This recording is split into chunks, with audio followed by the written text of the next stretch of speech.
Good afternoon, air hockey fans. We are going to be watching Anthony Spanberger versus Matt Bentley. Now, Matt's always been one that's been top of the list here in Idaho.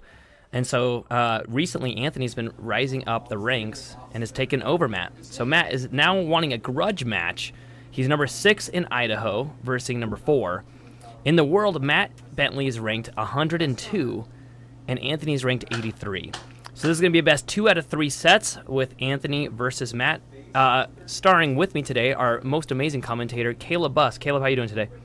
I'm doing great, and I think I remember some of the talk between the two of these guys, and I gotta say, I think Anthony has been doing really well, and I think he's gonna take this from Matt. I agree. I think that Anthony really does have what it takes. He's proven it time and time again. Yesterday at the weekly, he did fantastic. I believe he got a solid third place, which is really, really good for a Sunday weekly. And it was a handicap Sunday weekly to boot. So to make it through all the people, he did fantastic. Here we go. Here comes the release. Anthony gets first possession, gives it up because he touched it straight up to Matt. So Matt does get the first face-off, taking it slow, trying to bait out his opponent here. Gets him with the right wall under. Very quick shot. Very good, quick snapshot. Matt, once again with time, goes for another right wall, but Anthony now there to block it and loses control. Anthony with the right wall over. Caught him while he was over. No! And oh no! Matt scores on himself now. It's 2-1.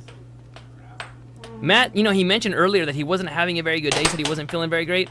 And so hopefully, he actually said, he's like, hopefully this game cheers me up. And I'm like, oh man, don't go into a challenge match hoping to cheer up. Beautiful cross or a cut there. I'm not sure. I think it was a cross. It was a cross. Matt takes possession of it, sets it up, goes for a cut. It's deflected and stolen. Anthony now with possession. This game goes to 7 points. And then it's the first person that wins 4 games will take a set. The first person that wins 2 sets takes this entire challenge match. Matt scores on himself again. Unfortunate. Ooh, beautiful. Okay, this is an important shot to see because he shoots a left wall under. Fantastic job. If Matt can do that again right here, that's going to be his bread and butter. He does another left wall under. It's blocked. Goes for a right wall. It's missed. Loses possession. You can see the frustration on his face. Matt is really good at making it look like he's not going to shoot, and then just he snapshots. He really likes to hit these just quick flicks. Well, I mean, there's a few things about Matt. He likes to shoot a lot from the back of his goal. So if you take a look here, Anthony is doing his shots, and he usually watch where he hits this. So he's hitting that from right here. He's hitting that one from right here. But Matt does a lot of his shots further back a lot of the time. So like right there, he brought it up. Great shot. He's shooting them from right here. But when he's taking them too far back, let's see if he does it there. Nope. It gives a person a lot of time to get ready for it. It works great once in a great while if it's done sparingly, but he does it too often sometimes, and so he gives up possession a lot of the time because it gives him too much time to get ready for it. Absolutely. He almost gets it. Flew off the table. That possession does go to Anthony. Anthony, though, he's going to Dark Antonio early, and it backfires on him. Oh, he shot it way up close and he wasn't used to that rebound. He didn't catch his own rebound and scores on himself. It's now 3-4. Matt is ahead on this one. Matt takes possession, sets it up. I'm liking that. I'm liking where he's making all of these shots from. He's doing all the shots from the same spot of the table, making it hard to read where his shots are going. Oh, Anthony. Whoa, no, a beautiful touch by Matt there. That redirection shot by Matt. Watch this replay, and Matt barely touches it. And that's called an interference defense. He was defending, but he used a little bit of interference to score that goal. Ooh, blazing fast right wall under by Anthony. Can Anthony come back? It's already 4-6. Matt only needs 1 more point to end this game.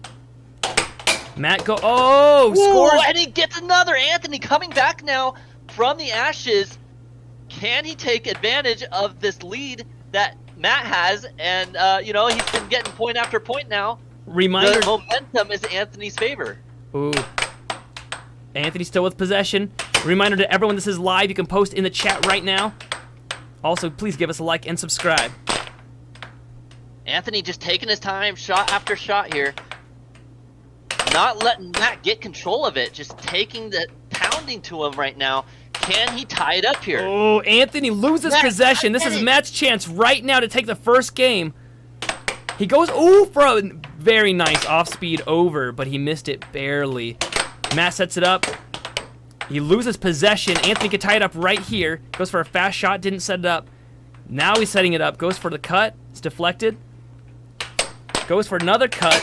Goes to the right wall under and scores it. Now it is game point.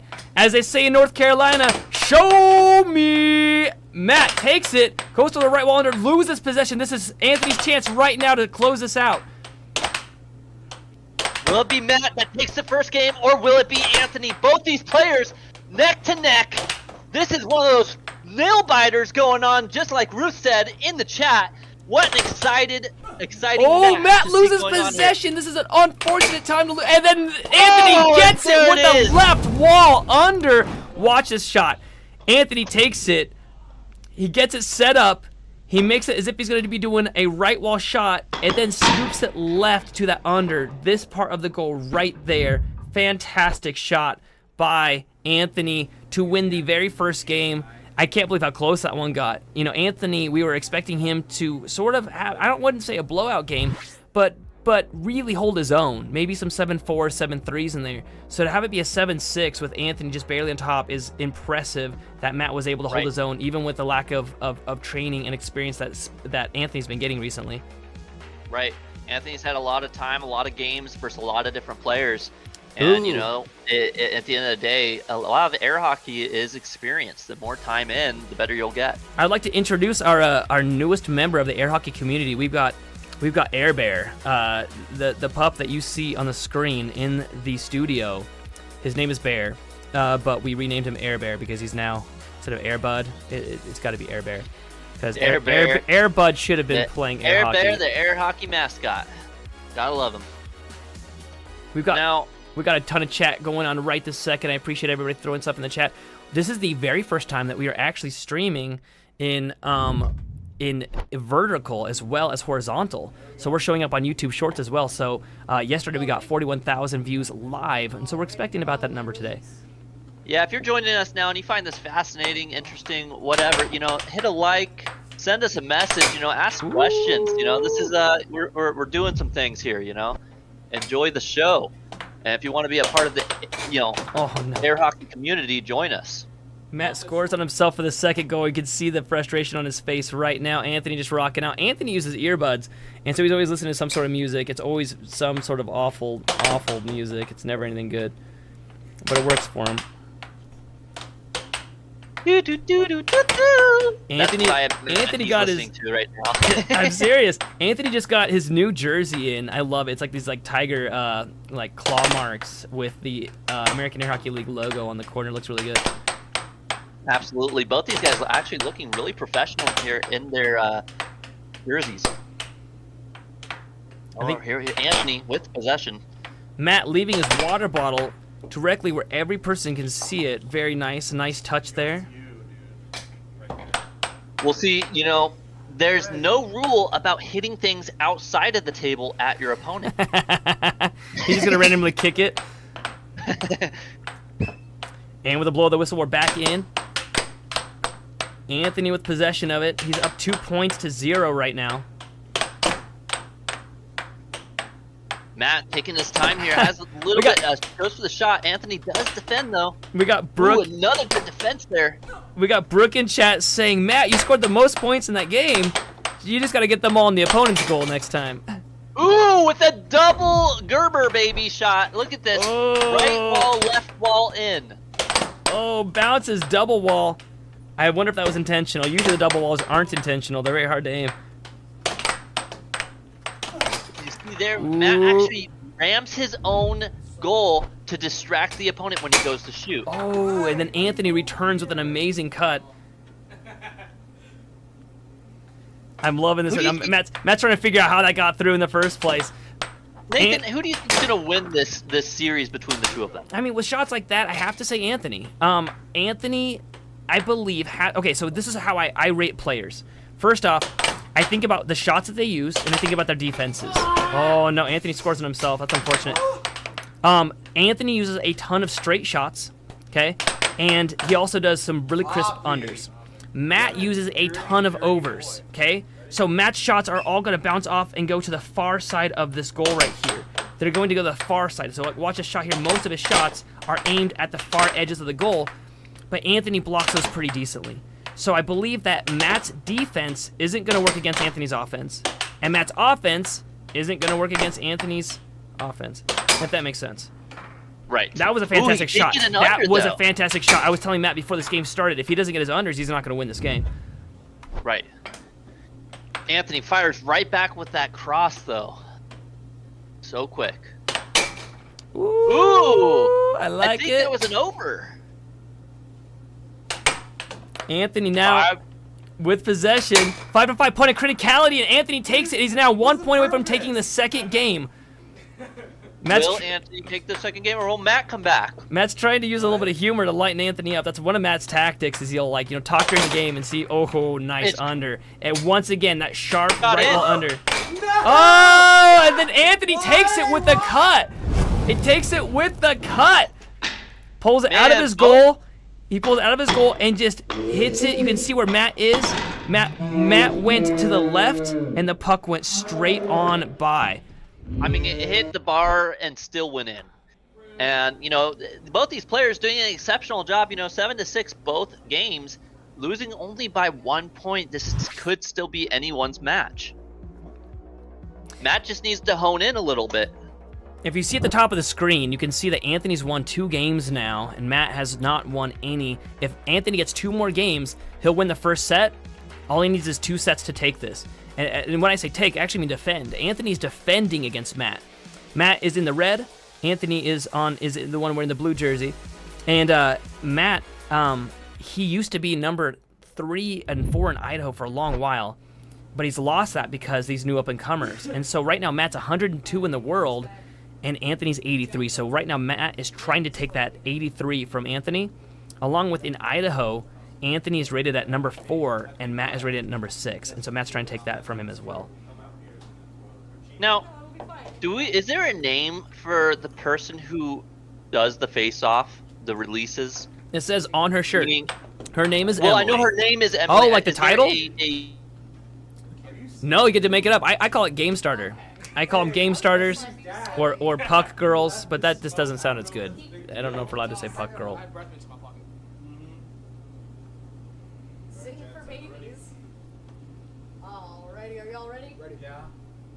Here comes a break. Matt goes for the setup and steals possession. It looks like Matt's trying to get more serious this round. He's already lost 2 now, and they've both been very close. But he gets him. Nice. He shoves it. Oh, beautiful. Watch this replay. Matt moving forward on that with an offensive attack instead of a defensive one, and shoves it. They call that a shove. He just shoves it right into Anthony's goal. And when you're on offense and that happens to you, it's hard to recover from a shot like that. Ooh, we'll see if Anthony does that. Cut. That was a cut that lost Matt the last game. And he keeps talking about it. He makes it feel like, he's saying it went around his mallet. No, it did not go around your mallet. Matt juked left. Anthony knows how to bend the puck, just like bending a bullet. And he gets it around the mallet. And, what can you do? Oh, there we go. Matt, with control, tries to go for the left wall there. Loses possession. Anthony, look at that. And Matt charged way too early. Look at this. He charged way too early. So he's starting to charge there, and the hit happens way after the fact. Complete miss of that one. The only time you charge that early is if you're faking the charge. You fake like you're going to charge, and you come back to your goal and ready defense. That way it makes them go for the wall shot. This is Matt thinking about his life choices right now. Missing that shot, and it's a shot that he's missed, I think, 5 times now. Ow! He's got to block that cut. He just needs to bring his defense up a little bit. Right. Oh, loses possession. That sucks. And so Matt, you see where his mallet is right there? He needs to bring it forward about just a few inches to block that cut. He does catch that one though, and now he has control, but he gives it away.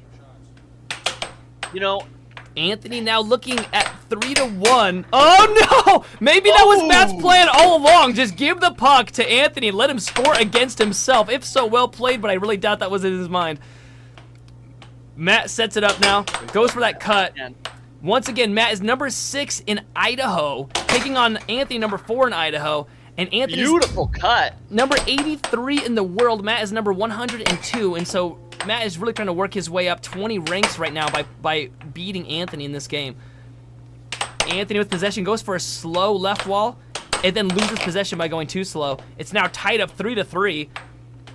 It's so fun. We got we're streaming on 2 different versions of YouTube right now, doing vertical and horizontal. And on the vertical version, we got Savvy saying the commentation is crazy. I hope that's a compliment. I appreciate it. And if it's an insult, good. Crazy good commentary. Matt sets it up. Oh, I love that. Okay, watch this. This is awesome. Watch. Okay, watch. You're watching Anthony's mallet. He blocked it by pulling back or to the side, so that possession really should have gone to him, and I believe it did. Oh no! Oh no! Slow. It slid in like the worst. Fighting into her. The worst. Oh man, Anthony sets it up, goes to that right wall over. Beautiful shot. Do you see how it's in that far side? Watch this replay. It's gonna go right there into the far side of the goal. Beautiful shot. It's one of the harder shots to do. Matt does those shots quite often. The problem is that sometimes he does them so often and he doesn't do the right wall unders, which are the necessary complementary shot. It is now 6-5. Anthony looking at his possible 3rd win in a row. Matt sets it up, goes for an off goal. Oh, it was totally in. Anthony gives it back to him. I'm not really sure why, though. Yeah, it really belongs to Anthony on that one. Palmed it. Huh? Palmed it. It popped up and touched his hand. That's a And that's it a looks bad call. like Anthony's going to give the puck away like a father gives away his daughter at a wedding. Matt now with control. Oh, almost scores on does himself. land. Anthony sets it up. Right. Oh, goes for and the that's cross it and for the nails 3rd it. game. Anthony just taking him to Look, town. he goes for the opposite side. He brings it up left. Okay, he's bringing it and then goes for it. So he brings it up and then goes for that right shot. That's called a cross because it crosses over the table. Fantastic play. Anthony now with his 3rd win. He just needs one more to secure the first set. Matt is having a hard time breaking the win streak that Anthony's been crushing him with right now. Absolutely. Both these players, they're pros, but I gotta say, Anthony's showing that he's number 4 for a reason. What can Matt do to come back and take this game from Anthony? Matt is gonna have to do some right wall unders. We got a comment in chat saying this is a sport. Yes, air hockey has actually been a pro sport for 50 years. Believe that or not. 50 years and going. 50 but years and now, going strong. Now it's starting to become extremely popular. That's what's really fun about it, is that it hasn't really been as popular until recently, and so it's fun to be at the start of this new growth of air hockey. So okay, so here's what Matt's gonna have to do. So Matt's gonna be on this side here. So here's Matt, right? There's Matt. He needs to shoot right wall unders. They need to hit right here, not right there. They need to hit right here. Okay, and he needs to do those until Anthony starts blocking them, which will then open the far side right here, along with the cut. So basically, Matt needs to make a shot from roughly right here. It needs to go into this side right here, and then from that same spot, he needs to shoot them directly into this side. If he can't get that accomplished, he's gonna have a really hard time. That's what Anthony's doing to him. Every time Anthony's taking it, shooting it from here, and going directly into this side. And Matt is like, why? Why is that working on him? Well, it's because Anthony has a really solid right wall under. So just so you know our terms, we call it a right wall if the player hits it to the right wall. And under if it goes this side, over if it goes to that side. Now, I thought there was a name for that other than right wall under when you're taking it far up to the left side and either going for a cross cut or the right wall under. They call that a Danny under, and it's because That's what it okay, was, there it a is Danny again. Look at where Anthony's shooting this shot. He's hitting it from right here and going straight over. So Matt needs to do that same thing. Watch it. Yeah. So Matt needs to do that same thing. He needs to get his cut cross combo. Oh, that was beautiful forehand. That was a forehand. Right wall over. One of the harder shots to do with as a right-handed player. That was crazy. It's so funny because people watching this, no one's gonna really be able to know the names of these shots and the lingo, right? But they're gonna see them like that's easy to do, and until they get on the table and try it. Once again, that was another cut. Another cut from Anthony. Anthony stops the puck and goes for that cut shot. If you're in the chat, you're liking what you're seeing, or again! you want to challenge some of these players, you can always come down to Idaho and attempt a challenge match. And you know what? For new players, you can even win $100 if you can beat the #1 Idaho player. You know, it's funny because a lot of people say that, oh, I can beat these guys. So we actually go out to random arcades. So far, we've gone to arcades in Washington, Oregon, California, Idaho, Colorado. We've done quite a few, Utah, Wyoming. And we'll challenge people for $100. If they win, they get $100. One game of air hockey. If they lose, they have to subscribe to our YouTube channel. So far, we have never lost $100, and we've got a lot of subscribers. So it's funny because everybody thinks that they're an air hockey pro because they've beaten their friends 2 or 3 times. It's very different when you're actually facing a pro. Right now, Anthony, there it is, with the final shot for this match. He just got the set down 7-1. Under. Look at this shot. Forehand, left wall, or forehand, right wall over. He nailed it with a forehand. Ooh. Such a tricky shot. He's been practicing that one too. Just absolutely crushing Matt in that last game, finishing off the set. There's one more set to go. If Anthony wins the next 4 games, this entire match is over, and we'll go on to some set matches against other players. There's actually a lot of players here, a lot of pros that have showed up, and they want to verse each other in challenge sets, which are much faster. But this is a challenge match for world rank. Later, we'll be doing some challenge sets that are just for state ranks and state points. But this game right here is for state ranking and for world ranking. So now, after seeing these beautiful forehand right wall overs, where do you position yourself against Anthony to stop that shot? So what I'm saying is, Matt, if you watch these replays here, almost every one of these is going to be Matt getting cut. So here, right there, that's a cut right there that you just saw, where he moves over and the cut just goes right by him. So Matt needs to move literally just 1 inch over to the right to block that. You don't have to be in the middle of the puck, just barely redirect it. We saw one really beautiful interference defense that Matt did, where he barely touched it and it went back into Anthony's goal. That was good. Matt needs to move 1 inch or 2 over to the right to block that shot. Matt also needs to be able to get the right wall under and make it what they call a feared shot, right? He has to have an actual potential threat. There has to be a credible threat on the table for Anthony to start sacrificing stuff to block it. So, for example, right now, Anthony's cut is a credible threat. Matt must block it or he will lose, as he just did. Okay? So Matt now has to sacrifice blocking other things to block that cut. Whereas Anthony is sitting pretty right now, not having to worry about any of these threats for Matt because Matt's not posing much of a threat with his overs. Matt needs to get the screaming fast right wall under and the cut if he wants to beat Anthony. Right. We got Air Bear running around, giving some loves. It's so fun. We got quite a few people watching right now on across the stream. So once again, just letting everybody know this is live. We can read out your chats live, which is actually a lot of fun.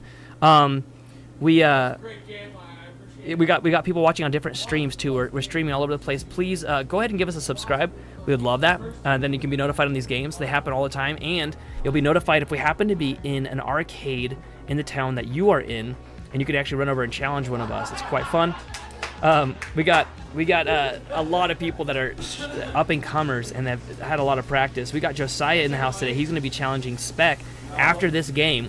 And so that's number 2 in Idaho versus number 3 in Idaho. And Josiah actually has an air hockey table at his own house that he practices on. And so it's going to be really fun to see him play. And I'd love to see how that game goes.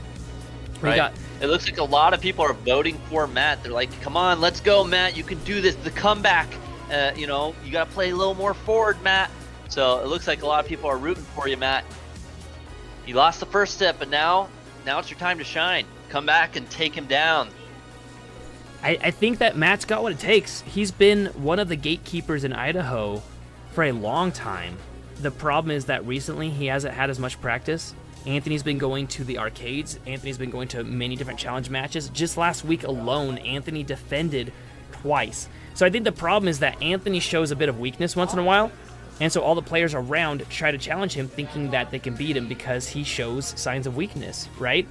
Right. So the problem is that he's lost some big upset battles at the Idaho weekly tournaments at Jeremy's Arcade.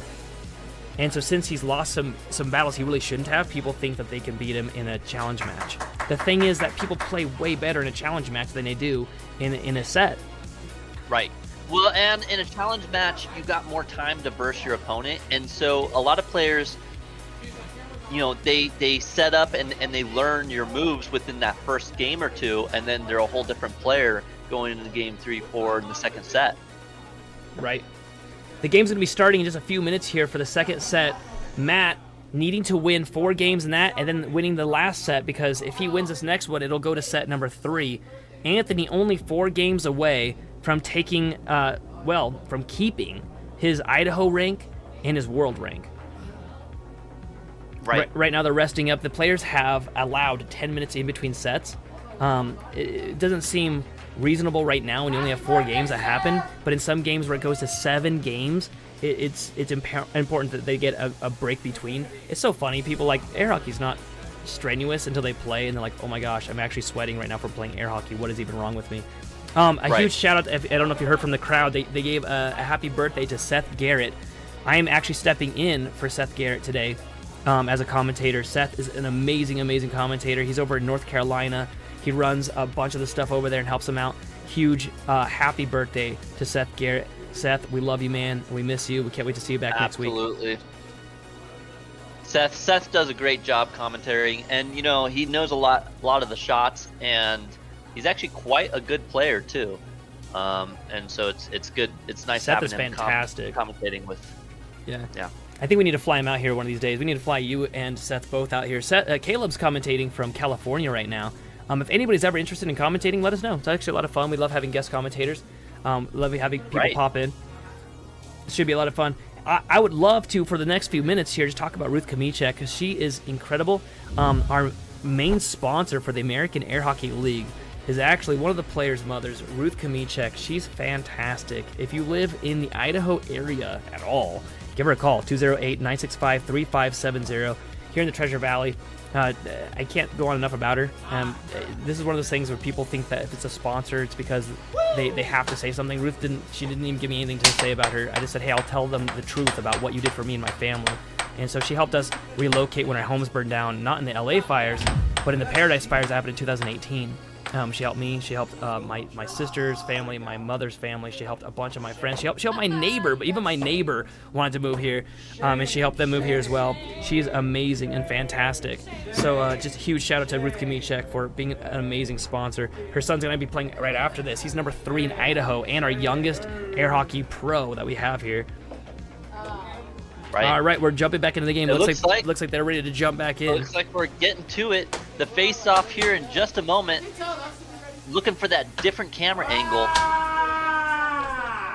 I think we're cutting the 10 minutes short to 7 minutes, which is perfect. They are ready to go. All right, here we go. Oh yeah.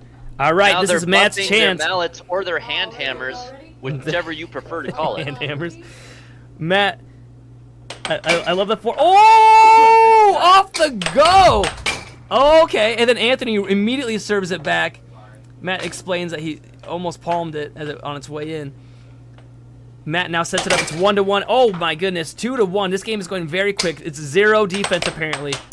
There we go, the first bit of defense that we've seen. Matt with a beautiful that's cross. Like what we like to see. It's like a boxing match where they're both players right now are just throwing their punches. And then suddenly it'll slow down and it starts going back into the rounds. Can't be saying weird shit over there. Can they knock each other out at the start? Matt's getting upset about the referee is talking and Matt was getting upset about it. Ooh, look at that right wall over. Okay, that's Matt's signature shot. hits it to the right wall and it goes far over to the far side of the goal. It's just when he does it too often. Ooh, and there's Anthony's signature shot. The same shot except an under instead of an over. Are we seeing a new Matt on this table now, though? You know, this is the second set, and he's 4-2. He actually has the lead. He got a really great cross in on Anthony. A nice right wall under again. See, Anthony's doing that same combo, cut and right wall under combo. They both look like the same shot. Oh, Matt with an off-speed cut. Nice and slow. Sometimes a changeup is just what you need to win a game. That's right, Daniel Smith. Anthony with a left wall under. Here at the AAHL. The American Air Hockey League, yes, you are welcome to join. We have all kinds of members. However, I will say that it's a lot harder than it looks. Just recently, Caleb, actually, you were there with me live, and the bar owner was saying, hey, you can't stop the puck and kind of control it. Oh, Anthony calls a timeout when it's in Matt's goal. That was dirty. I love that. That was fantastic. I think she went by ping pong rules where you're only supposed to hit it once on each side or something. And she said it's not skillful when you stop the puck, but it really is. It's actually very hard to stop the puck without putting the mallet on top of it. And so these players being able to control it this well is actually straight up skill. And I would easily bet $100 that nobody could beat these guys. Honestly, it's really truthful that unless someone is a ranked player, they're not beating these guys. Absolutely, it's that experience. Until you get that experience in. You know, you might have a couple good shots, but there's just so many little nuances that until you play, you don't know about it. It's true. But if you don't believe us, go to our channel and take a look at our live section, and we do a whole bunch of live streams, so that way nobody can say that we're lying about it. We go to arcades and challenge people for $100, and if they're able to beat us, they get $100. If they lose, they only have to subscribe, and we stream for like at least 3 hours. Most of them are 3 hours straight of games where not a single person has won.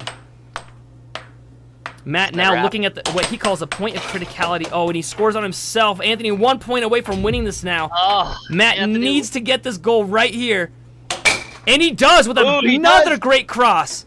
Anthony now, is he going to win this and shut Matt down again for the 5th game in a row? And Matt scores on himself. The worst way. He blocked it. It bounced out of the goal. Watch this. It bounced out of the goal, which wouldn't have counted. Or it didn't bounce out of the goal. It hit the wall, then hit his mallet, and then in. That is the worst. It's a Z shot from the background. Even Anthony on that one was upset about it. I don't know if you saw, but Anthony taps on his goal with the mallet, showing that he's sorry. The players, it's sort of player etiquette. So like right before the game starts, you'll see that they're gonna tap their mallets together. It's sort of like a handshake. But if a player scores on himself, the other player will tap on their goal to say like, hey, that shouldn't have happened. That's not the right way for me to win. That's not the right way for you to lose. So you'll see right here, they're gonna bump mallets together, and that's just like a good luck. And here we go, the face-off for Game 2, Set 2. Can Matt get a game from Anthony? You know, he's been close multiple times. He just needs the finisher. If you're in the chat, if you're seeing this, you know, leave a comment. You know, ask questions. Let us know what you think. You know, if there's something you think we could do better, let us know. We appreciate you. Honestly, we wouldn't be anything without our fans. Anthony now sets it up. Loses possession. 1-0. Matt does have the lead. It's now 2-0. Anthony gets him with the cut. Once again, that's the same shot that won him the entire first set. They call that a cut when it's a right-handed player shoots it to the left side of the goal without it hitting a rail. You know, it's interesting looking at Matt here. Look at the way he's positioned at the table. He's kind of facing towards the wall, whereas Anthony, he's facing towards his opponent. You know, I wonder what the difference is there, if it just gives him a better angle for his shot. Anthony cracks his knuckles and just goes for another cut shot. Anthony rushes it, almost gets possession. Matt keeping a good amount of possession time right now, so it does make the opponent anxious when you keep the puck for a long period of time. Ooh, that's good.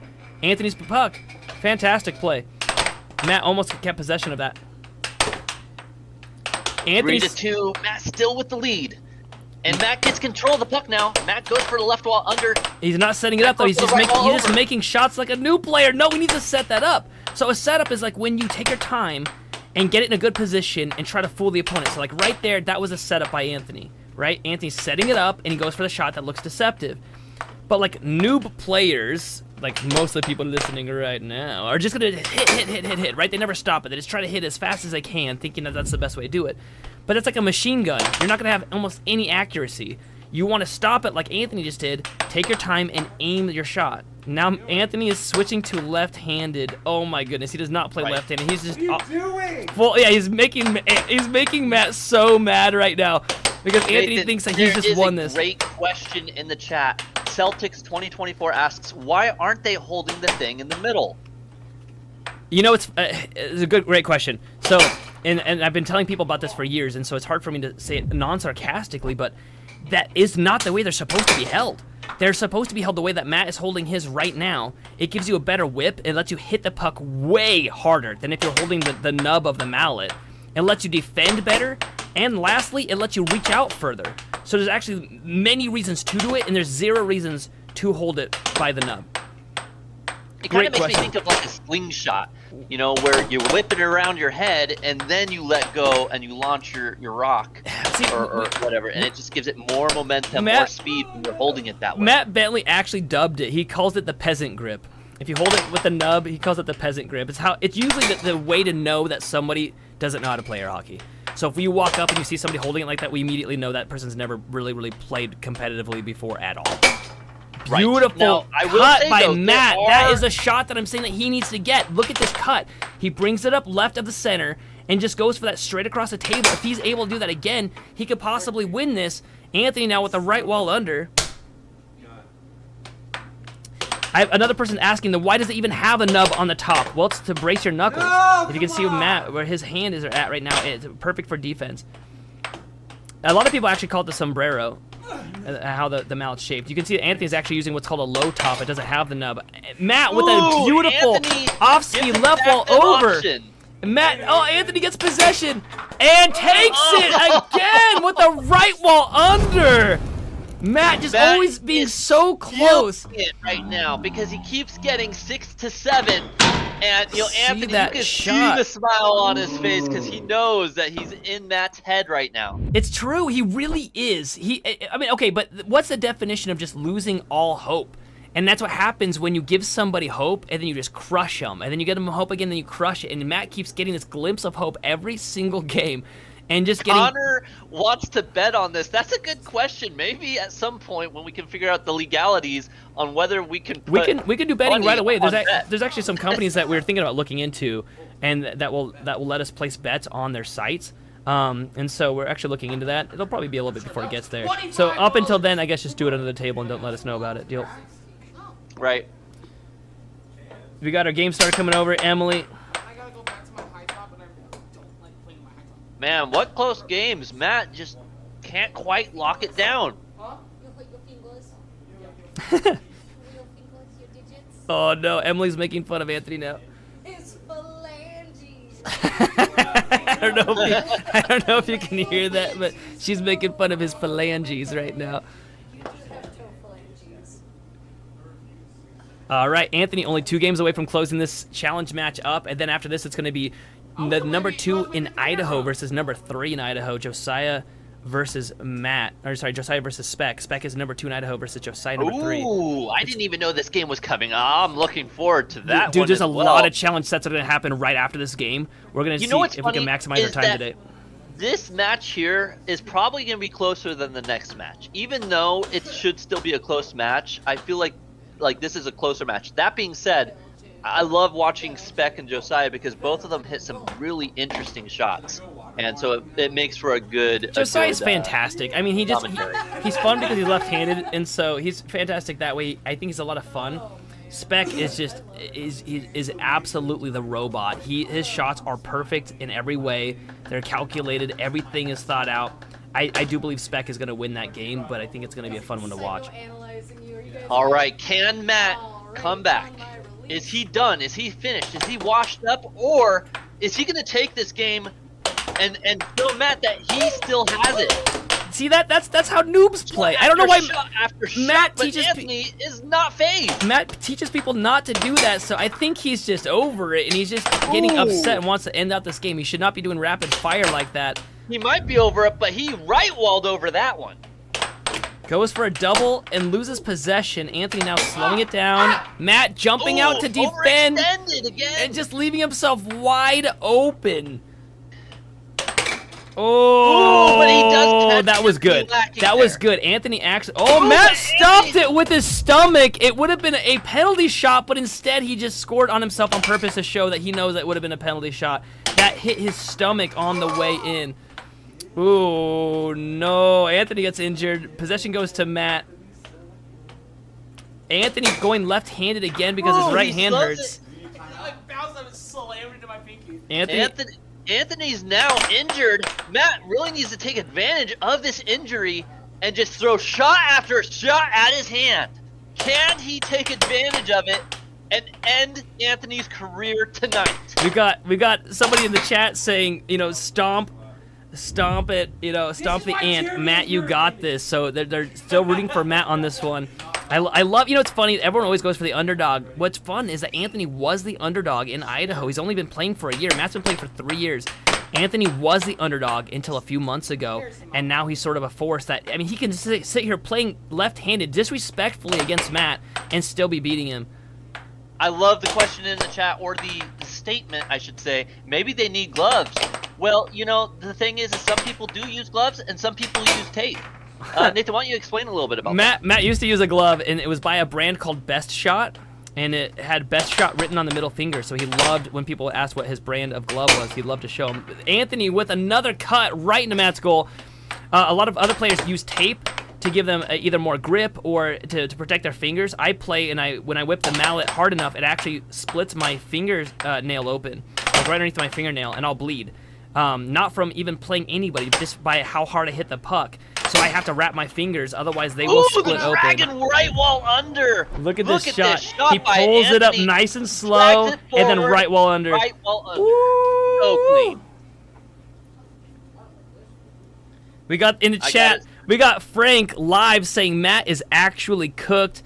I have to agree with you. Right now, Anthony's playing at top level, and Matt just isn't able to meet it at the second. Anthony's only 2 games away, and he's already up 2 points in this game.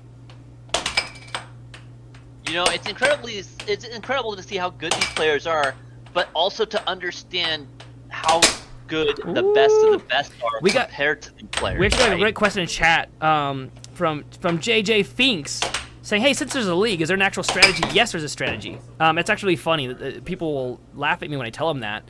And if they laugh at me, I just know that means that they haven't played very much. The strategy to competitive air hockey is not blocking all the way back. Everyone does that at new players. Do you see where Matt is right now? He's not all the way back to his goal.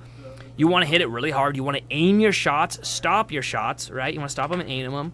You don't just hit, right? And ultimately, you are never, ever, ever aiming for the middle of the opponent's goal. You're only aiming for the sides of it, ever. Okay? So right now, Anthony's trying to decide, do I aim for the right or left side, and which side is Matt going to block? So the best strategy in air hockey is to make one shot that goes to 2 different sides look exactly the same. Okay, so right now, Matt is doing a bunch of shots, but you see how he's too far left, and he's doing a shot over there? And now he's, let's see, where is he at? Now he's, I don't know where he's going to hit it. That one he hit from, like, the center. He's hitting it sort of from all over the place. He needs to be hitting it from one spot only, but making that puck go to every direction, right? So he needs to hit it from the middle. He's just kind of losing control of it. Now watch how Anthony does this. He brings it up to one spot. Well, that wasn't a way to win that point. That's a bummer. And if you're in the chat right now watching this, I, encourage you to stick around to see the next matchup, Spec versus Josiah, because you might see a couple things that, you aren't seeing here, like the diamond grip, or, some dragon shots, or the moon shot, so stick around because there's a lot of cool shots that you may miss out on if you aren't here. Also, like and subscribe. We love to hear your comments and your questions. It's right now. Matt is just trying so hard to take his time on this shot. He's really trying to get past Anthony's defense. Matt, see, he's bringing up real close. Ooh, a feint. And then but he needs Anthony, control. is Anthony going to win the third game in the second set, leaving only one game away? See, look how Anthony sets it up. He brings it right to that middle spot, and he goes for the... There it is with the cut. Oh, beautiful shot. touch. It was really nice. It was just a beautiful straight shot. That same shot that's lost Matt a whole bunch. He gets it back, does a push, and then straight into that cut. It was a nice transition. We got you know, beautiful timing, beautiful shot. We got a question in the chat from Eli. Where did that chat? Where did it go? I can't even see it. I think it was from Eli saying, "Yeah, how do you go pro in air hockey?" I love that question. I asked myself that same question a few years ago, and you go pro by beating a pro. That's how you do it. You gain enough experience. So if you want to be pro, you better beat a pro. And how does a person become pro? Well, they get a certain amount of wins against certain people over a certain length of time. And if you get enough points, then you're considered a pro player. Right now in Idaho, we have 3 actually pro players. Right now, Anthony and Matt both are not actually considered in the pro league because they're, Anthony's 83 in the world and Matt is 102 in the world. Pro is considered in the 30s. If you are in the 30s or under in the world, then you're considered a pro player. In a little bit, right after this game, Spec is going to be playing against Josiah. Spec is considered a pro ranked player. He is number 87, or no, I'm sorry, not 87. He's number 37, I believe, in the world, going up against Josiah. And Josiah right now is ranked in I believe he's in the 70s. So it'd be crazy for Josiah to win that game. He does have the ability to do so because he's got some great shots, but Matt has Josiah's number down pat. Josiah is just fun to watch because he's a 14-year-old. John Phillips is asking, is there any money to be made in this league? Meaning, I think we've had tournaments where there was a money for the world tournaments. The world tournaments play a few grand for the winners, so the top players get a few grand. Most of the air hockey world tournaments have been held in Houston, Texas. Alrighty, y'all ready? But the AAHL has also held a tournament where there was money for grab for the winner. Yeah, I believe. Yeah. So for that one, it was about $500. But this next year with new sponsors and more sponsors, I think that it's going to be a lot more. Matt, right now, 1 point in. This could be the last game that Matt plays in this match because Anthony is won 4 plus 3, so 7 games in a row. All he needs is one more win to take this whole thing away. We've got a question in the chat saying, who is the air hockey GOAT? That it would be Colin Cummings. He's won 12 world championships, and he's at the ripe old age of like 22 years old or 23 or something. He's absolutely incredible. Right now he's in Hawaii, but he was a Houston if you're talking native for a about the GOAT in Idaho, the state champion, that would be Nathan Buss, the one commentator.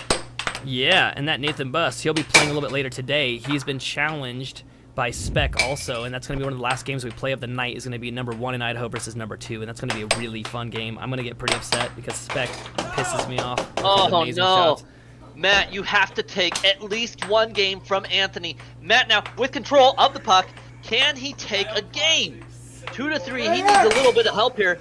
Goes for the left wall over, gets it. 3-3, ties it up. Now Anthony with control. Takes the shot for the cut, doesn't quite land it. Matt getting back control of the puck. Goes for the left wall over, doesn't quite connect. Misses Anthony it. is there. Goes for another left wall under, doesn't quite connect. Left wall over again, doesn't quite land it. Right wall over. Oh, Anthony's there.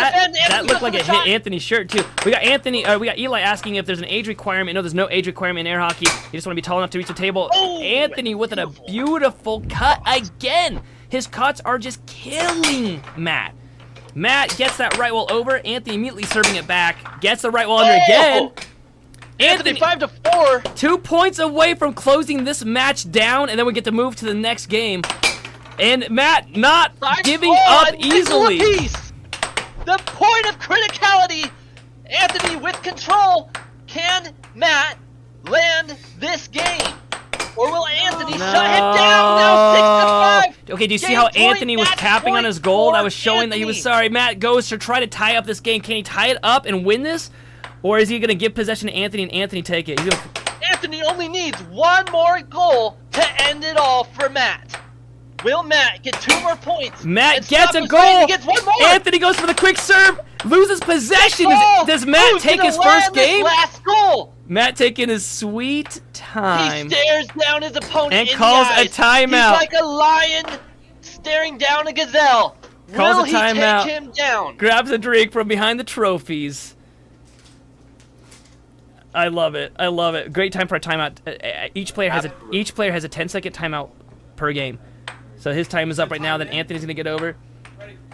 You're gonna hear the whistle. Will Matt be able to strike this shot Here we down go. and get his first game tonight? Matt sets it up. Does a fake out. It loses possession instantly. Anthony takes it.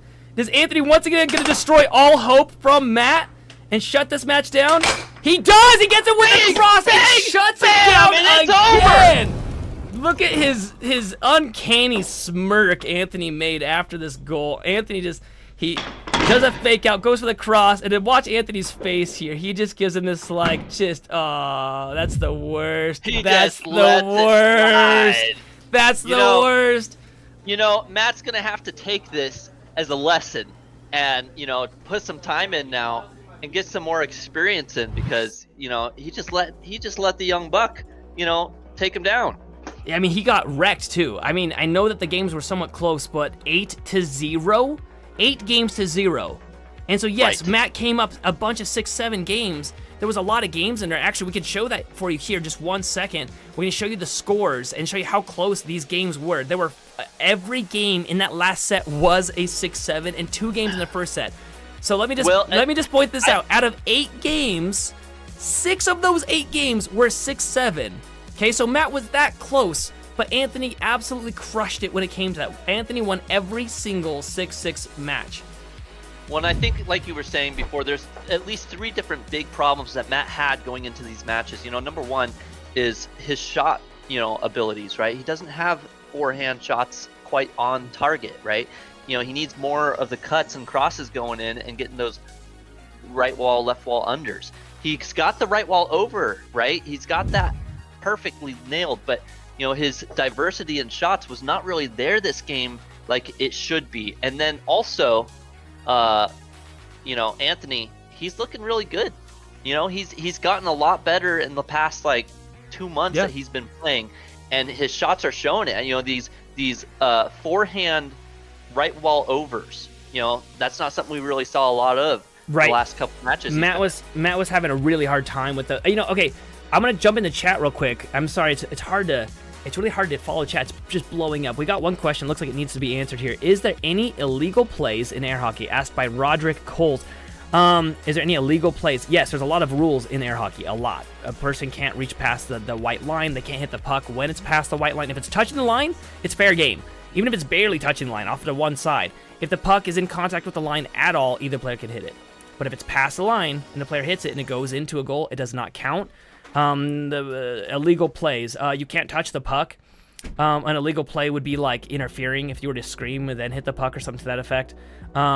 Illegal plays, you're not allowed, and this is fun because a lot of people don't know this. Most of the rules people kind of just figure it out on their own, like okay, it goes to 7 points. But a lot of people don't know that you cannot take the mallet and stick it on top of the puck. So at amateur level, a lot of people will stop the puck by putting the mallet on top of it. Number one, that does not help them at all. I love playing against people that do that. It doesn't help them at all, but it does damage the table. So they made a rule that states that you're not allowed to do that, mainly because it's not beneficial to the gameplay anyway. So if you're a person that stops the puck by putting the mallet on top of it, that would be an illegal play, and it wouldn't help you at all. When players lift up their mallet to stop the puck, oh man, it's so easy to score on an open goal like that. I'm going to look at chat right now. We have got multiple chats going right now because we're streaming on a lot of different platforms. So I'm right now looking at the chat that's on our YouTube Shorts stream. And so I'm looking at some of these questions that people are asking right now. We got JJ Fink saying cheers. We've got, they said, like I said, the Ant, you would never see him coming. So they're saying Anthony crushing that game. We got someone asking, what is Anthony's record? I mean, right now he's number 83 in the world, and he's number 4 in Idaho. Most of the best players are located in places like Texas and places like North Carolina and Colorado and Chicago. And if you really want, you could go all the way to Hawaii. We even got some players out there. Play the number 1 in the world right now. It's kind of fun just to go through these chats right here. We got somebody saying Anthony plays defense, and it works out well because he counters shots. This is low-key fun to watch. I'm glad you guys are enjoying this. We're trying to make this as fun as possible. We got the next game coming up right now. Is going to be Josiah versus Spec, so stick around. Josiah is that kid that you see walking around right there. He's 14 years old, the youngest one. This is why when people are asking if there's an age requirement, watch how good this 14-year-old does. I like to bring him with me to the arcades to challenge people, because if I ever beat anybody, they'll say, well, yeah, you beat me, but I bet I could beat that kid, which is a weird insult in the first place. And then I say, okay, go for it. Josiah, yes. Well, he did. Josiah has been, he climbed the ranks from one of the worst in Idaho because he just started out. He's a kid. He couldn't even reach the center line. He also always plays in flip-flops and only in flip-flops. So I'm going to show you right now. We're going to go to that screen in a second here. We just had to take one more look at Air Bear there, our dog. Well, Justin, you are in for a treat because, this isn't like your air hockey at a casual, bowling alley or arcade. This is top of the line sports air hockey. These players have moves that you've never seen before. It's kind of fun. I do see Justin in the chat. That's awesome. All right, take a look at this. You're going to love this. Okay, so we're going to be switching up all the stuff on the screen here. But take a look. Oh, you can't see because... Oh, there you go. There you moved away. Take a look right here. Right here. Okay, in a second, you're going to see Josiah. Do you see it? He's always wearing flip-flops. And so they nicknamed him Flip. So he's wrecking people at pro level in flip-flops. He refuses to wear shoes. He just straight up says, nope, it messes with his game. He also has built his mallet, a 3D printed mallet. But what's cool about his 3D printed mallet is it's actually two separate pieces. We got people trying to get famous here, trying to jump on the stream. The real question is, will Josiah bring out the flip-flop shot? Maybe. I've yet to see it. I'm hoping to see it this time. I don't know. His mallet is super cool because it's two separate pieces. It has like an insert, so he's able to change what grip he has. So he's been trying it out. It's not illegal. The mallet has to be under 6 ounces. It has to be a certain diameter. It has to be a certain height, and that's the only requirements. Technically, you could use a roll of duct tape if you wanted to. One player did that as a joke. But you could technically use a roll of duct tape as long as it doesn't weigh over 6 ounces and as long as it's not any, thinner than a certain diameter. Ooh. Oh, he just gave it to him. He just gave it to him. So there's a 7-second roll per side. I hit a straight. Now this is just warm-ups. Josiah is warming up against Anthony, so that way when he versus Spec, he'll be at top of the line. There you can see just a little bit of the diamond drift, something that we haven't seen in the last couple matches.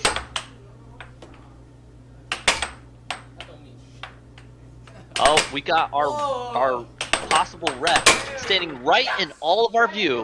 Love it. For our viewing pleasure. I don't know who's going to rep this one. It should be fun. Okay, so here's the thing. You have exactly 7 seconds to get it across the line, okay? So Josiah has to get it past this line in 7 seconds. Otherwise, he gets a penalty. So, like, right now Chance has it. He's the guy in pink right here. Technically, that would be a penalty, right? But he's just practicing right now. But you have 7 seconds. That's one of the rules. People are asking, like, what are illegal plays? Keeping it too long on one side is an illegal play. You have 7 seconds. You have up to 7 seconds. And you have to get it to cross the line. So if you were to hit it to this bank right here and it come immediately back to you, then you get 7 more seconds. And so you could just milk that and hit it to the edge a bunch, but eventually going to lose possession of it. And so Josiah, one of his things is that he likes to take his time. He sets up a shot and goes for it. Oh, that was a good one from Chance. This guy on the right here is named Chance. This kid on the left, his name is Josiah. He's just on the other side of the table right this second. He's getting his warm-up. Justin, once again, asking who's the Tom Brady of air hockey? Colin Cummings. You'd look him up. Colin Cummings. There's different players in each area that are the number 1, but Colin Cummings has done amazing. Danny Hines, also pretty fantastic. Tim Weissman's won his fair share of world championship. One of my favorites is Brian Acrocco, Doug Howard. There's so many pros out there that are just fantastic. They've really just crushed it. Jesse Dowdy did an amazing job. But maybe one day, Justin, you could be the Brady of air hockey if you come and play and learn the moves. No way. He'll challenge me for $100 and he would end up subscribing.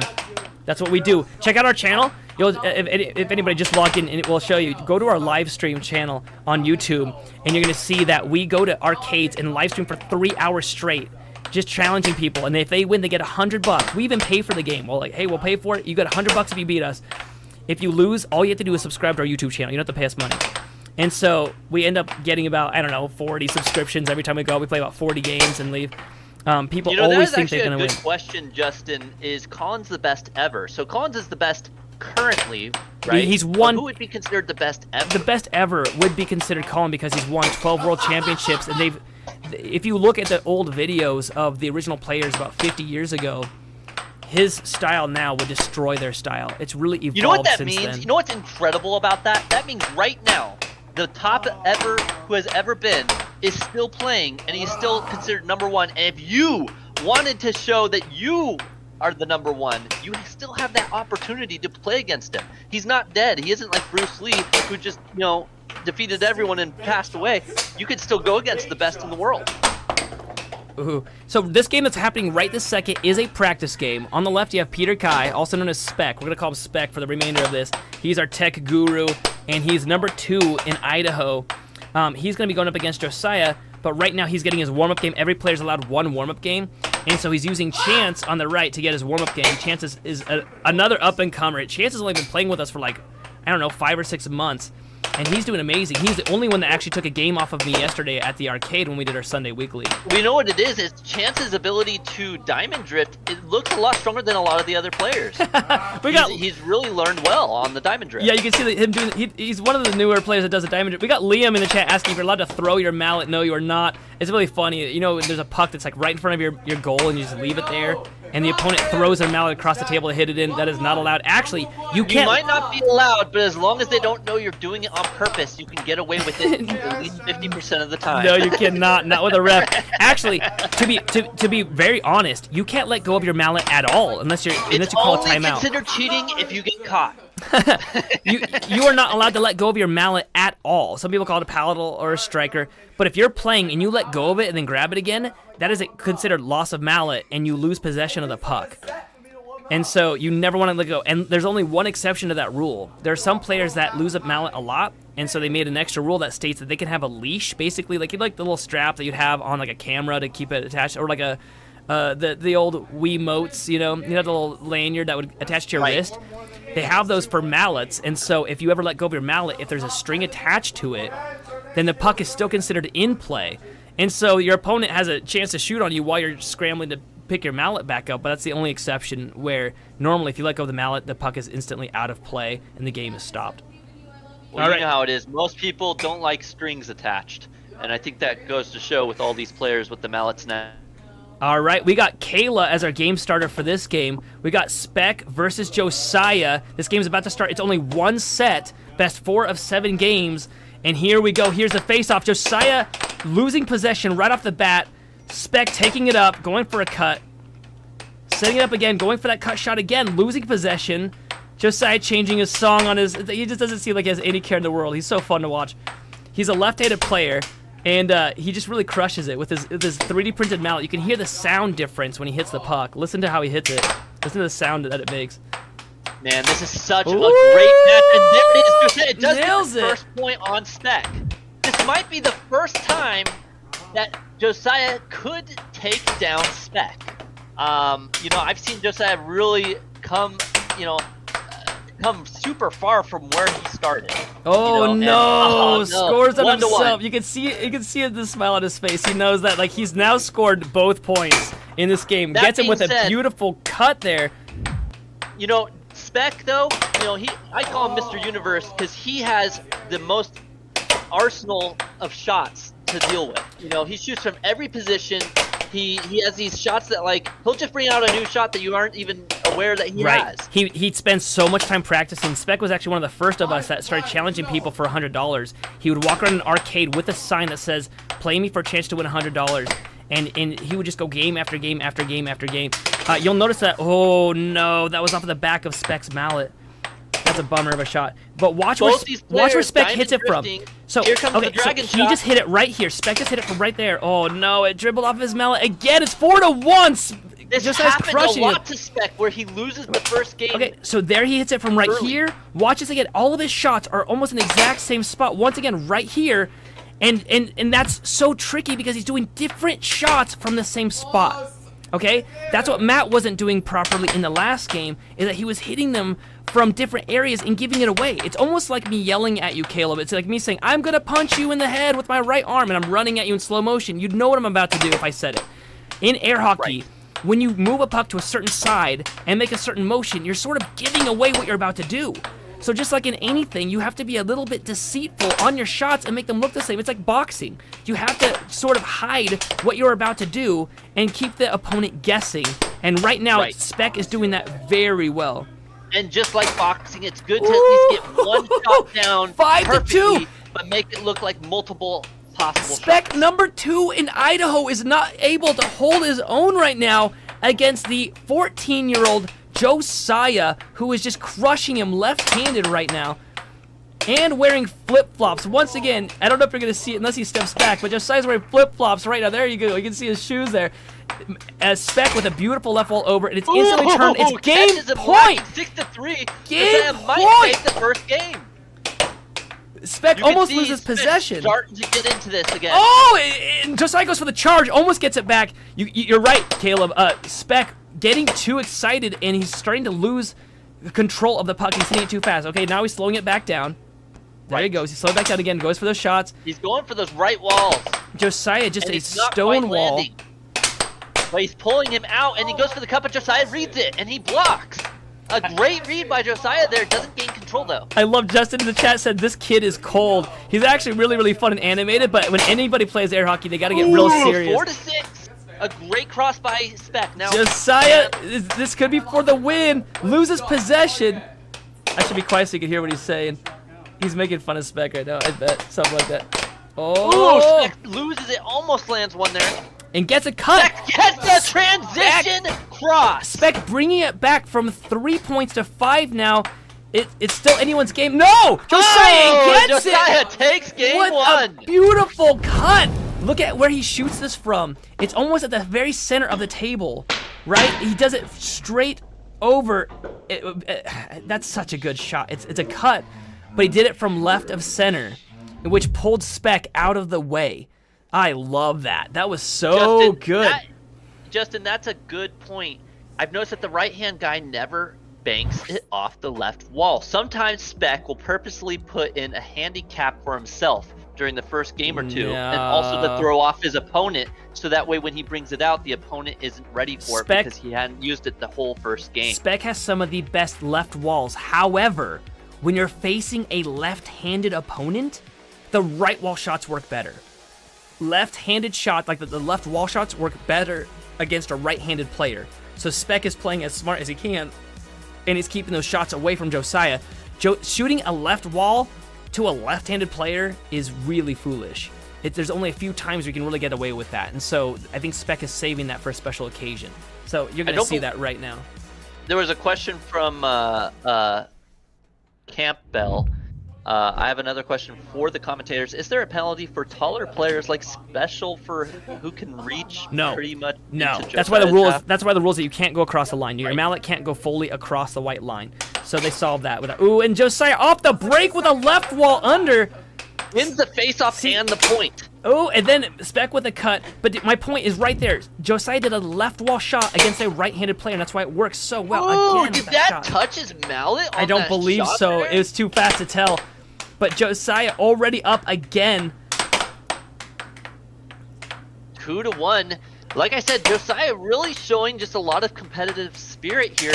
You know, I don't doubt that he could potentially beat Spec. This is what I've been saying every time I've ever beaten Josiah. People say, like, how do you feel? And I say, you know what? I have to just enjoy any time I can beat him now, because I know I'm not going to be able to beat him in a few months. With his growth, he's got an air hockey table at home. He's got a giant support following him. Everybody wants him to win. It's always fun to see the 14-year-old crush some adult, right? Nice. That was a beautiful cross cut. Great. Watch where Spec hits this from. Watch this replay. He hits it from the back of his mallet. Did you see that? He doesn't hit it from the, like, if you were holding the mallet, it wasn't from the 12 o'clock. It was like 5 o'clock. It's crazy. Beautiful shot. 2-2 now. Spec trying to even this out. So close. Almost shot. Josiah's saying he's so close. He's just almost there. So I think Josiah now, though, getting a little too excited. that can throw Josiah you off your groove. I know Justin really thinks that these other shots don't happen. It's just that we save them. You don't want to give up some of your best shots. So Spec is going to do it. Spec will totally do a left wall. Give it a second. And Josiah will do a right wall. Josiah does do them. It's just harder. It's physically harder to do that shot. It takes more accuracy. You have to hit it a lot harder. So and it's easier to read too if you're not thinking of exactly. If you have to think about taking it, then it's easier for the opponent to see right it there was a forehand shot. A lot of people don't see those too often. Josiah goes for another. He is hitting those left walls. There you go. That was a left wall shot. There it is. Spec just did a left wall shot. There he goes again. Another left wall shot. Easily deflected and then loses possession. That's why they don't do them. There he goes. Josiah now 4-2, putting Spec in such a bad position right now. Spec with that fast right wall, but it's blocked. Goes for another right wall. Missed. Sets it up again. Goes for that cut. Blocked again. Josiah. Nice transition cut. Josiah, though, he reads it. He goes back right into the diamond drift, going for the shots here. Josiah just, having a lot of speed and momentum with the puck right now.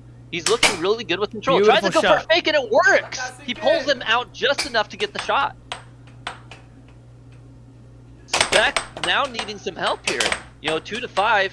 He's going to have to change this matchup. Oh, there it is. Spec 5-3 now. But this is Even just like last game. And here we go again, 6-3, just like last game, 6-3. But Spec was able to bring himself up to at least 5. Can Josiah close him out this time? Goes for that beautiful cut. Goes for a diamond drift. Misses a shot. Sets it up. Goes for that left wall over. Barely missed. Josiah again. He topped. Yeah, hit the top of the rail. Loses possession. Here comes the ref with the whistle, and it's back in play. Spec hoping to get another point on the board before being shut out. Oh, and there it is with a cross. 7-3. 7-3, worse than the game before for Spec. Josiah. I thought this would be a close match with Spec taking some games and Josiah taking some games, but so far, Josiah really is just showing that he is in control of these matches. I expected that also. I really, really, really expected Spec to take this. But Josiah, like I said, even last night, Josiah was at the arcade, and it was a double elimination with a handicap. And what that means is that if you were to have gone to the Jeremy's Arcade in Nampa, Idaho, and you were a new player, you get to start with up to 5 points. I had to play somebody, and they got to start with 4 points yesterday. That was nearly new. And so it's a handicap battle. All the pros, they had to start with points against them, right? And Josiah lost to a newer player at the very start, and then in the loser bracket beat every single person. And there was I don't remember how many people that were playing yesterday, 20. And he beat every person in the loser bracket and made second place in yesterday's tournament, even after losing his first game. So he's a crusher at this point. I love that he does it in flip flops, right? Like one of these days, I don't know how it's gonna look. He's gonna just be all in a jersey and sponsored out, with Nike all over his clothes probably, but still wearing flip-flops. Some flip-flop company is probably going to pick him up or something ridiculous. That would be great to see. I haven't seen the chat. Wow. I haven't seen the chat in a second. Let's see what do we got here. Is someone asking automatic goal if someone uses their other hand to block a shot? Yes. Well, it's not really an automatic goal. It's an automatic penalty shot. If someone actually blocks a puck from going into the goal, like it did to Matt when it hit his stomach on the way in, if it was a clear shot to the goal, then the opponent gets to do one shot without it being blocked, which is basically a goal. Right. All right, Josiah gets the face-off again. Josiah sets it up, loses possession. I think both games Josiah's gotten the first point, so it'd be fun to see Spec change that right now. Spec has been the number 2 in Idaho for almost a solid 2 years. Ooh, He's really held his own transition here. From the diamond into a cut. Diamond drift, Josiah, great shot once again with the first blood for the 3rd game in a row. Josiah only needed 2 more games to close this challenge set out and steal so many points. Actually, catches him out and about. To be honest, I have to wonder if Josiah wins this game against Spec, he may take enough points away from Spec and grow enough points to be able to be 2nd in Idaho. So this game means a lot to both of these players.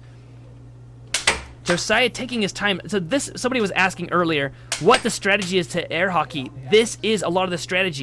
You take your time, you take those shots. Do you see how he went for this goal over and over and over and over again? he kept shooting for this side over and over, and then one of those shots, he shoots for this side instead. Yes, the edge of the goal is that important. Where you shoot the puck Ooh, another is beautiful that cross important. transition. Ooh, okay. Oh, and then cross right back at him. That's the shot. That's such a solid shot from Speck, and it's from the back of his mallet. Will Speck continue to use this cross now that he sees it works? He tries, but there it is. Josiah reads him and blocks it. Josiah goes to the puck. Way out of to the right wall position. under. He just pulled a mat on that one. He dove out before the shot was even hit to block it. But he's got points to spare, so what does he care? He's just chilling out in his flip-flops, still beating Speck, the number 2 in Idaho. Josiah, the 14-year-old, just absolutely crushing it right now. And I gotta say, there's nothing worse than losing to somebody that you're not supposed to lose to. Right? Right. Josiah's excited because, wow, he's winning. He's not supposed to be winning this game. And Speck has got to be freaking out because he is not supposed to lose this game. In any anime ever, the bad guy always inevitably says, "What? I'm being beaten by a mere child?" or something to that effect, right? That's what's happening right now. And Speck, he sees it and he reads it, cuts it down. He says, I don't want to lose to Josiah here on national TV. He wants to show that he's number 2 for a reason, and he comes back 5-4. For the first time in this match, Speck is actually leading. We've got Westrigent saying we need beer commercials, and I kind of agree. If you know a beer company, let us know. Of such, grab your sodas, because man, this match is getting intense. 5-all, a nickel apiece. The point of criticality. Will Speck finally get a game off of Josiah, or will Josiah continue to take his lead to end Speck's career? The most points that Speck has gotten has been 5 points. So I have a feeling Josiah is just going to close him out like the last 2 games. Let's see what happens. And there he goes with a beautiful cut. Again, that shot has gotten so many in on Speck. Speck cannot lose possession, but he does. He loses possession. Josiah might get the 3rd game in a row. No, but Josiah loses possession. No, there it is. Right wall over. It's now 6-6. And then he takes it. 6-7. Oh, my goodness. Look how fast he does. He just sets it up. He does a diamond drift. You can see him drifting back and forth and then goes straight for that cut. That cut has killed Speck. It's the same shot that killed Matt in the last game. If he's not going to be able to block that, he's not going to be able to win this.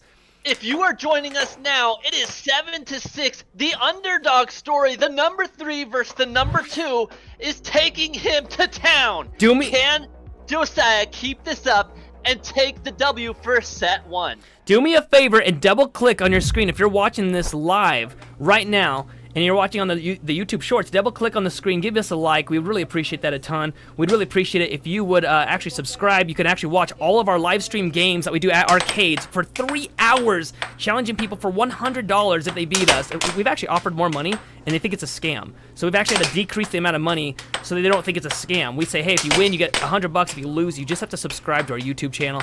So do us a favor, give us a subscribe, watch our live streams. They're really kind of fun just to watch random people at an arcade try so hard, sometimes over and over again. We'll let people have retries. They can try 5, 6, 7 times in a row and just never win a game against a pro player.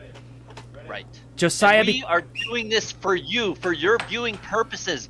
We want to make this better and more enjoyable every single time. So if there's anything that you want to tell us to try to improve on, let us know. Also, I love this question from Caleb. What would you guys say is the most important trait? Possession, defense, or offense? That's such a great question. Nathan. Defense.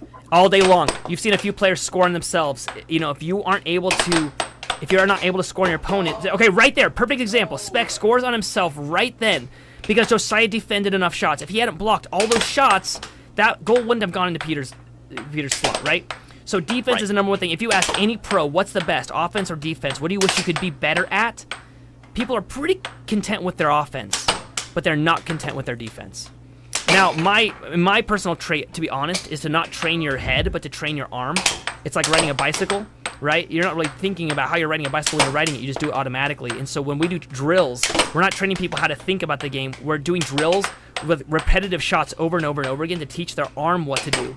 And the way that you can prove that is if you take somebody that's very good at the game and right-handed and then make them switch left-handed, they're going to play so much worse. Well, why? They've got the same brain. Well, because they don't have that muscle memory built. So I would actually say not just defense, but muscle memory is very key to this game.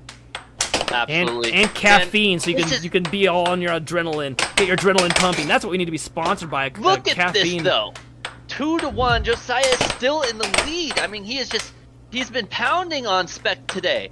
If Spec, Is Spec not gonna get a he gets single that game? same cut, 3-1. If Josiah just needs 4 more points to steal so many points away from Spec in the ranking system, which will most likely put Josiah at number 2 in Idaho. Josiah with another point, 4-1 now. Just This relentless. is incredible. 4-2. Spec just trying to hang on. It's like Josiah's a whole new player. Okay, Spec showing some life again, coming back at it. 4-3. Spec. He can't let it end like this. He needs to at least take a game from Josiah now. Oh no. He's just grasping at straws. Before the game started, he told me, he said, I'm not afraid of this game at all. All I have to do is this cut. Josiah can't block the cut. All I have to do is a cut. Over and over again. But Josiah has blocked it. And now Spec is struggling. Look at this. He's trying forehands. Okay, there was a cut that he said that was going to work. The point of criticality once again. Ooh, and 5-5, Josiah with 6-5, the left game wall over. Point, match point for Josiah Is here. match point. Oh my goodness, match point, game point. Once again. Will Josiah end it, or Spec finally get a game Oh man, from this him? could be it right here. If Spec loses The possession, diamond Spec drift. does lose possession. Josiah Josiah gets sets it control. up, goes for the Josiah cut, takes a shot, he gets it back. goes for the Josiah cut takes another again. shot, gets 2 it back cuts in a once row, again. goes for a diamond drift, left wall, Josiah it's goes to the left blocked. wall, doesn't quite connect. Josiah, brings it out. could he get He second takes in the off ball, but he Idaho? loses control. Now Spec with the diamond drift, brings it out, goes for the shot, doesn't quite connect. Oh no! Defend, right Oh defend. Oh, no! Josiah! He gets it! Oh that's no! Nobody wants to see that. Oh, you could watch Josiah's face on this. You can see Spec is furious. Even Josiah's like, no, nobody wants to lose a game that way, especially with that type of a point. Oh my goodness. Oh no! I would have Listen, lost a lot of money on this If you had told game. me that Josiah was going to beat Spec, I would have been like, fair, that's possible. But if you had told me that Josiah was going to beat him 4-0 in the first set, no way. No way. I would have lost. Okay, so I'm glad at this moment. Somebody had asked earlier in the chat if there was a place that they could bet on these games, and we don't have that quite yet. I'm glad we don't. I would have lost everything in that game. Spec was the expected winner. They just played a few months ago for number 2 in Idaho, and Spec really won that one quite handily. And nobody expected this. That is completely an upset battle. There's another game coming up in just a second. We're gonna have. Are our ladies playing? I think our ladies are playing right now. Actually, I believe is that right? Our ladies playing next. Our No, ladies I- are was playing that- next. That was only the first set, wasn't it? We're- We still have a set we're- 2. No, we're not doing challenge matches for the rest of tonight. We're doing challenge sets. A set is just one set for points. Ah, so he's done. Josiah took it all the Josiah way. It took is it over. all the way, and now we're gonna have a game with both of our game starters. You see them doing their warm-ups I mean, of some you kind. couldn't be more proud of your son today, Ruth Kamichek, taking down the number 2 in Idaho, Spec. Josiah just proving time and time again that he is the underdog to be feared. So we got Emily, which is the one closest to the camera right here, and she's gonna be going up against Kayla. They're both of our game starters. They've been starting our games now for quite a while, and they said today, hey, wait a second, can we get ranked? Can we play? And we said, sure. Who do you want to go up against? And they chose each other, which is really fun. So they're gonna just face each other to see who is the better ranked game starter that we have here, which will be a ton of fun. We got Chance out there in the crowd giving Kayla a practice match right now. So Kayla is wearing the white American Air Hockey League shirt. And then we have Emily waiting right now for her practice match. I think this is a perfect time also to go through and look at some of the chat that we've got posted right now. I don't know who's going to win this because Ruth Kamichek. Emily's been playing longer than Kayla has, but Kayla has been playing a bit more in the last few weeks, so I don't know who's going to win this game. It'll be fun no matter what. I have a feeling Kayla's going to take it just because she's got a lot of like more recent training, and she's got a really solid shot, like right there. She shouldn't be able to score on Chance with that shot. but she did. Chance is a much higher ranked Well, player you than can she see is. her excitement for scoring too. Yeah, She kinda did a that's little because dance these there two, afterwards. Chance and Kayla, have a rivalry, which is kind of fun. So every time she scores on him, she kind of rubs it in. Okay, let's take a look at the chat. We got Ruth Kamichek in chat. She's cheering her son on so much. She's so excited to see his win on this one. Well, and then we have Brooke Bentley in the chat too. Is Spec feeling okay today? You know, that I would be wondering the same thing after seeing that match. But you know, Josiah, he's come a long way. You know, so Caleb, you and I should take turns reading off comments. I'm gonna read one actually from a guy named Caleb as well. He said, "I love the sportsmanship. You guys don't just win. You want to actually beat your opponents through pure skill." That's correct. Actually, if you ever see, Caleb, somebody tap their mallet against their own goal 2 times, it's a way of saying sorry. Like, they weren't supposed to score on themselves. So if somebody actually scores on themselves, nobody wants that. Honestly, they say, "I'm so sorry, that shouldn't have happened. I'm bummed about that." Like, yeah, they're excited that they won, but nobody wants to win that way. Nobody does. It actually, to be honest, it totally defeats the win. It'd be like boxing somebody, and for the last punch, they just punch themselves in the face, right? It just ruins it Which entirely. I would still love to see, but I would not like to verse. Right? Okay, Caleb, you read one off, and I'll read one off. You want to take turns?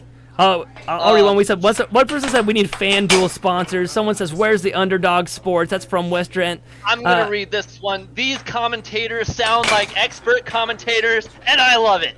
I couldn't agree more with you. We've got that guy fooled so well. We got Nate Carter saying, the air hockey version of Mahomes versus Allen. I love it. We got Campbell saying, "The flip-flop king takes no prisoners." Talking about Josiah playing in flip-flops. We actually call him Flip as a nickname. So fantastic. Kayla here, showing a lot of promise. She's getting ready for her game against Emily, so don't go anywhere. We got our ladies playing against each other in a second here. Let's see, what else? Two Pac-Man says, "Do you need 4 games to win a set and then 2 sets to win your match?" That is correct. However, for the rest of tonight, we're not doing any more matches. Matches are for world rank. And for the rest of tonight, we're doing sets. So it's just 4 out of 7. I guess you could call that a match, but it's 1 4 out of 7 set. And what that is for Idaho stats and for the American Air Hockey League, like, ranking points. And so if they win these games, they get a whole bunch of points and they get ranked. And so a lot of players tonight came out, a lot of new players, in fact, to hopefully get on the ranking list if they can beat these players. Chance totally cheating right now, just screaming at her before she hits it. Luckily, this is just a warm-up game. This is just Kayla's warm-up game before her game against Emily. And then Emily's Listen, probably going to come I up for don't a know warm-up what game. the rules say, but if I'm out there playing, I want to be able to scream every time I take my shot. No way. No way. I mean, like, if you do it, like, after somebody, I don't know, maybe after the shot, I don't know, maybe. It's just so distracting. They don't do that in boxing, right? If you ran up and screamed and then punched, I don't know. I'm just going to compare this to boxing all day long, apparently. I'm not sure if there's any rule of that in boxing or not. I mean, you know, I guess you don't really see it happen too often, so maybe there is a rule and we just don't know about it. We got West Virginia saying, "I was watching college hockey on BTN, and they sucked compared to this." I love that. Thank you so much for the shout-out. Actually, we've got a local air hockey team here, or not air hockey, sorry, a local ice hockey team. You know, regular hockey. And we're going to challenge them, hopefully, to a game of air hockey. They're called the Idaho Steelheads. And it's funny because most hockey players just assume that they're really good at air hockey as well. They think that the physics are exactly the same, that everything's the same, what could go wrong. And so it's really fun for air hockey pros to go up against ice hockey pros and just absolutely crush them. Now, to be fair, all of us would be destroyed at ice hockey versus those guys. But it would be really fun to get some cocky people thinking it. I saw a post yesterday, Caleb. We had 41,000 views while we were live streaming yesterday, and somebody said, "Air hockey jocks get all the babes," and I think that's like the best thing ever. The funniest comment. I think that is hilarious. That being said, Justin just asked, "Is there doubles air hockey?" And oh There man, is! there is, Oh. and it's actually one of the most fun to watch. Okay, Out of so- all the air hockey, Okay, but that's one of the so most first fun. off, Justin, you need to subscribe because we just did a doubles tournament for Idaho, and it's really fun because the teams get to make up their own team names. But now, to make one point of clarification, doubles does not mean both players on a team are on the same side of the table at the same time. Okay, so imagine there are 4 people, but only 2 people will be on the table, just like you're seeing right now on the screen. You've got right now Emily practicing against Chance. Chance is in the pink right now, right? So now imagine Emily just got scored on. then she would have to sub out with her teammate. And if her teammate got scored out, they had to sub back out for Emily again, right? So every time you're scored against, your teammate jumps in. And every time you score against the opponent, they sub out. And that's what doubles is. But what makes it more fun is that while you're waiting for your opponent to either win or lose, you're yelling at the other opponents. And so it makes it so much more verbal and vocal, and it's so much fun. The insults fly all over the place. You get to give each other advice. It's really, really fun. So doubles matches are fantastic. We had, in our latest doubles match, we had 2 different father-son teams. I should have teamed up with my daughter. I didn't know she was going to play.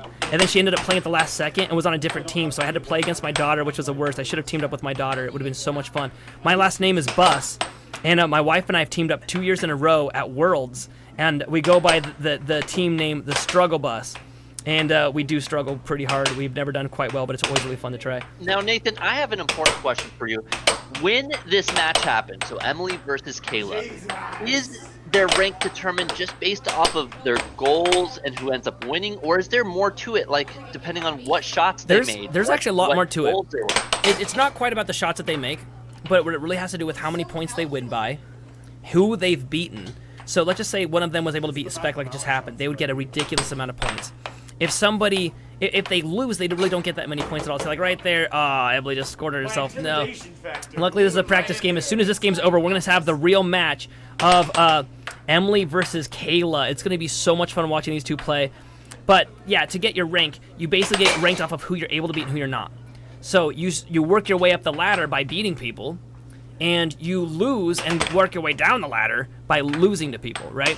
So if somebody challenges you and you try to get points off of you, when you lose, you basically give them your points. There's these ranking points. It's very similar to the way chess is scored. So if anybody's familiar with the way chess is scored, it's not that you have to go against every single player. You just get points versus the games that you win, and those add up, and that shows your actual rank. Right. You know, Dixon Mayer says amateurs, and you know, we are about to have 2 new players do their first rankings. That being said, we have plenty of pros here at the AAHL. We got a fun matchup right now. This game is almost over right here, this practice match. And then we've got Emily versus Kayla. This should be a fantastic battle. What do you think about the game? I think it's going to be a fun one, but I also think that, you know, when you got 2 new players, you don't see a lot of your like impressive shots, but you see a lot of crazy shots come out because, you know, new players, they just do anything and everything. Okay, so now we're going to go into our game now. So we've got Emily on the left. She's in the white. And we've got Kayla on the... I'm sorry, I just said that wrong. We just switched them. Hey, would you run out there and go switch them? You've seen both these players play, Nathan. You know, what shots do you expect to see coming from both these players? Well, first off, okay, so I said it totally wrong. Emily's in the blue. I don't know what I was thinking. The names are on their shirts. I don't know why I can't read. And they're in the... Dyslexia at its finest. Yeah, so it's so hard to say, but it's fun because they've never really played a challenge set ever. This is their first ever challenge set. They just said they normally start the games, and so this is going to be funny because instead of starting the games off, this is going to be the first time of having a guy start their game, which is really fun. So I think it's probably going to be Chance or Anthony or one of those guys that are waiting for their games up. Right. And so, but I don't really know how this game's going to go. They're both... Henry and yourself, I think you guys both believe that Kayla's going to win. I think Emily's going to take it. I believe Kayla's going to win just because she's had more recent practice, but let's put a poll in the chat. And so we'll let you guys vote and decide for us who you think is going to win this game. So this should be a really fun game. Remember, it's a set. It's best 4 out of 7. And there's only going to be one set. It's not best 2 out of 3 sets. It's just best 4 out of 7 games. So Kayla already showing some puck possession right now. She's taking control of it, going for those shots. She's keeping possession of it. They're both pretty new, so this will be a fun game to watch here. Look at their stances. Emily holding up, leg back, while Kayla kind of more in the forward position. Emily, beautiful. Down the first right wall over. I do like Emily's stance. You can see it right now. She's bracing herself for those shots. She even does that flailing kick. You do not want to be behind her. Oh, it's tied up now. The only problem I see with that stance is you have a harder time catching the puck, right? If you're that far back, you're not going to be able to get to the line quickly.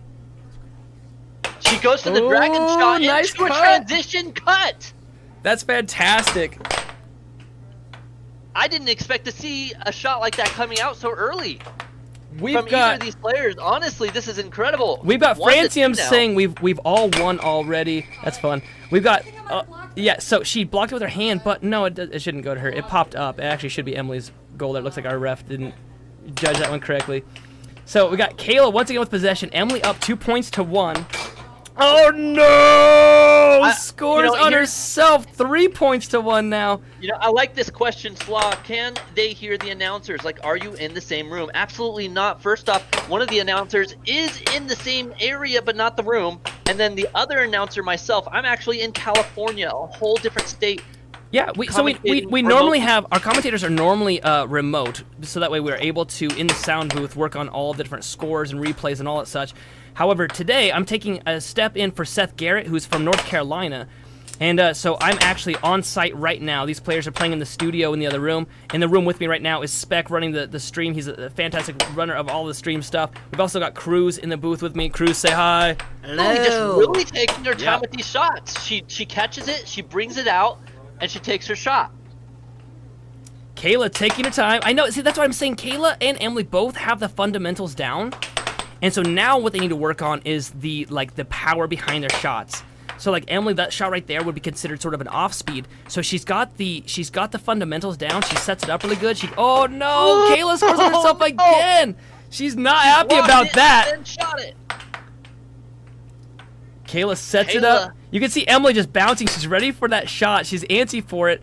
Kayla gives up possession again. Emily, slow setup. Oh, she pushes it too far forward and misses it. A little too far for the transition. Kayla going for shot. a forehand. This is what I was saying. You know, when she's putting her leg nice. Back, she can't reach it.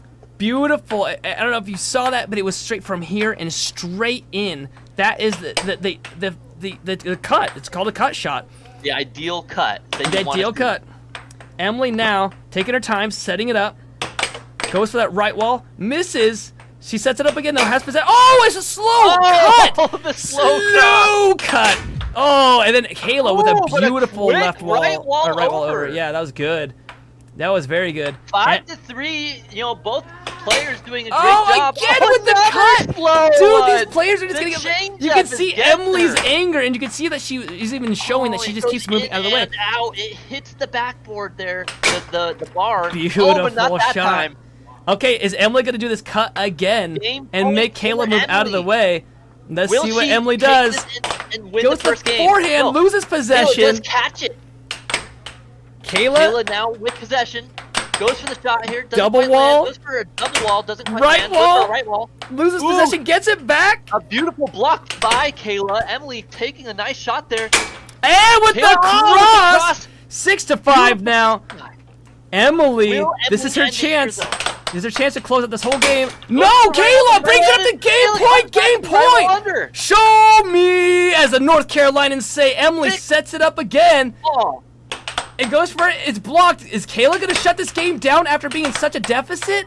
Wasn't it like 5-2? Right. Kayla blocks it, gets it back again. Goes for the cut. But it's missed. Emily, now. Emily sets it up. She goes for the dragon shot, but then she switches. It's blocked into a again. cut. This is just back and forth. Each person taking possession away from the next. Kayla going for the right. Goes for the right wall over. Loses possession. Emily's shot now to close this game out. Is she going to go for that cut? She does an off goal, another off goal. She takes it, sets it up, goes for a slow dragon push, and goes for the cut. It's missed. She doesn't quite land it. I'm on the edge of my seat now, still 6-6. Who is gonna take game one? Kayla loses possession. That could have that probably just lost her the game. You can see it on her face. Oh no, she loses it again. Possession is so key. By Kayla there. Oh, intensity intensifies. Okay, Kayla getting very serious right now. Doesn't quite land. Loses possession. The cut doesn't quite land. Emily now setting it up, and she almost missed it again, but barely tipped it. Kayla goes for the right wall, doesn't quite land. Now Emily with another opportunity. She goes for the cross. It's blocked. Kayla does block it. Emily sets it up again. I like their setup. See, that's the thing that they have the rudimentary down. They don't just hit. And she gets it, Emily, with the right wall under. That was so close. In game one. Oh, that's fantastic. Job there. They set it up. She almost got a touch on I that would have just one lost by that Kayla. bet. I said that I thought Kayla had it, and Emily just wrecked her at the start. Kayla had a fantastic comeback, but didn't have quite enough to close it out. Somebody just asked a question. What did they just what say? A good close start. 7-6. You can never get a closer match than that. Ready? All right, the players are getting the setup. We got our beautiful game starter now, Chance. Getting ready to start this game off here. Oh, man. Absolutely. Now Emily with control, 0-0. She slows it down once again, goes for the shot. Kayla does block it though. Now Kayla with control. We would Kayla really takes up appreciate it 30 if you're watching this. Great If you're position. watching this right now, especially live, because this is live right now. Oh, a beautiful cross Ooh. there by Kayla. Go ahead and give us a like and a sub. We would love a subscription. We would, really, really appreciate that a whole bunch, and it would help us all here out at the American Air Hockey League. Give us a like. Get that sub, turn on the notifications, so that way you can catch us again, Sunday night or Monday night, because we do it both nights. And, we may be bringing some more days on in the future. But for now, Sunday night and Monday night. We have hit 20,000 right now views so far for tonight, and we're doing this live, which is so fun. So, there is still a push for live sports, and I think that that's sort of just going away, and so we're bringing it back in style. So thank you once again for supporting us here at the American Air Hockey League. Kayla up 2-0, very different from last game where Emily had just a demanding lead. Kayla taking her time, going for that right wall over, and scoring on herself. That's what she did last game, I think 3 times. She basically scored more points than Emily did last game. There she goes again. Henry, you couldn't be more right. All of a sudden, air hockey is my new favorite sport. It should be. You've got the best commentators, the best players, the most exciting visual viewing. It's so much fun. Just come out here and, maybe you can join us. A lot of people say that in air hockey, they say in air hockey, if you blink at all, you're going to miss it because the game is played that fast. And I think that this is the first time that a lot of our viewers will fully agree that they really shouldn't blink while watching this. Right. All right, here we go. Kayla, 3-1. Now we're seeing a different side to this match. Originally, Emily was winning. She took game 1, but now Kayla, 3-1. She's in a great defensive position. Look at how far up ahead of her goal. The only difference is that she does do a lot of movements after a shot. If she needs to, be a little bit more firm like a statue or a stone wall. It's true. Oh, right there, nice right wall under. You can see Kayla's face. You know that she got, as Kayla likes to say. She knew that she was completely out of position for that. Emily fooled her and got it past. It's so now, fun. Kayla with control. She goes for a forehand there, but doesn't quite connect. I just got to have a shameless plug here for a second. We've been playing for so many years now, and it's this sport has gotten to be more and more social, and so many people join just because of the community of people in this area, in North Carolina, in Houston, Texas, in Colorado, Chicago, all of the air hockey meccas. And people say that they started just because it was a fun competition, but they stayed for the community. And now we have our game starter girls say, hey, you know what? I'm sick of just watching these games. I actually want to start competing. And so it's so fun watching them try to jump into all this. Oh, that was a fantastic but you can tell. shot. Listen, That was good. You see a new player versus a player who at least has seen and played, and you can tell, these girls have some good shots. They may not be as quick or have the, experience that the pros do, but they do have a couple shots down. Well, they've been playing for a while now. Not competitively though. They just come to the weekly tournaments that we throw, and they have some fun at those here and there. But they really just came to watch, and we encourage people to watch. You don't have to play. If you're at the arcade, we won't just force anyone to play. They watch, they hang out. But it's like at this point they've been playing enough now, and we're joining this big community. We actually have there's more females in the studio right now. They just haven't challenged anybody yet, so it's kind of fun just watching the community grow. If you guys are in the comment section, leave us a comment, a question, whatever, how we can improve this, but also keep it clean in the comment section. Appreciate it. Yeah, I know. During this game, people are having a hard time keeping it clean in the chat section, so I'm just gonna watch the game instead of the chat at this point. Really appreciate though everyone taking the time to comment. That actually helps us grow immensely. Please like and subscribe. And you know what? Share this with your friend right now. Say, hey, I had no idea professional air hockey was a thing. That's what I get a lot when I go to the arcades. People say, I had no idea professional air hockey was a thing. It has been for over 50 years, believe it or not. It just hasn't grown very large until now. And so now it's starting out. If you would like to be on the ground floor of us growing, let us know. If you happen to be in any of the areas that I mentioned, reach out. There's a lot of Facebook groups that you can get in contact with, and you can actually go out and challenge some professional players and start getting your ranking growing, which would be really fun. Or start playing wherever you're at. The only thing I'll suggest highly is you really want to play on a Dynamo table. I don't know if you can see the logo on the table right now, but on the backboard you can see it's a Dynamo and a few other spots. You don't want to play on a different type of table because their dimensions are different. They're not world-sanctioned tables to play on. Ooh, Emily with a fantastic left wall over. You know, in the chat they were saying the right-handed players don't do the left walls. That's not true. She just killed it. Look at her. She's bouncing up and down. She had a great comeback this game. And now she's coming back. TK, she's only 1 point that's away. An interesting statement, TK, saying that this isn't growing. Oh, you no. couldn't be more incorrect. I mean, you look at cornhole, and all it was just a couple guys throwing some beanbags, and now that sport has blown up to millions. And the same thing is with air hockey. You know, it's been around for a long time, but no one tried to take it and make it popular. And already we went from only a few hundred to 1,000 to almost 2,000 subscribers in just a few months. Emily. This sport is huge. Emily right just now. holding her own. Kayla just trying to break this brick wall that is Emily. Emily stops the puck, gets possession back. Does she take the second game in a row? Gets possession back again. She sets it up. She's really just killing these shots. Goes for that left wall over, or sorry, right wall over, but maintains possession. So, you know, in amateur air hockey, people just think they just hit it, and they just keep hitting it back and forth. But in pro air hockey, possession is that in like football. If you have a turnover in football or an interception, it's the worst thing in the world, and that's the same in air hockey. You do not want to lose possession. You either score a goal or you better get that puck back. So right there, Emily lost possession, which is the worst thing ever because now she could lose this game because of it. Right, and it's already game Ooh, point and now for it's Emily. 6 Now to it's 6 6. also. Show Game point for me, both.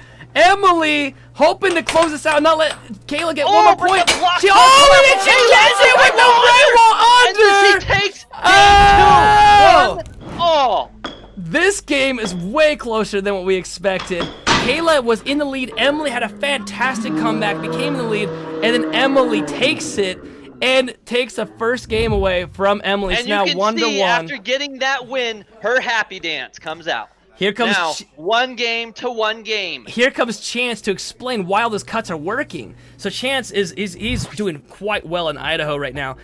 Somebody asked, where is this you located? said We're going into local this in that Idaho. You thought that Caleb may take this and be the better game starter, but I don't know. It's 1 game to 1 game, and this match couldn't be closer.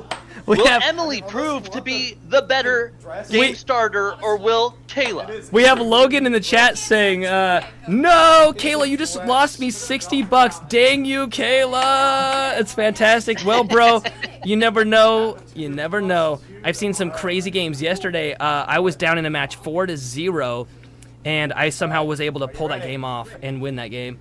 And here we go, game 3.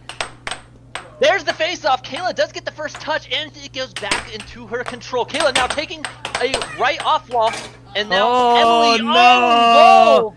Oh no!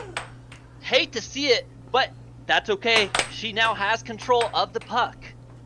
Will Emily, with her hammer, take that puck and send it down to Kayla's goal, or will Kayla? I think you meant to say hand take- hammer as in mallet, but you said hammer, and that just gave it a whole new meaning.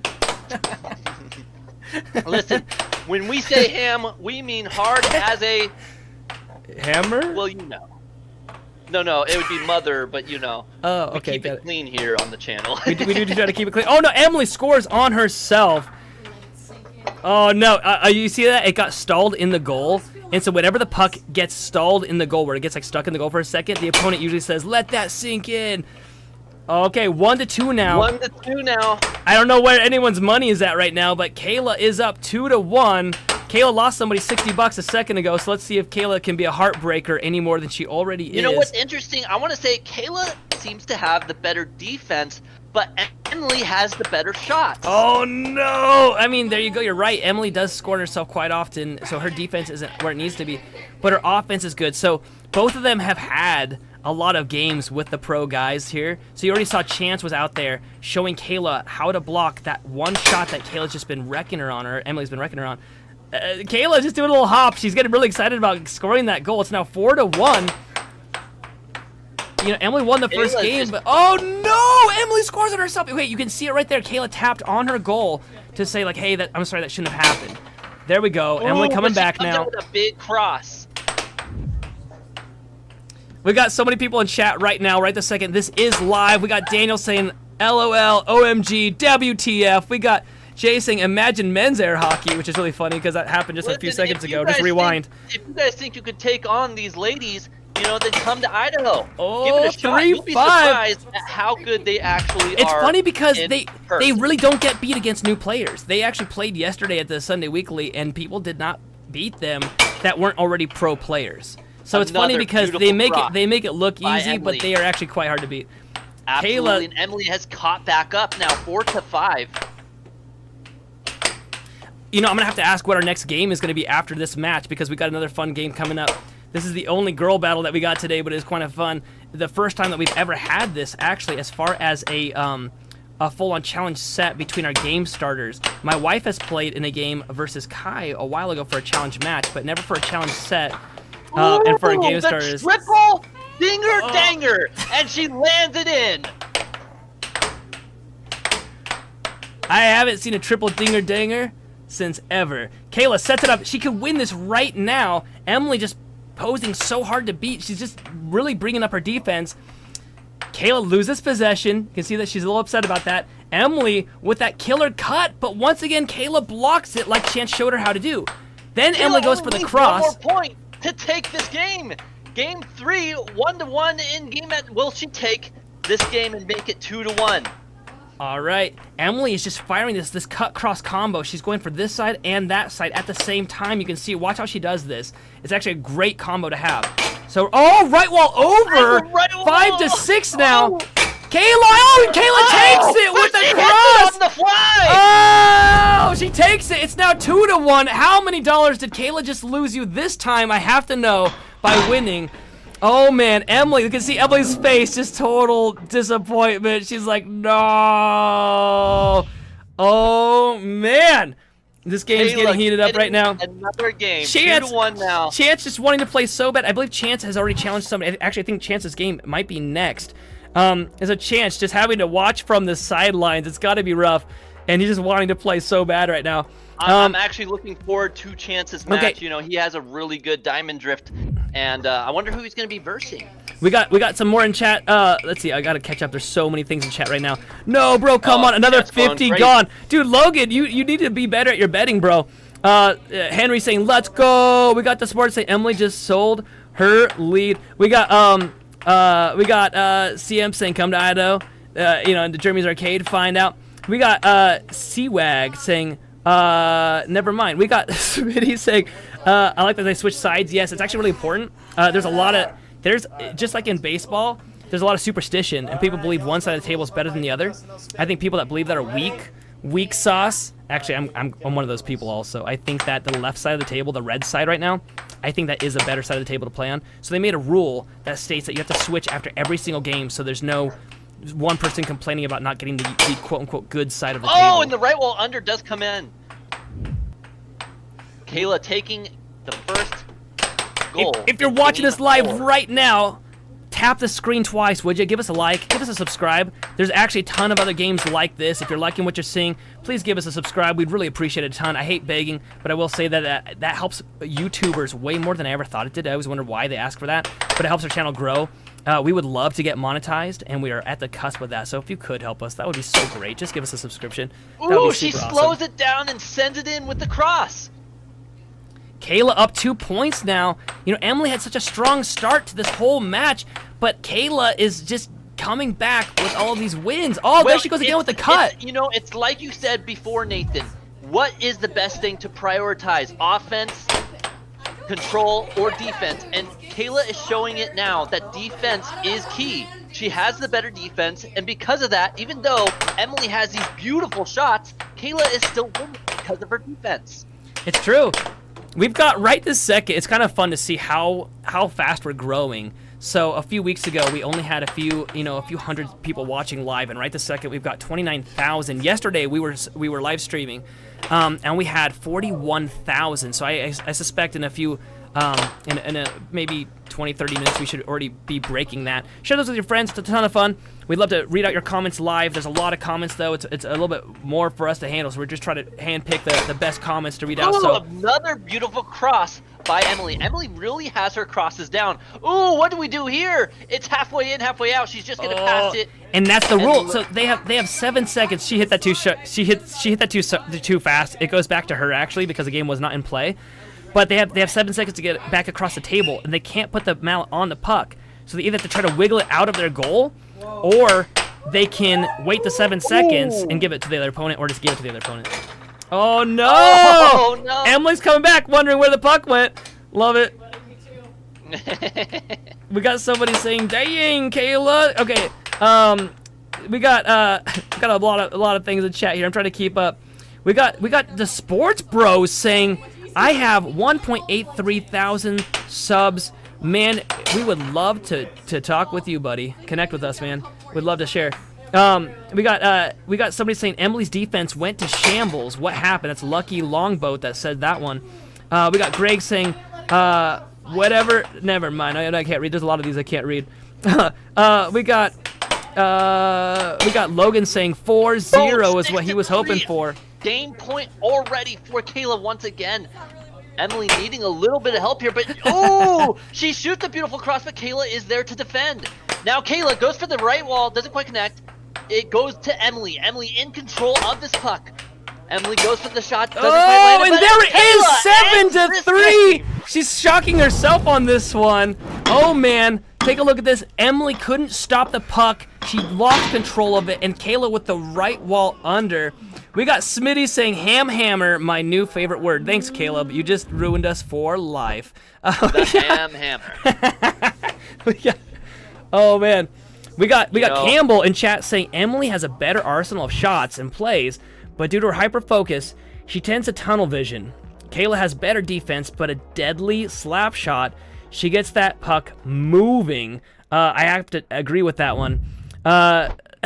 We got people, man, there's so many comments in here. It's hard to read through all this. With cheesy commentators and our hammer players, we make the ultimate ham sandwich. I like that we roll with our mistakes. This is live, and we don't have, it's sad, we don't have like a safe button. A lot of live streams, if something bad happens, they have a button to hit, and it like cuts like the last 30 seconds. We don't have that right this second. I shouldn't say that live. Right. That means everything you're hearing we have is to hold in these long farts that we for 3 hours.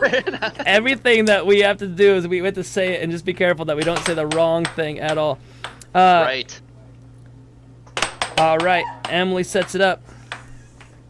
Will Emily take this game from Kayla? Kayla only needs one more game to end this all to prove that she is the best game starter there is. Oh, and Kayla once again with another come point. back and take it from her.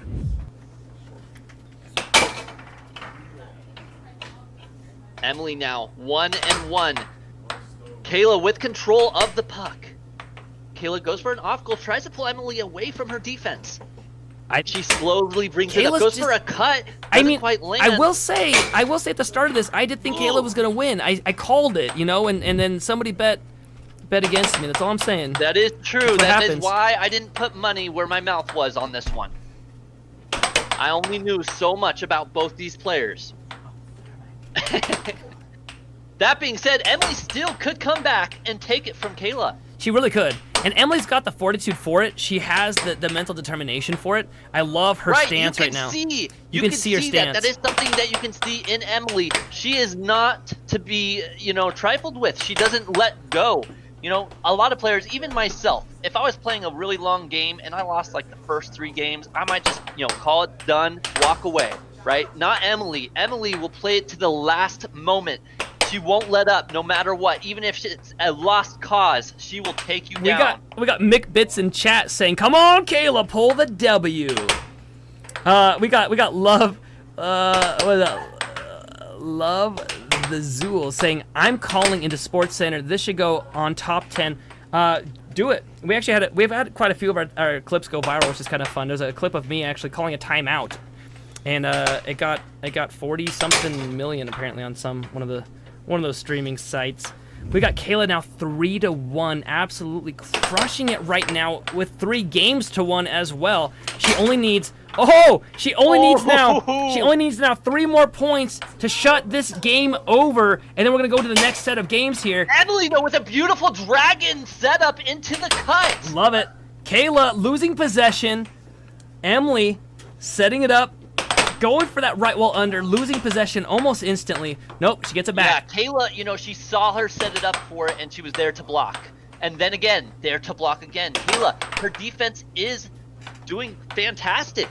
I mean, you don't see that kind of defense very often, but Kayla is showing that she has a great defense. Kayla, right now, only 2 points away from winning this. We just hit 30,000 subscribers, or not subscribers, I'm sorry, 30,000 views. We would love it if you would all subscribe. That'd be fantastic. You should give us a subscribe. Kayla, can she pull this win off, or can Emily come out of this deficit? I don't know. That was a 6-2 fantastic off of the drift. You can see Kayla's... Match point for Kayla. If Kayla gets 1 more point, she ends it all. Oh no, and then Emily gives it away. Making her statement now. Kayla sets it up. Oh, loses possession.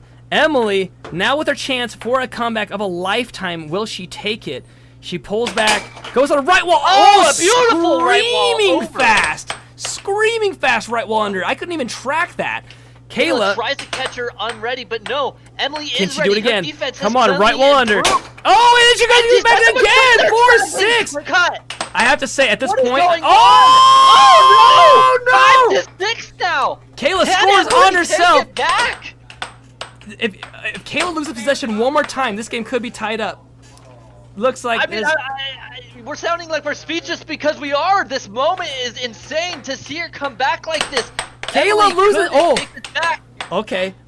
This could be the end of it. They call a timeout. Oh, It looks like they had to get the doggo. We call that's Emily's dog right there, and we call the dog. His name is Bear, but we call him Air Bear because he's the air hockey dog now. And Airbud should have never been called Airbud. What did he play that was air anything? No. Now the timeout is back in. Emily, loses control. Kayla with a huge opportunity, almost goes in, just barely comes out. Emily sets it up. Goes for a shot. Oh, it's deflected. Oh! Doesn't quite let it go for the right one, but Kayla does defend. Emily can tie it up right here. I hope she doesn't throw this away. Right wall under. Oh, it bounces out. It's still in. You can goes in, but it comes back out. You can hear the crowd in the room because they're all captivated on this game right now. Oh no. Who wouldn't be? Oh, and that's it. That's the end of it. Kayla 7-5. And it's all over for Emily. Oh, no. And I see in the chat they're wondering, does it count if it pops in the goal then pops back out? No, it doesn't count as a goal if it pops out of the goal.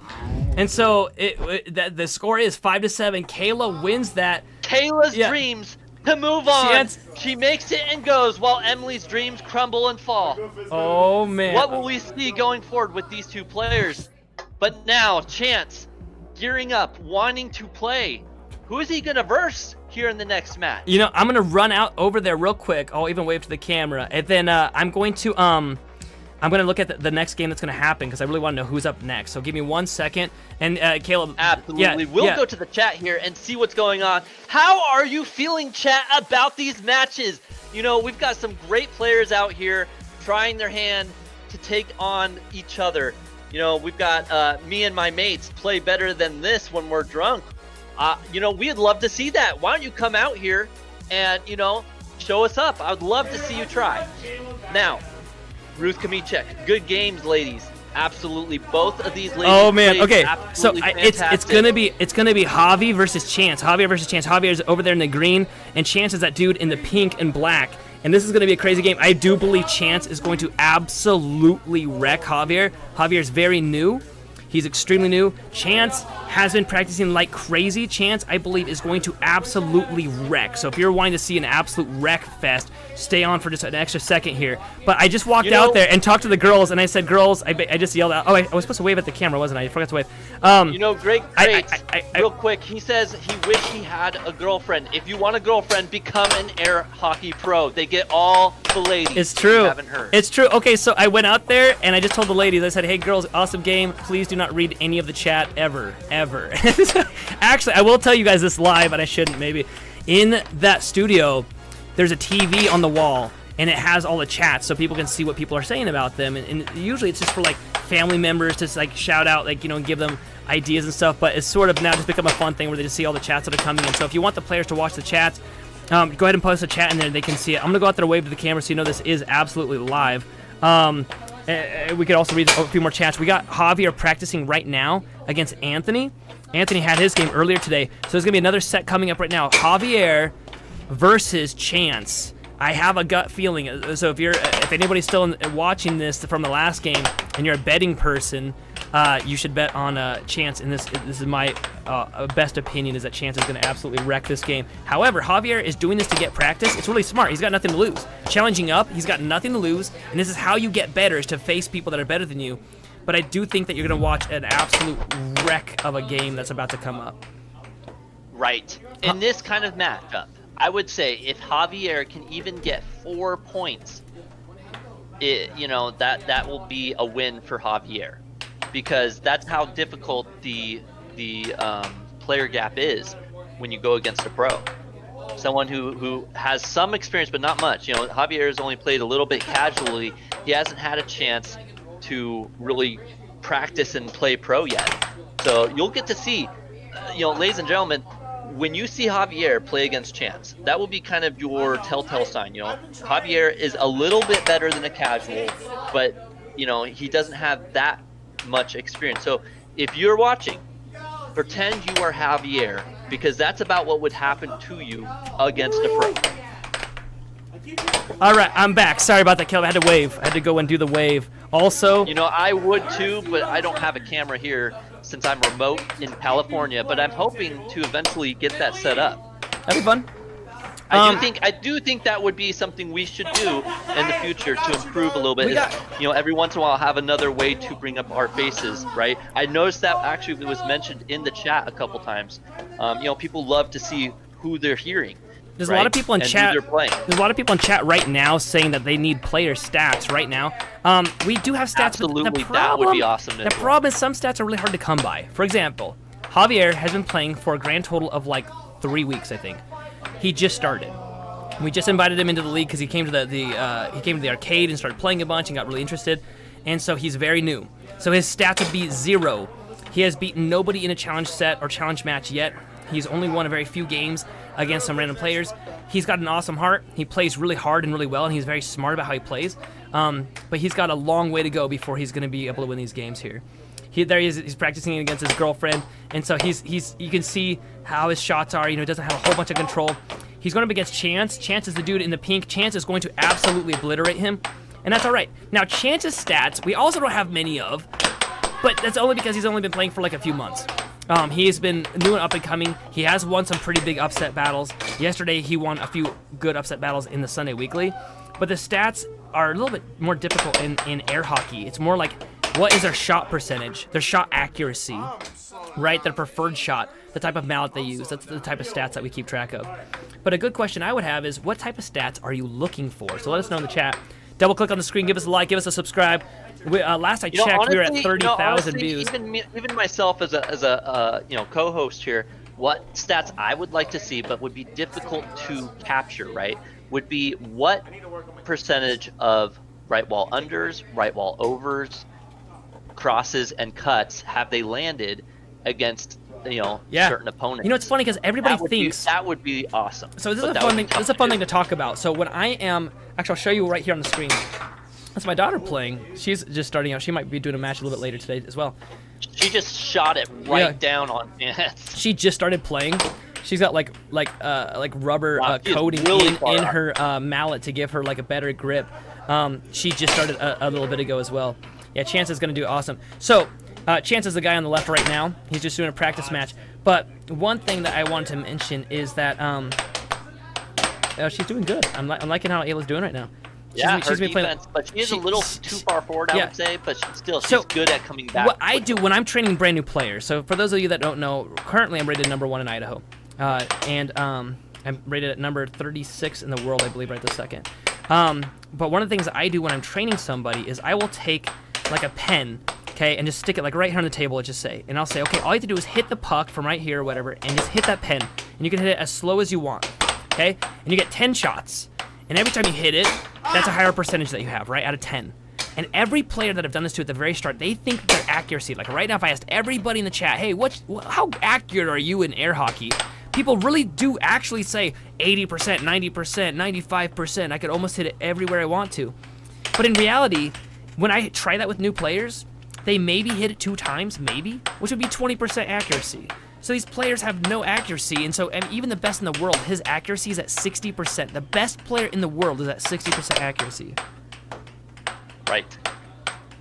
Okay, we got Campbell answering my question. The stats that he's wanting to see are average possession, shots on target, bounce shots, slap shot speed, and score average. The average scores, actually, I never thought about average scores. I actually like that a lot. Arm sleeve, I like that. Spec, we need to write that down. Average points, I like that. Actually, that helps us a ton. It's nice to know what people like. Average speed, okay, speed is really hard to gauge. We even bought one of those baseball, like the radar guns for like baseball, right? And we were trying to track the speed of the puck, and it's really hard to do. So basically, what you have to do is map out the length of the table and like film it and do it in slow motion to see how fast it actually goes. I think what we could do, but like you say, would be difficult, is we'd have to put a sensor inside the goal, because I think as long as we see the speed of the actual goal, right? That'd be a good starting point. We don't have to see the speed of every shot; it's the speed of the shot that makes it in. You know, we got after this game here. So on the left, there's Chance. He's doing this one warm-up game. After this game of Chance versus Javier, the next game is actually my game against Spec. So it's going to be number 1 versus number 2. Is he still number 2? I don't know. Still number 2? I think so. I don't know. We'll see. But I just have to do what Josiah did. Dude, if I lose to Spec, though, and Josiah beat Spec, then that would mean that Josiah could beat me. I don't like that. This is going to be fun. Right. We've got a lot of people getting ready. My daughter is here just helping Chance do a warm-up game. Ayla's in the house right now. It's my daughter. Be careful in chat, please. Ooh, nice shot. We're going to be jumping into the next game in just 1 second here. I would actually like to take a second to talk about our sponsor. She's just amazing. Ruth Kamichek, she's always done an amazing job. She's a real estate agent here in Idaho. So if you know anybody in Idaho or would like to move to Idaho, where it's absolutely amazing, give her a call, 208-965-3570. She's the best. We also have Legacy Garage Doors at 208-370-2747. They're fantastic. Garage replacement, they did it. I didn't know there were so many pieces to a garage until the guy explained all of them to me, and made my garage work twice as fast as it had before. Now it beats me. I usually try to open the garage and have to wait for it to open, and now I can race it to get to my garage. It's kind of fun. Jessica Marie asking, when is the next game starting? Well, they are currently warming up now, so probably within the next 5 minutes. Yeah, it should be starting. It should be starting right now. In fact, here we go. Starting right now. Can you let Chance know he needs to start? Oh, never mind. He got it. There we go.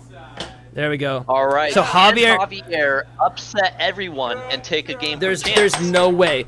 This is a game I would bet $100 on, easily. There's no way that Javier takes it. We got our game starter Kayla after her fresh win coming in to start this game. We got Chance on the right, and we got Javier on the left, sporting the Mets. We got Chance. You can see he's actually in the American Air Hockey League apparel. So, yeah, I think that's I'll check that out later. All right, here we go. Hello? Okay. All right, and there they tap mallets. Now here comes the face-off. Ready? You ready? Chance versus Javier. Chance ranked number 8 in Idaho. Javier actually gets the first, and he goes for a right wall but doesn't quite connect. He goes for a cross, doesn't quite connect. Now Chance with control of the puck goes for the quick right wall under. Too fast to see. If you blinked, you missed it. Oh man, I'm telling you that this game is going to be a blowout game. I don't want to be rude to Javier or anything. I really don't want to be rude. And you can tell Javier, the thing is he is intimidated so much that he scored on himself. But here's then, bam! right wall over. But here's the thing. You got a lot of people saying, like, oh, I could beat these guys, I could beat these guys, and they think they could. Well, here's what it looks like when a new player, and Javier's actually been playing with pros and getting taught by pros. Here's what it looks like when you, look at that shot. That's just insane. Like that. It's like, what's going on? There's no way. It's in my goal. So this is what happens. So this is why you go up to somebody and say, hey, I bet you $100. They think they're totally going to beat you because they think that since they've won a few times, they're totally going to win. And this is what every game looks like. 7-1, 7-0, 7-2. Look at that. There's no way he's gonna beat this guy. And I'm not saying that to try to get drama. I'm being very honest with you right now. The chances of him beating Chance are 0. Look at that shot. How do you react to that? Quick save, right wall over. I can hear him talking smack right now. Chance is saying that he figured him out. See, and like Javier, do you see like he lost possession? That's basically he just basically gave Chance a point because he lost possession. That's how important possession is at pro level.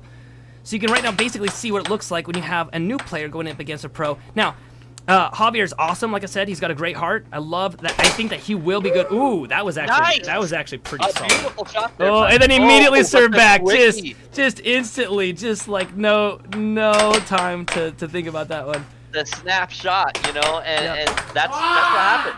Ooh, Chance. Said he's a little upset that he got 2 goals on him and throws his mallet in defeat. He let his mallet go. But Javier, right now, what I like about Javier is that he knows that he's going to lose. He's like, I'm challenging this guy because I want to get better.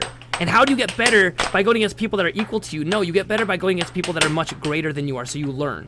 So right now, Javier is getting basically a nice little education, and Chance is administering it.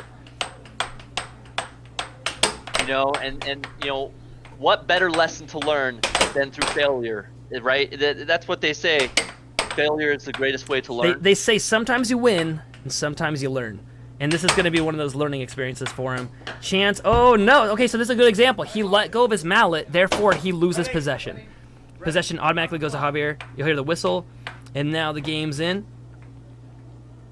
Ooh, that was good. Ooh. Okay. A little bit of life out of Javier. Failure is the greatest teacher. Now 3-6. Over 3-7. That's it. 7-3. Chance takes game 1. I love these replays. Look at this. And listen, this is what I said before. If Javier that was a left wall. 4 points. That was a left wall. At least 4 points. That's considered a win. Even getting 3 points is respectable. For what it is. We had some of our viewers today, some of them say, hey, the right-handed players are never hitting it to the left wall. No, that's the point he just won with. It really depends on your opponent. When you're fighting Josiah, for example, who's a left-handed player, you don't want to use those left-handed shots, right? So this is really fun right now. We got the, you can see a lot more people in the studio building up right now. A lot of games that are coming up. And they're saying, it's clear that the Viking dude, Chance, is going to win. Viking dude, yeah, no, he actually does if I recall, he likes the Norse mythology. He's got his little pink hair tie. Or not self-fix, but yep. Here we go. Here comes the mallet bump. Are you both ready? And the game's on. Start my release. Oh, release, see that? Whoa! We need a wrap. But it goes. Yeah. It would have been a goal. So. Yeah, see that. So that would be a penalty shot. Yeah, it would be a penalty shot. Yeah, because that was going in. Yeah, so because it was on a clear destination and would definitely have gone in beyond all doubt, then that means Javier cannot block right now, and Chance gets 1 shot. If it bounces off the back rail, the puck is in play, and Javier can jump back in. So now, now Javier's able to jump back in. So Chance gave him that Chance purposely shot an off goal. Oh, and then gets punished with getting a goal scored on him. Yeah, so he basically was giving Javier a chance and saying, no, I don't want to steal a point off of you like that. It doesn't feel right, even though it would have been right because it shouldn't have been blocked by the dude's stomach. Some people may say it looked like he was being cocky, but no, he was giving him an opportunity. No. He was no. It's kind of funny because there is a little bit of the nitty gritty, but once you get to know the players, you know that wasn't actually that. Okay, do you see how Chance right now has his the drawstring of his shorts and it's on the table right there? You see that like right here, right? That actually, if the puck touches that, would also be a penalty. Nothing else can touch the puck other than the mallet and the table, obviously. Man, there's so many things in chat I need to read. Let's see. We got Campbell in chat saying, I like that even though Chance can trash talk and have a laugh, he's humble enough to give tips and help break things down for the new players. Yes, that's okay. I love, Campbell, that you mentioned that because that's exactly true. In air hockey, we know you can only be as good as your opponent is, right? It's really hard to get better without a good opponent. You need your opponent to do good to force you to do good. And so we want all of us to do better so that we get better at the game. That was a fantastic shot. Javier actually with a diamond drift. Like I said, this is a no-win scenario for Javier. What is it called? You can see, though. You can see how Javier has already improved just in these 2 matches. Okay, chat, help. He's seeing how Chance plays, and you can see how he's already improving. Okay, chat, help me out here. What's it called in Star Trek with the impossible scenario? It's like the Kamagachi Naru, or I'm going to say it very wrong. I'm going to botch it. But that's what Javier is facing right now. His winning chances are literally 0. Oh, okay. Got a nice slip in there. 4-2, though. Javier cooking right now. But Chance is 4-2. playing at like 60% right now. He hasn't taken his limiters off. I'm not saying that to be cocky. He really hasn't. He's playing easy sauce with this guy. Oh man, Javier's getting Javier got we call that a garbage shot. He got a garbage shot in, so Chance is gonna start getting pissed off. You're gonna see a whole new level of play. Like if you thought that you were seeing a high level of play, you haven't. This could be the curse of the commentators. Sometimes when a commentator says something, for some reason, it'll do exactly opposite of what we say. Okay, somebody help me in chat. They already told me it's Kobayashi Maru. I was way off, but I was close enough to where somebody understood what I was talking about. Thank you so much to Merc Jartan for that answer. 4-5. Chance now closing the gap. It's funny, they're saying the boy in the jersey is tweaking. In my opinion, I don't think so. He's not tweaking. He's just excited. So do you see what I'm saying here? Like now, Chance is scoring on himself. Chance just turns up the intensity by maybe 10%, and that's just too much, right? Look at this diamond drift he's doing. The control that he has on the puck, and there it goes. You couldn't even see it go in. It didn't even look like it went in. So Javier calls a timeout. Taking a second. Javier, that's a good timeout. That's a good timeout. He already has won this match. He's 5-6. That shouldn't have even happened. So, already Javier improved enough to get 5 points. Now, I agree with you though, Nathan, that Chance obviously was giving him a chance. Right. But the thing is that, okay, I got asked by a player once, I said, are you playing at me with everything you got? And I said, no. I don't mean to, but I'm not going easy. You're not forcing me to play at my highest intensity. I'm not angry. I'm not, using rage to play. 7-5 Chance takes game 2. I don't know if anybody put money on this, but it's exactly like I said. I will say that Javier did get more points than I expected, though. If you were an anime character, let's say Dragon Ball Z or something, you don't even have to use a Kamehameha. You don't even have to go into your Super Saiyan mode. You can just, play at your normal. So yesterday I was playing Chance. Oh, here comes a break. Ooh, and Chance gets it. Chance once again with this complete control over this. But so I was playing. Oh, Chance scores on himself after I say that. So Chance played against me yesterday, and he had me like screaming. I was so upset because he had these just deadly left wall overs that he was using against me. So he has great control of the puck. I barely beat him yesterday. Stick around. Jagger, is this real life? Laugh out loud. Yes, this is real life. This is real professional air hockey players. Javier is new to the sport, so he is still getting ranked and getting tested out to see where he places. I would say Chance is playing at Chance is playing at pro level, I would say, but Javier not there quite yet. So is it pro match? I would say it's about half a pro match at this moment, but Javier's getting there. See, he's like trying to set up there. He just lost control of it, and then he just lost a point because of it, right? It's now 2-3.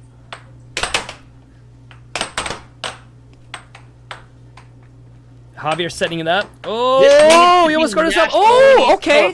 That was great. He almost scored on himself. Chance even nodding and saying like, that was good, that was good. Okay, so Ryan's asking how many games they play. Ryan, look at the top of the screen. You got the white bar at the right top. I'll even circle it for you here. You can see that right up here. That there is how many games they are played so far. They played 1 game. So far, it's 1-0. And I believe, actually, that's not right. They played 2 games, right? Yeah, they played 2 games. So we just need to update that right this second. But it's whoever wins best. It's best 4 of 7 games. So if Chance wins 2 more games, this whole match is over. I do believe he's going to win the next 2 games. Like I said, he's kind of playing easy. You can see his stance right now, how he's standing. He's just sort of kind of screwing around with him right now. Not quite goofy, but kind of just throwing out new exactly, things, exactly. How it plays. When a pro goes up against somebody that isn't at their level, they just do a lot of stuff to like practice and try stuff. Right. Where right now, just to let you know, we've actually broken our record. We now have 50,000 views so far for today's live stream. Please give us a subscribe. There's a ton more of this. You can see us going to arcades. Oh, there he goes. 3-7. Throwing his mallet around. Look at this guy. Watch this shot. After the diamond drift, and he goes for that left wall. Then he goes again with another left wall under.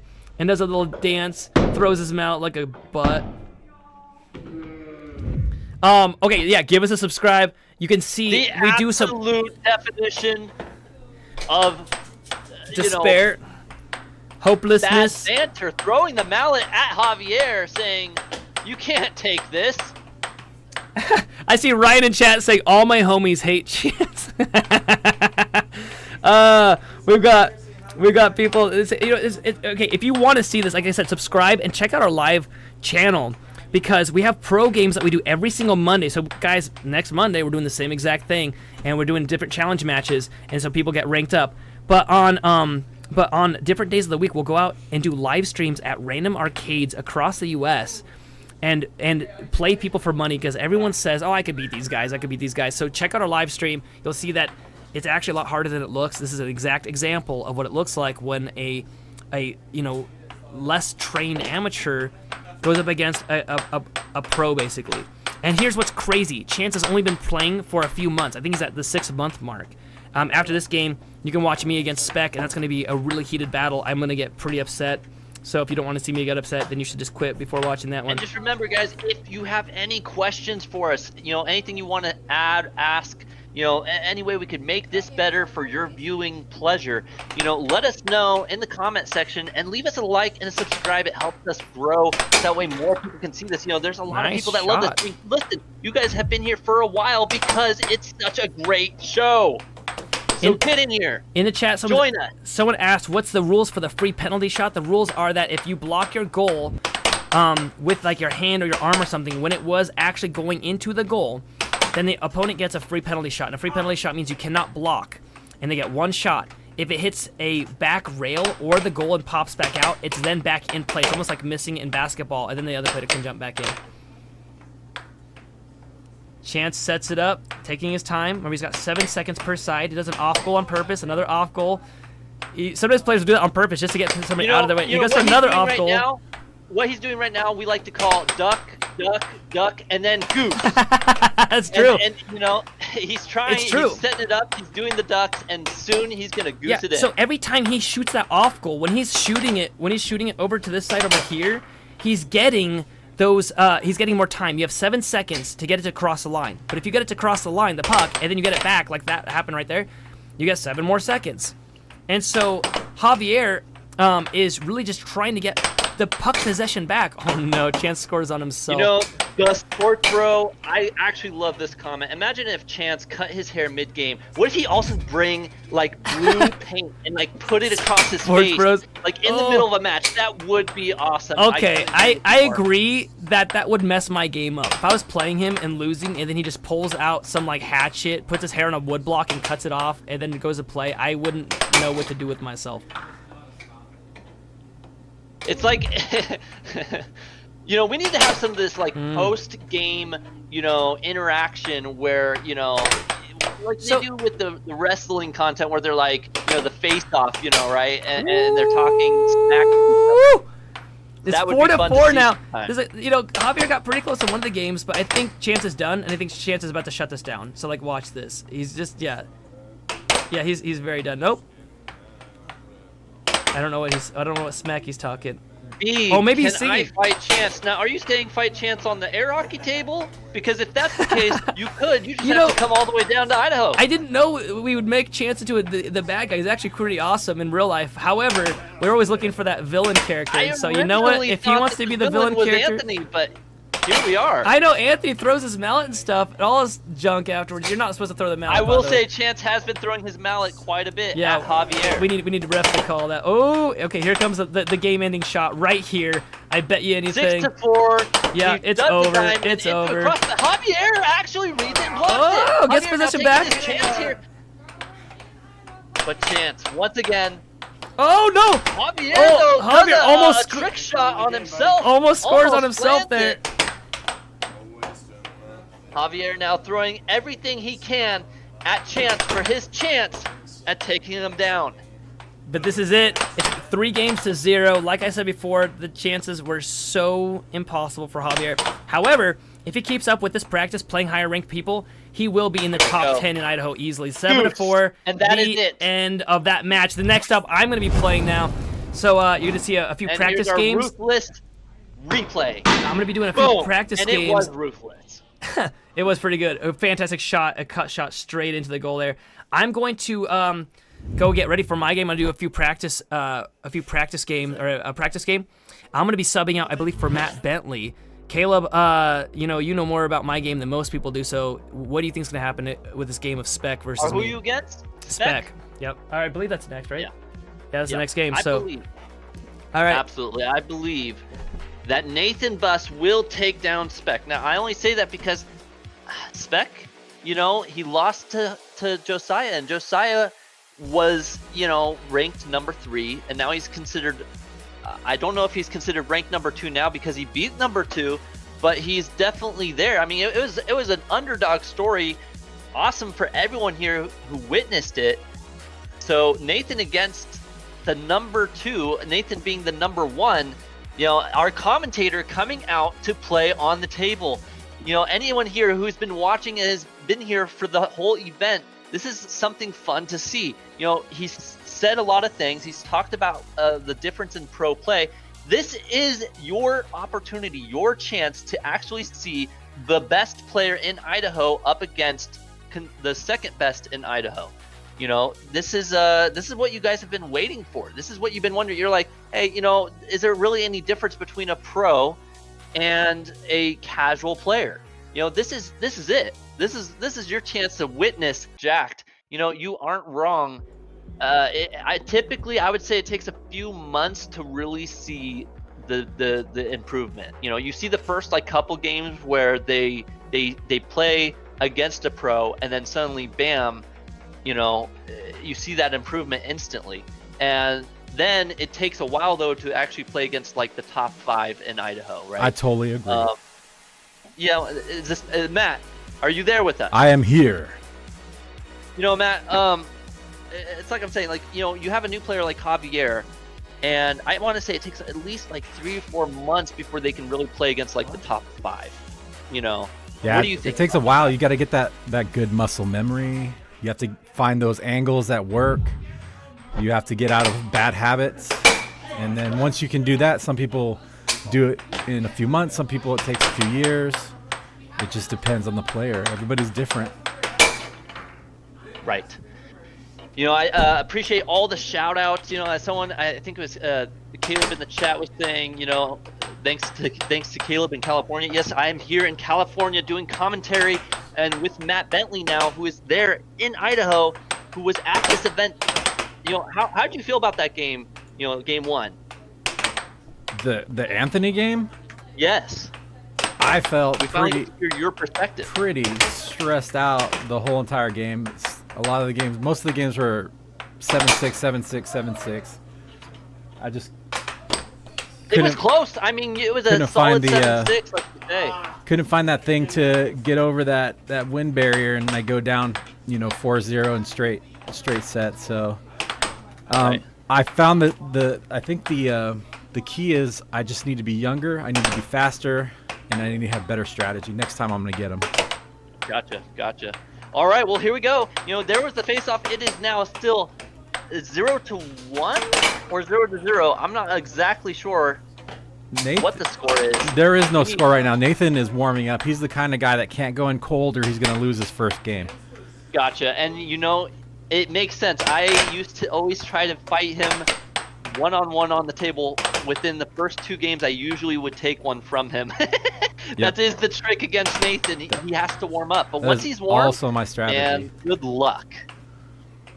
I mean, here it is. All these players were like, man, chances, we want, beat Chance, all those things, because, we watched Chance absolutely destroy Javier, and so now here it is, number 1, practicing against Chance. You guys get to see just the difference between the number 1 and the number 8. Yeah, we're trying to fix the. This is like 2 Jedis battling, absolutely. But in this scenario, it's more like a Jedi versus, a Mandalorian, because I would say Chance is not quite there yet. Now, when you see Spec come out here, number 2 versus number 1, Nathan, we use the word really loosely, pro, but Nathan and Spec are bona fide pros as per the USAA definition of what a pro is. I don't know their exact ranking. I think Nathan was last ranked. No, not their rank. There's two different definitions. In the USA. There's your ranking, which is your world rank, which I'm not sure what it is today because it changes on a daily basis. But there's also your rating, which changes much more slowly, which he's probably around the 1500, 1600 level now. And Spec Peter Kai is pretty close behind him as well, which gives you pro, ultra pro, those kind of titles that you get as you rise through the ratings in the United States Air Hockey Association. Absolutely. Yeah, Bro Gamer here in the chat asking, we need to see a game, Nathan versus Chance. I'm sure everyone would like to see that match, and perhaps if we have time, we might see it. But for now, it is going to be the number 1 versus the number 2, Nathan versus Peter. Yeah, Bro Game, if you hang out, that might happen afterwards if Chance challenges Nathan to a set. You may see that after the Nathan Spec match here. Yeah, Nathan's one of those players it's like, even me, I could see myself maybe getting a game off him every 4 games, and that would be generous if I could do that, right? But if I was out there, I would not be challenging Nathan. If I was out there, I'd probably be challenging me. Nat, you. I'd be challenging you. I'd be challenging. Chance has actually gotten quite a bit better. I think he's our fastest rising star right now. Yeah, his diamond drift is looking really good, and you can tell the way that he moves. He doesn't have as many shots as Nathan and Spec. But you can tell that the shots he does have, the transition from the diamond, he's doing really well. I think if I were to come out there, I think I'd have to have a hard time versus Josiah, Anthony, and Chance. But I think they would be the ones I would run for if I was going to be out there for an extended amount of time. Nice. Oh. Yeah. But Nathan, nah. Good luck. There's a reason he's number 1 in Idaho. He has the time, he has the experience, and he wants it more than anyone else. So today, Nathan's ranked 36 in the world, and Peter Kai is 38 in the world. Okay. Number 1 and number 2 in Idaho, but number 36 versus number 38. Now, I don't believe this is for world rank. No, right? this is not a challenge match. This is challenge set, so it's just for points. This is only a challenge set. So, if this was a challenge match, it would be at least 3 out of 7. Best 2 out of 3. The only time I think you have to have 4 out of 7 is when it's top 16. But that's determined by the board and the voting core of the USAA. Absolutely. So it's been like that for a long time. Oh, that was totally. I should have been banned like 1 hour ago. DA Sports Bro, as long as you keep it clean, then you're good. Is that Nikki? Nikki wants to know how to become a pro player and be really good at air hockey. Well, I am not a pro player by the USAA ratings, but the way that we did it was we went to Houston to the World Championship, and we've been practicing and doing challenge matches against each other, and you get a rating, and then you get your titles that way. Like Jessica in the chat said, USAA World Championships in Houston, usually at the beginning of August. Yeah, just like that. That's one of the easier ways to do it. You know, if you want to get your, you know, AAHL rating, though, you just have to come down to Idaho and play one of us. For me, though, I'm in California, so I'm hoping that eventually we can do a system where I could play against players who are in California, and we could rate them out here. But I mean, I'm not sure how to go about that yet. The AAHL includes Oregon, Washington, Indiana, and Idaho, and if we get more players out of California, we could probably include them as well. Right. So here we are, just, you know, Spec versus Chance, practicing up to get Spec warmed up against Nathan. Matt, why don't you take it here for a second? I'll be right back. Yeah, Spec is warming up. He took a pretty severe walloping from Josiah earlier, and so he's getting warmed up. Chance is happy to get any practice that he can get to take in everything he can take in. A good thing that he does is he takes really good shots. So dramatic. He takes really good shots that he can get from all of the good players that he's around, and he incorporates it into his game, and then he uses it against them. I was kind of thrown back when I saw it for the first time when he used some of the components of my defense against me, and then he threw some of my attacks back in my face, and I was pretty taken aback by that. So I thought that was pretty interesting that he does that, and pretty good if you think about it, to take the good parts of everybody's game and just put them into one cohesive game, and that's kind of what he's doing, which is a good move on his part. Looks like we're going to get started here. Spec versus Nathan. Challenge set. This is not a challenge match. It's a challenge set, so it's going to be best 4 out of 7 games. It looks like Nathan is cleaning the table. He likes it spick and span. Yeah. Get all the nastiness off the table. You know, everybody, we've been on live for what now? 2.5 hours? Looks like we just Possibly we're about to break 61,000. Wow. And, you know, I had to go and run and grab a drink because this thing is heating up. Nathan versus Spec, the number 1 versus the number 2. We don't get to see this very often. You know, maybe 2 or 3 times a year have I gotten to see this matchup. This is something we all love to see. Some of the best players in Idaho. And here's the face-off. And Spec hits it to Nathan. Nathan starts it off now. Goes for the right wall. Doesn't quite connect. Does it go in? No, it doesn't. No, he goes held it. Spec now with control. Goes for the off goal. You can see Nathan now trying to gain back control to this puck. Oh, Nathan with the right wall wall thunder. Under, so quick. If you blink, Oh, you missed Spec it. with the And serve. Spec trying to use a quickie on him. Didn't quite land though. Nathan with control now. Diamond drift into the dragon shot, and he gets the left wall over. Yep. Matt, how are you feeling about no, this match? he drifts right into his own goal. I mean, they're taking out all the stops. Spec knows very well that the overs are his killer, and any good player will fall to an over because they have their defense is set just right. Caleb asking, are there co-ed matches? I mean, we have doubles, and that's kind of a co-ed, right?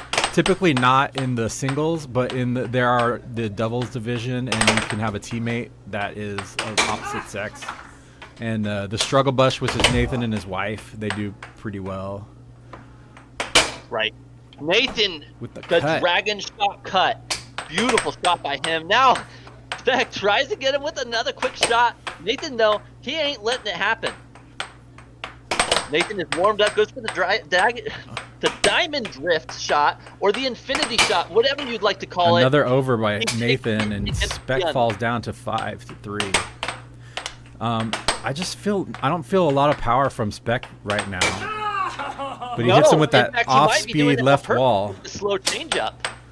Maybe. I don't know. Maybe. How did you He feel likes about to his game come with out Gishosha? quick with he likes to come out quick Oh, after the nice goal, cut. but like you say, it's not as quick afterward. Nathan 6 to likes to 4 change now. the tempo. Nathan is just so quick. I mean, you can see this game started only 2 seconds ago, and it's almost already over. 6 to 4. Nathan only needs one more. It's game point. Back into the diamond drift. Goes for the cut, but no, Spec is there to defend. Spec now with time. Tries to go for a cut. Doesn't quite land. Nathan gets a tip on it. Gets back control. Nathan now takes a right wall. Doesn't quite land. Nathan now with foot control. Goes for the right wall under. Doesn't quite connect. It looks like Spec is in trouble. Nathan goes Nathan for the cross. Doesn't quite land. Spec does Keeping defend, but Spec now on his heels. so much time. Spec gets but control. Spec finally gets it. Now Spec with some time. Goes for the shot. Doesn't quite land. Nathan now gets back control. Nathan back into the diamond drift. Dragon He shot. gets And he it. gets it with It's the over. dragon cut. Nathan takes the lead by 1. Listen, this is why commentating these pro players, you can see it's just so quick to be able to see it and commentate what is happening, because, you know, if you aren't a pro player, you're a casual, it's hard to see what's going on. It's hard to know what shots happen. You know, especially, you know, we have some blind players, or not players, but blind people who listen to our And we call him the Idaho Primus. and Because- you know, we just said, you know, every Monday at 6 p.m. is when we do this. That is if you're in Idaho time. If you're in California time, it's every Monday at 5 o'clock. So it really depends on where you're located. But there you go. There's the time. You know, now they I'm put the glad that you experimental guys are puck on the enjoying this. table. You know, I was the same way actually. When my brother first got into doing air hockey and he was going pro, I'm like, that's great. You know, I like seeing it, but I wasn't like that invested in it. But then after getting to actually see pro players and to try out against pro players, now it's just so much fun. You get to meet new people, you get to see these matches, and it's great. Here we go. Nathan now does get first possession on game 2. Opens up with the diamond drift. Goes for the shot, doesn't quite land. Nathan shoots it out, and it's a home run. That there is the experimental puck, and it absorbs and releases tremendous energy. Spec's mallet is made of the same material as that puck, so it should give him maybe a little bit of an advantage here, which I Ooh, think a Spec is beautiful stop by Nathan. what Spec is going for, because he'll need it. I mean, you can tell, like Nathan, you know, he leans in. He leans into the right side of the table, but shoots on the left side of the table. You know, I wonder what the advantage of that is. Is it to get that side puck shot? You know, with the mallet. See, look at how it's for the placement of his shot, right. where the puck is going to end up. Look at that catch. It wasn't going to go in his goal, but he still caught it anyway. To be able to read those off goals that Spec is shooting and catch it. Oh, that was a nice, Ooh, a nice shot right in the by middle, Spec. straight, just returned right to his face. Oh. Oh, come on, that was in, you know it. Ah! Nathan, feeling like that should have gone in, but it popped out Guys, thanks for coming. and jumped up. Popped out, hit Spec, and now is out of play, so they're waiting to call it back in. In play.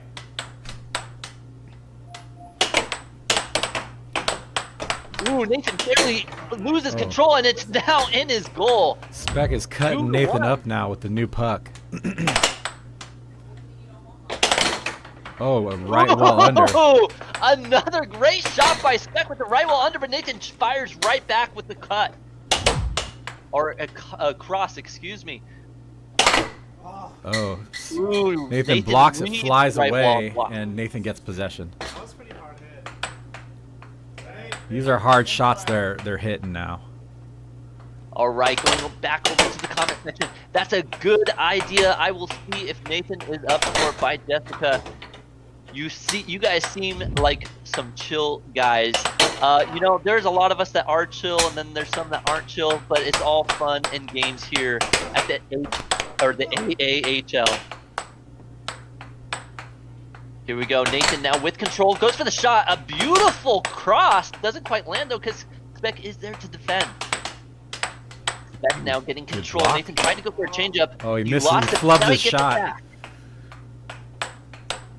Nathan drifting. Nathan, Oh, hits an off goal. Reason for the off goal sometimes to move around the defense. If you can't get by somebody's defense, you want to move his defense around. Hit some off goals. The defense will drift a little bit. Then you hit the shot you want right into the place you want because their defense has drifted away from the goal and is no longer defending where you want it to be. now great. He says the puck change seems a little cheeky. Yes and no.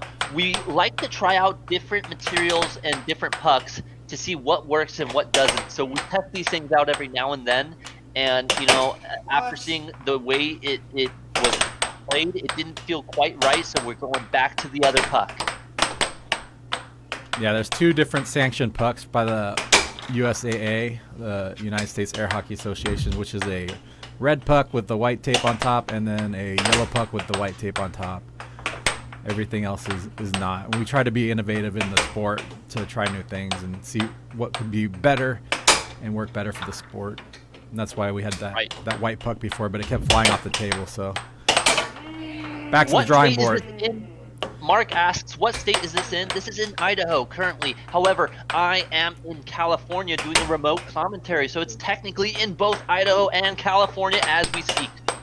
Well, the game is being played in Idaho right now, currently in Caldwell. Oh, that was an off-goal attempt. Which is close to Boise. A lot of players like Dashing Maverick says here, I didn't know air hockey was a sport.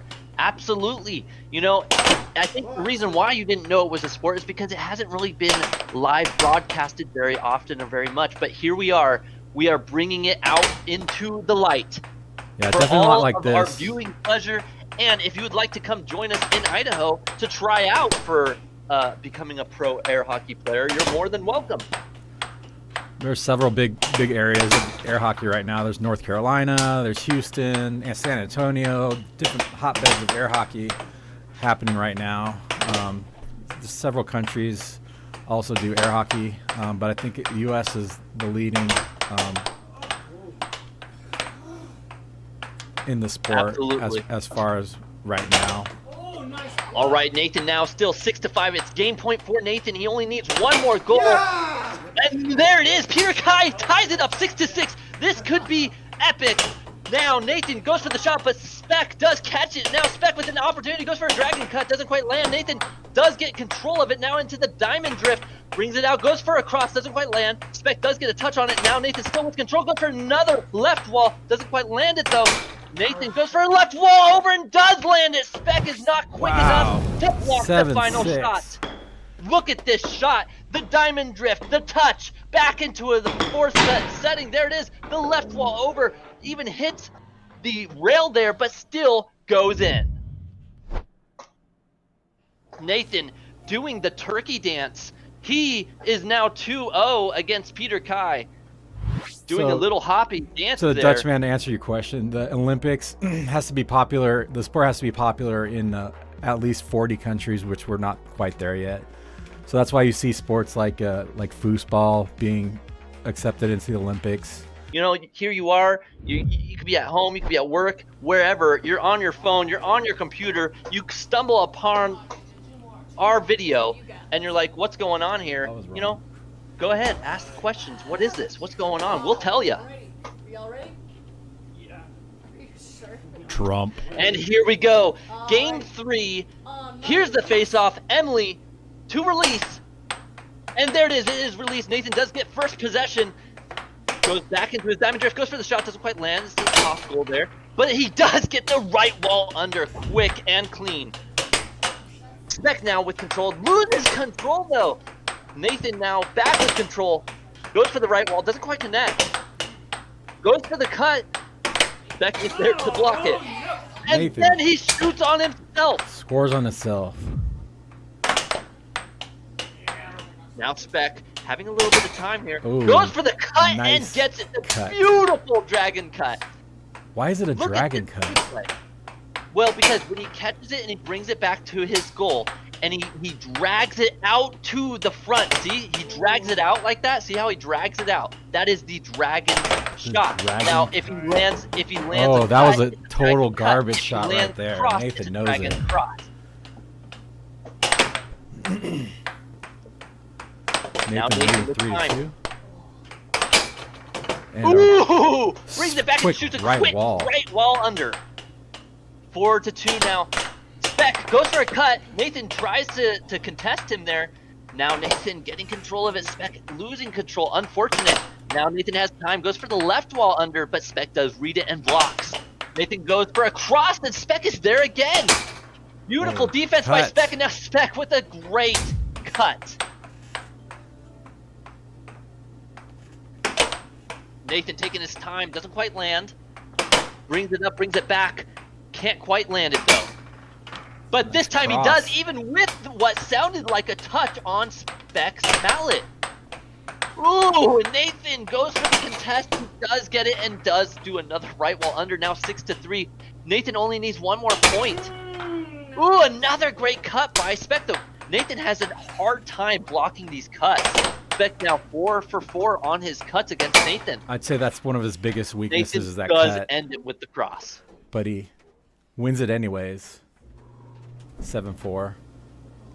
Connor Wexier, what's the hardest shot to make? Now, here's the thing. There's a lot of shots in air hockey. You know, there's the garbage. Shots, I think, is your straights. Yeah, absolutely. I love doing my cross and cuts, but I noticed that when I go against a pro player, they're easily able to defend it, you know, when you start using that all the time. So then you have to use right walls and left walls to disrupt their defense. And right off the bat, Nathan scores a goal. Nathan's just on fire in the zone right now, but Speck still showing why he is number 2 and fires right back. Nathan, though, now with the right wall under, just so quick, you blink and you miss it. Nathan now with time, goes into the infinity drift, tries to take the shot, doesn't quite land. Now Speck gets control. Speck trying to take a shot, not quite landing here. Brings it back up. Nathan, though, defends the right wall under and shoots it. Ah, beautiful. Look at this replay. Blocks it and hits his double wall. It's an unfortunate shot, but it's still brilliant job. Ooh, Speck with the dragon cut, but doesn't quite land. Nathan is there to defend. The left wall. Nice shot by Nathan. 4-1. Speck seems like his game's falling apart.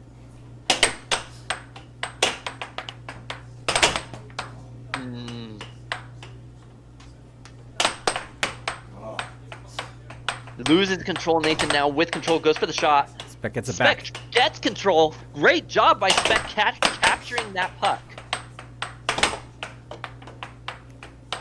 Nathan back into his diamond drift. And gets that cut. 5-1 now. 5-1. 2 more points Speck and Nathan with takes this chance set here. and it's over. It's so quick. Nathan is one of the quickest air hockey players we have in Idaho. It's just every time he's on the table, it just goes by so quickly. It's actually something I do when I'm versing my brother Nathan. I will slow the game down as much as possible because he likes a fast tempo game. I always try to bring it down because of that. Yep. Slow, steady game, and overs is Nathan's kryptonite, throwing some cuts in there, and if you can consistently do that, you got Nathan beat. Absolutely. Nathan loves to come out of his goal to defend. So the trick is to make him come out, right? Because he likes to come out. So you bring him out, and then you go for a right wall or left wall. Austin, that's game 7, set 1. That doesn't mean anything right now. Nathan only needing 2 more points to end this set match.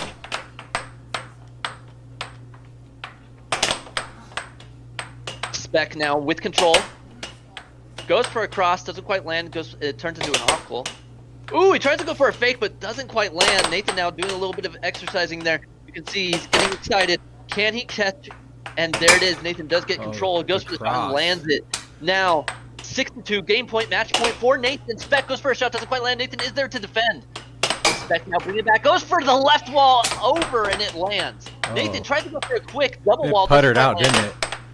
Oh, ejected Nathan there. reads Nathan it and going. blocks it. He sees everything. The eagle eye right now.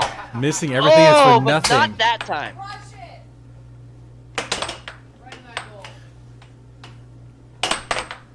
Austin Prizzle. Okay, thanks. I'm new to this sport. This is my first time watching professional air hockey. Well, welcome, and you get to witness the #1 versus the #2 in Idaho. And Nathan does take it 7-4, 4 games to 0. 4-0. And he's showing why he is still the #1 champ in Idaho. Speck goes down in flames. Again. Speck needing a little bit more time, and you know, what can you do against Nathan? You know, I can tell you all the tricks, but even then, I don't know if they'll work any longer. Nathan has improved his game time matches now, but when you're doing the state rank, you know, we do 3 set matches, the best 2 out of 3. So that is the best 4 games out of 7, the best 2 sets out of 3. I'm back after Welcome back, my game. Nathan. You know, I don't know if it's just not Speck's day, but both you and Josiah showing Speck the big dogs are in town. You know what? It's just one of those things when I play against. So first off, Speck is fantastic. Every single time I play him, I get better. But when I'm playing against people like the arcade, they're like brand new players. They have no idea what professional air hockey even looks like. So when they play professional for the first time, it's like their eyes are blown. They literally don't know what to do when I do a diamond drift because they've never seen it before. All right, we got someone asking, can you shout out my cousin Alex? He watches y'all all the time. Alex, we'd love to give you a shout out from Devin Sutherland saying, can we give you a shout out? Alex, thanks for watching, man. We really appreciate you so much. We just hit 2,000 subs. It would be absolutely fantastic if we hit 3K subs in one shot. So if you haven't subscribed yet, do it. We have an awesome game coming up right now. This game means a lot to me because my daughter's going to be playing. So, you know, Tom, you aren't wrong. Nathan did sweep the floor. And you know what's funny, Nathan? You missed it, but everyone after watching you against Chance, you know what they wanted. They wanted to see a Nathan versus Chance match. and then they all started realizing, though, that Josiah beat Speck and you beat Speck. So now they want to see a Josiah versus Nathan match as well. You know, so Josiah's, I don't think we're going to have time for that tonight. So we've got one more game. And a lot of these people have to head out, so we've got one last game for you tonight. And this one's going to be really fun because we've got our game starter, Kayla, back by a popular demand from all of the viewers, against my daughter named Ayla. So this is going to be really confusing because we got Kayla. She's the one on the right-hand side of the table right now. And my daughter, Ayla, she's just getting ready off the side. She's waiting for her turn to do a warm-up game. Well, Ayla, luckily, the one thing that will help us is Kayla has her name on her shirt versus Ayla does not. but if Kayla stands a certain way, Kayla looks like Ayla. Just saying, the name. So this will be a fun game. So it should be a really fun way to end off tonight. I don't know who's going to win this because, okay, so Kayla, first off, has had a lot of practice. She did really good. Ayla yesterday played up against Kayla and beat her in every game but one, she said. So Ayla is like, I think I can beat her. I think this is my chance to win my first challenge set. So there's my daughter, Ayla. She is just now starting on air hockey. She's really excited to play for the first challenge set on a live stream besides a doubles match that she was in. So she's practicing against. Ooh, a beautiful right wall over. Yeah. So her shot, that is like her like actual signature shot at this point, right there. is a right wall over. And an over, actually, this is a perfect time to kind of explain the shots to everybody really fast, okay?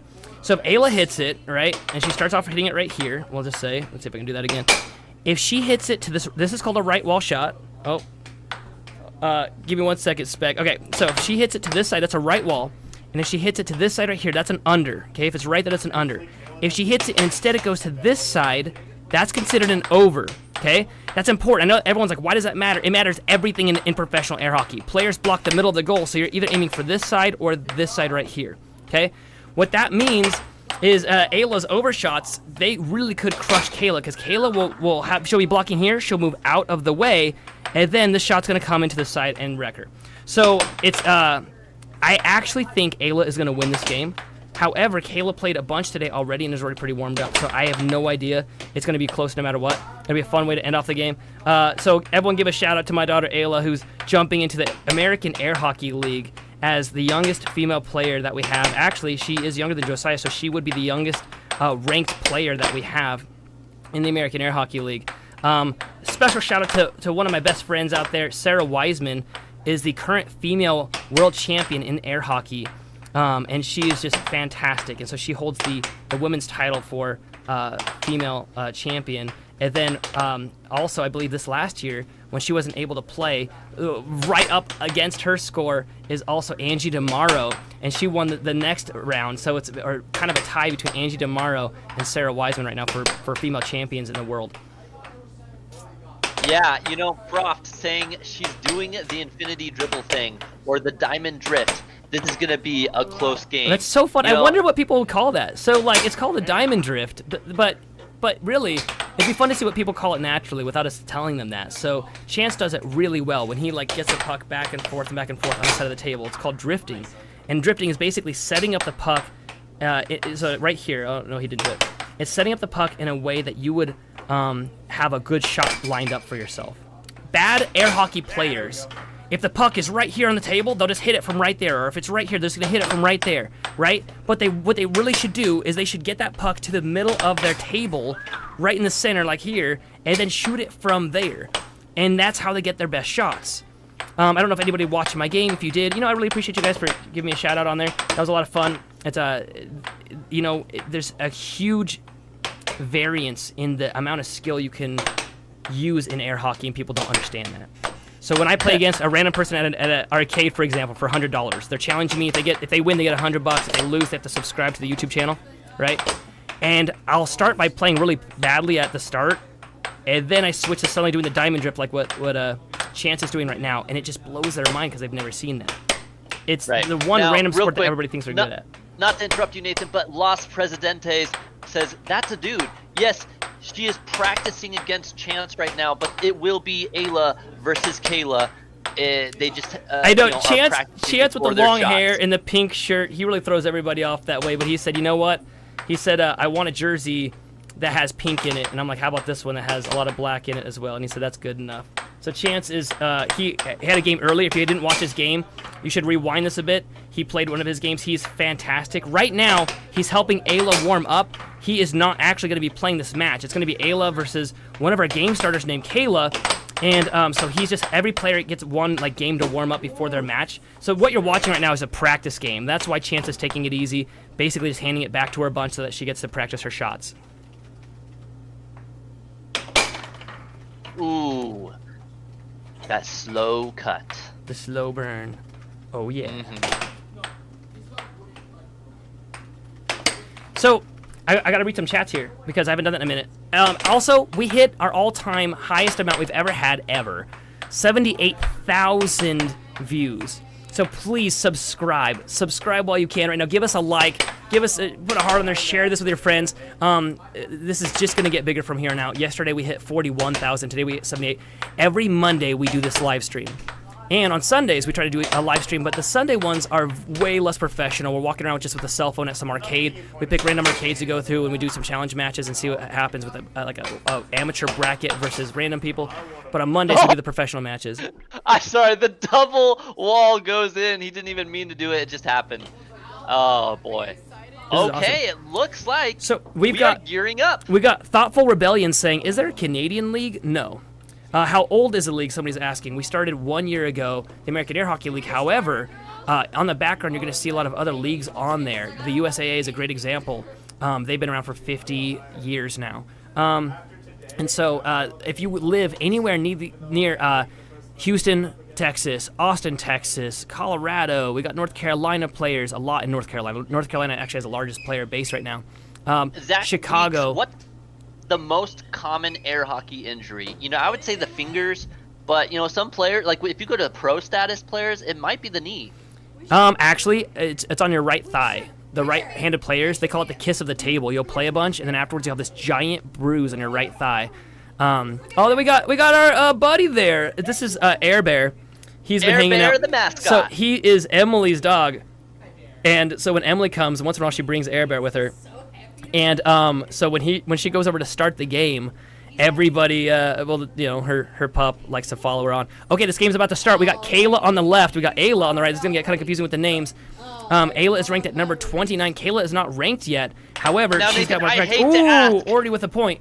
Ooh, I hate to ask, but who do you think's going to win this match? You know, I really think that Ayla has what it takes because she played her a bunch yesterday. However, Ayla... Ooh, and you are lying when you say that. Look at that quick cut. So she's got to win, man. You know, we gotta keep it in the blood in this family. However, I will say that Ayla played Kayla a bunch yesterday and beat her in quite a few games. But Ayla has never played on the live stream besides once for like a doubles tournament, and she just stepped in for somebody that wasn't able to make it. So this is her real first debut. So it'd be fun to see how well she does. She stops the puck. That was good. She sets it up, goes for that cut. She goes for the shot, doesn't quite land it. Loses possession. Ayla goes to the right wall. Kayla gets control, goes for 2 shots, but doesn't quite land them. Oh, there she gets it. 2-all. Ayla sets it up again. Play. Ayla with time, goes for the right wall, but Kayla does see it and blocks it. Kayla now with control, goes for the shot, doesn't quite land. Still with time and control, but Ayla blocks the straight. We got Jordan asking a question. No, Jordan, the answer is no. We got a bunch of people in the chat. It's hard to keep up with all the questions on there. Thank you guys for asking questions. Thank you for keeping the chat alive. Thank you for liking and definitely for subscribing. I had no idea how much subscribing, what it did. I heard people asking for it for years. But it's important. Block by Ayla. She gets control of the puck. Excuse me. But after a shot like that and a defense like that, you can't help but get excited for this match. 2-2 now. And we just hit 80,000 views for tonight's live stream. Oh, and again, look at that catch by Ayla. Ayla with the right wall over. That's a shot I was telling you about where she hits it. If you watch the shot, she hits it up and over, and it goes to the far side of the goal right there. That is the shot. You know, I guess you have to pick up at least a couple things. Being the daughter of the #1 in Idaho, you know, she probably takes with the cut now on the table. But look at this, 4-2. You know, Kayla, she defeated and the cuts Emily, her right back. And now Ayla wants a piece of that action. This is a knife fight at this point. Ayla, and then Ayla goes with the cross. Back and forth, back and forth. The cut's on this side, the cross is on this side if you hit it straight. So this is a straight. Oh, and then with another cut. No defense this game. 4-5 now. Ayla. If it keeps going like this, Ayla will take the win because she's ahead. Ayla's got 1 extra point on Kayla, though. Oh, Kayla loses possession. You can see that she's a little bit frustrated about that. You know, she just came off of a fresh win. She won her first match versus Emily, and now she's hoping to defend against Ayla. However, after Ayla beat her a few times yesterday, I bet Kayla was a bit afraid of this match. Ayla loses possession. Kayla gets it, sets it up. Kayla just taking her time. She doesn't want to give any possessions over to Ayla, but Ayla, she's like a statue just waiting for the puck to come her direction to catch it. It's tied up now, point of criticality. They call this a point of criticality. It means almost more than winning the game because this almost decides who will win the game. Oh, absolutely. no! 5-5, a nickel piece, but then Kayla needing only 1 point now. I gotta root for my daughter on this one, so I'm really hoping Ayla gets a point. At the match point, 6-5. Can Ayla come back from the and she let it get away from her. Deficit? Ayla let it get away. Kayla now setting it up, goes for that cut. It's blocked. Almost lands it there. She goes again for the shot, loses possession. Nope, she doesn't. She gets it back. Ayla tries to capture it, but doesn't quite get there in time. But now Ayla with time. Come on, Ayla, get this goal. Get this goal. Oh, she misses it. She sets it up. I like how slow she's setting that up. She's taking her time. She had a good shot, but Kayla does block it. But Ayla gets back control, goes for the right wall under. But no, Kayla is there to defend. But Ayla gets control once again. Ayla getting shot after shot. Can she land this? Come and tie up on, this Ayla. match? Oh, she goes for the forehand, and it sinks in. Barely missed. Goes in anyway. Show me 6-6. Who's gonna get this first goal? Kayla stops it. That was a great stop. She stops it again, does a 2 off goals. 6-6. Kayla with time. Almost hits the cut. Kayla, almost gets a cut again, but she keeps possession. Can't quite land Ayla gets it back. Ayla gets the shot. Ayla now with time. Oh. She brings it up. She Woo. goes for the right wall. Oh, no. Strike connect. Okay, Ayla she slows it almost loses down. Control, but gets it back. Brings it up. Goes for the cross. Doesn't quite land. Kayla takes a quick shot. Now Ayla with time again. Oh, come Brings on, it up, goes Ayla. for the Just shot. get this Doesn't quite point. land. Yes. No, Goes for the no, shot no. again. Doesn't Okay, quite land. okay, Goes for the okay. right I need wall. to calm Gets down. My blocked heart's by racing Kayla. on this one. Kayla is blocking Oh, everything. no. And it slips She on scored by. on herself twice that game, and that's people. It doesn't mean that much to new players, but scoring on yourself can be just that. The difference between a win and a loss. That is such a bummer. So close, yet so far away, but 7-6, a very respectable first match for Ayla versus Kayla. Kayla does take game 1. She was the champion versus Emily in her first challenge match, and now Ayla challenging Kayla to her match. We got Mason asking, "This is pro?" And to be honest, this is a pro streaming channel. You should watch the game that happened right before this. However, this game right now is not a pro match. These are some of our game starters and my daughter hoping that they could just play a little bit before the stream ends. So this is just a really end of the night fun match that we're starting up right now, but neither of these players are considered pro players. But thank you for asking. If you rewind, the game right before this was a match between 2 pro players. Kayla with first possession.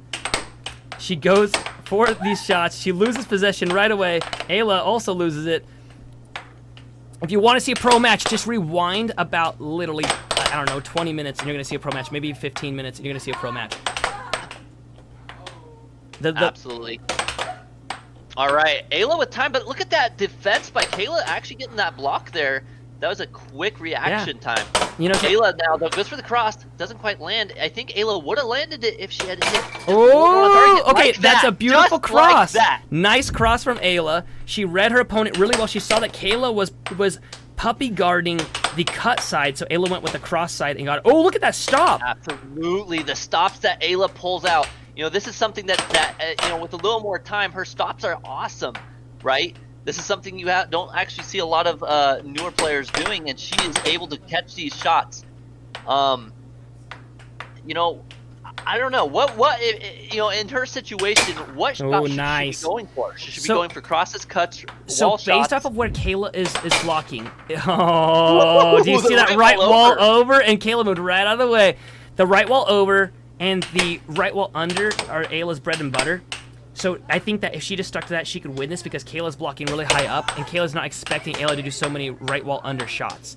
So if Ayla just pounds on those. However, Ayla could also win this if she did the cut and cross, which for those of you that don't know are the straight shots right down the center, aiming, I shouldn't say down the exact center, aiming at the right or left side of the goal. You never want to aim to the middle of the goal in pro air hockey. So Ayla's setting it up now and goes for that. So that was a cross side, but she loses possession. Ayla actually has said to me even yesterday, she goes, I hate doing straight shots because I can never aim them. So she always does the right wall shots, which is where she hits it to the right side of the table. Oh, beautiful right wall under with Kayla. Now. Kayla just said, it's so much fun playing because they played a bunch yesterday. Oh, nice. Kayla is really closely matched. Maybe Kayla was going easy on her yesterday because Ayla won a whole bunch of matches, and so she thought she could beat Kayla today. So I really... It could be that, but it also could be Kayla did have a challenge match earlier, so it warmed her up. Right. So that could also be part of what's going on here. Then what was Speck's excuse? Oh! What's this? If he had won against Josiah, then he would have been warmed up, but because he lost, he wasn't quite warmed up enough yet. I don't know what Kayla's saying here. She's talking to Ayla here. They're talking about how they're enjoying playing the game. That's typical. Why are they talking about play? No, just crush them. Don't talk about the game. Play the game. Ayla's Seek and destroy. Ayla's yelling at Kayla to set it up because Kayla's just hitting it. Yeah, we appreciate that, Cal Este. Bro, keep it PG. Yeah, in the chat, keep it PG, boys and girls. You know, we're here to have fun, show a good time, you know. And if you like what you see, like and subscribe. We're on every Monday and every Sunday evening. And if you're tempted to say something bad in the chat, instead just subscribe. We would love a subscription. We actually have right now, Caleb, I don't know if you saw this, 84,000 views right now. Everyone's watching air hockey. We're bringing it back in style. Thank you for subscribing. I mean, that's okay, but, you know, we're probably going to be going to, like, millions of views here soon enough. I agree. No biggie. Ayla is right now setting it up again. She's down 2 points to 4. Oh, she does a shove and then accidentally dragons it too far. with the dragon shot. Oh, right wall over off speed. I like that one. She's gonna bring up the points now, 3-4. She lets go of it again though. She tries to use the force, but realizes that this is not Star Wars. She knows that the biggest problem so Ayla knows that her biggest issue is that she lets the puck go too often. She lets it get out of her possession. She doesn't chase after it. I'll show you that a few times. Like right here, if she didn't dive after that, that would have been a loss. Ooh, nice. It's tied now, 4-4. Nice draw. Okay, Kayla, so though. okay, right there, got away from Kayla. Kayla could have jumped out and saved that. Just a nice low right wall over, but no, Kayla is there to defend. We got Kayla. Looks for a double wall. Going for the right wall. Ooh, the cross, but Kayla is there to defend. Now Kayla with time. Slows it down, goes for the cross as well, but doesn't land it. Ooh, Ayla would have landed that if Kayla wasn't there to defend. Great block by Kayla. Kayla going for the right wall, but it goes kind of wonky there. Ooh, Ayla Kayla with a scores beautiful left wall, on. and Kayla defends again. Blotz into her own goal. Kayla's getting upset at thing- herself. She The knows thing- it's happening. This is the thing. Kayla has a really good defense, because here's the thing. Ayla is hitting a lot of shots that would go in, but Kayla is defending them. So Ayla, like, There it is. It's tied Kayla's up now, 5-5. shot- I would say Ayla's shots are better than Kayla's shots, but because Kayla has a really strong defense. Come But here on, comes Ayla! Okay, 6 okay. for 5. She needs to steal possession back. She needs Kayla to lose possession of it, and she needs to steal it from her. And then Ayla needs to do one more right wall under or over, and she's got this. Okay, there it is. Now Ayla's got it. Oh no, don't get rid of it. Okay, she needs to do a right wall under, solid, right now, or over. Actually, that was an under attempt. There we go. Oh, no.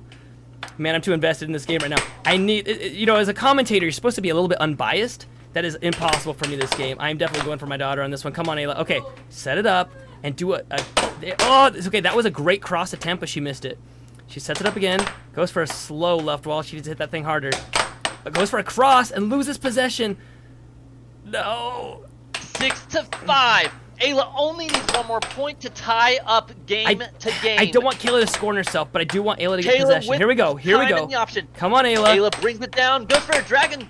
Oh double no! wall. See, that's what I And didn't want. I didn't no, want Kayla to no. score on herself. No. She does. It's now That's one what game happens. to one. Okay, so for those that are just tuning in, this is not a professional match. However, this is done for metric points in the American Air Hockey League. Kayla on the right is one of our game starters, and her and Emily decided today that they wanted to actually jump in to an actual challenge set, and Ayla decided to as well. So Emily, you can see our game starter over there on the far right. They decided that they wanted to play a match today, which is really fun. So to end out today, we're doing a game with my daughter versus Kayla to see who can get the more metric points on this one. However, if you're just tuning in, give us a like, give us a subscribe. I hate to beg, but we're right now 86,000 views. We don't have any way to bet yet, but maybe in the future, because it would be fun to bet on these players on who is going to take the dub. Right now, it's hard to say, but I think Ayla's got this. If she just buttons it down, I think she's got this match in a bag. She's not getting a lot of advice, so like Chance is over there giving Kayla some advice. Emily's trying to help her out. Well, here's the thing, right? After watching it, after seeing who does what, right? Ayla has a great job at catching on defense. She's good at getting back possession. That being said, Kayla, she seems to catch or defend better, right? Ayla has better shots. She hits a lot more shots that would go in, but Kayla is great at defending against. I'm gonna hit up the chat real quick. Really We got Latino Burrito saying, "Yo, WTF? I didn't know baddies were in the sport. I might have to get into the sport more. Good luck, bro." It is a huge like list of pro players that you have to fight against. Okay, so someone said, okay, so this is an official league. Are there like tournaments you hold, and are they held in the same place, or are you guys across the nation? That's by Ty Ashford. They're normally held in Houston, Texas. They're usually once a year in August. Sometimes they're twice a year, and they're not by invitation. Anybody can go. There's a small fee. It's usually like $20, and you can go to Houston, Texas, and play against some of the world's best players. I went for the first time. I thought I was so good, and I went and got absolutely destroyed.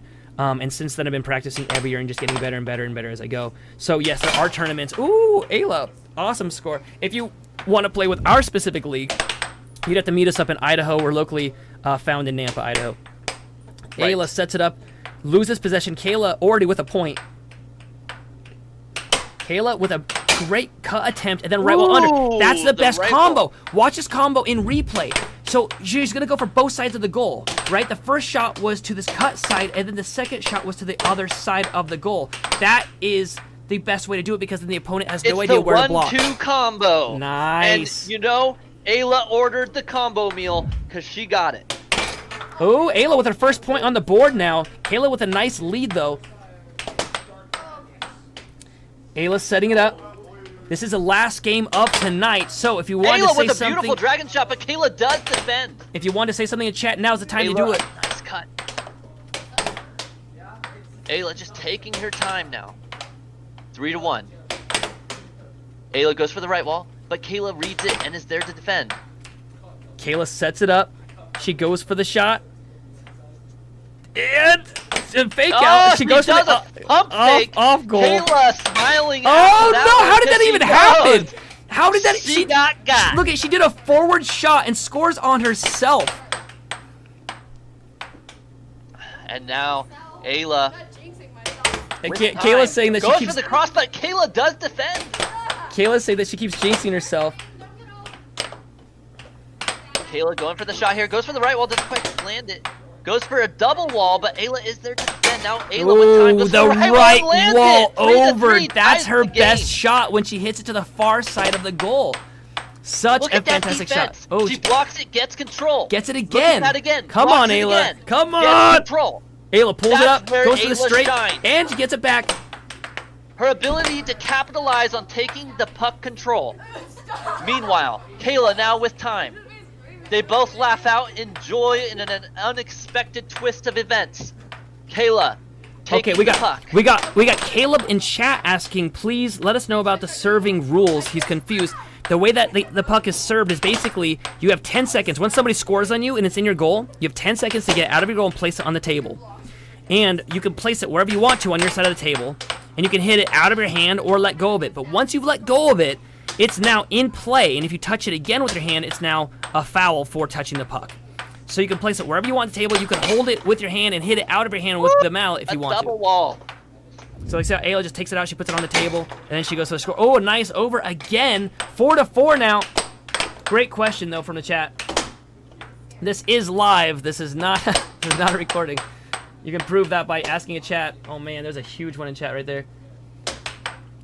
Campbell says, I love the dual tables though, so chaotic. However, I agree with you. You probably need to get a custom made table. It's a bit smaller or have a smaller goal to make it. I think he meant by duo, I think he meant dynamo tables. You don't want a smaller table, Bud Campbell. You really don't, because if you practice on a smaller table like I did when I first started, all of your angles will be wrong. The game is now 5-5. Point of criticality. Can Ayla pull this off? She says, oh my gosh, no, she almost scores on herself. Come on, Ayla. I'm rooting for my daughter here. She pulls it up. And guts with the cross! And there it is, 6-5. She only needs one more point. All she has to do is stop this one shot. Come on, Ayla, stop one shot. That's all you need to do is one shot. That's what I say when I'm playing against somebody. I just say one block, one kill is what I tell myself over and over again. I just need one block. You know the bias is in the commentating section because Ayla is his daughter. Will she take down Kayla? I hope so. One block, one kill. One block, one. All she has to do is one block and then one kill shot, and this whole thing is over. Kayla losing control, but gets it back. Goes for a triple wall, okay, so, but no, Ayla is there to defend. She takes control, goes for the shot, but Kayla defends. Oh, and there it is 5-7. Once again. Oh man, there it is. Okay, first off, watch a shot, and then I have one comment to read to prove that we're live, because somebody just asked in chat live. Oh, that is 5-7. Kayla now 2-1 in Ayla's favor. We got Final Boss of Canada is the name, saying, I want to know what cookies people like. Go announcer, favorite cookie. You know what? It used to be the Oreo, but I'm gonna have to say there's these like, it's hard to say. I think Oreo is my favorite, just a regular. You know, I'll just stick with Oreo. Non-double stuffed, regular, sometimes the mint ones, but it's gotta be dunked in milk for approximately 5 seconds, maybe more. You know, if it's too long, you dunk it and it just falls apart in the cup. All right, we got 2-1. I can see at the top of the screen. You know, Ayla's got those 2 white bars. That's about the only kind of dunking I can do, because I can't basketball dunk, but I can Oreo dunk.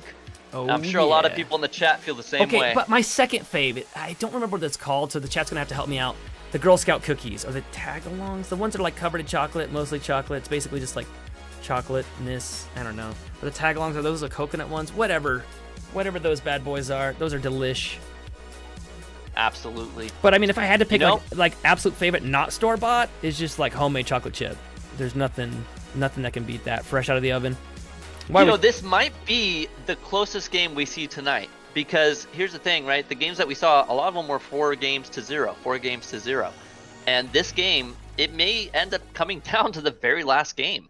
Thin Mints. Grace in the chat saying Thin Mints is what those are called. Thank you. I'm sorry, I messed that up so hard.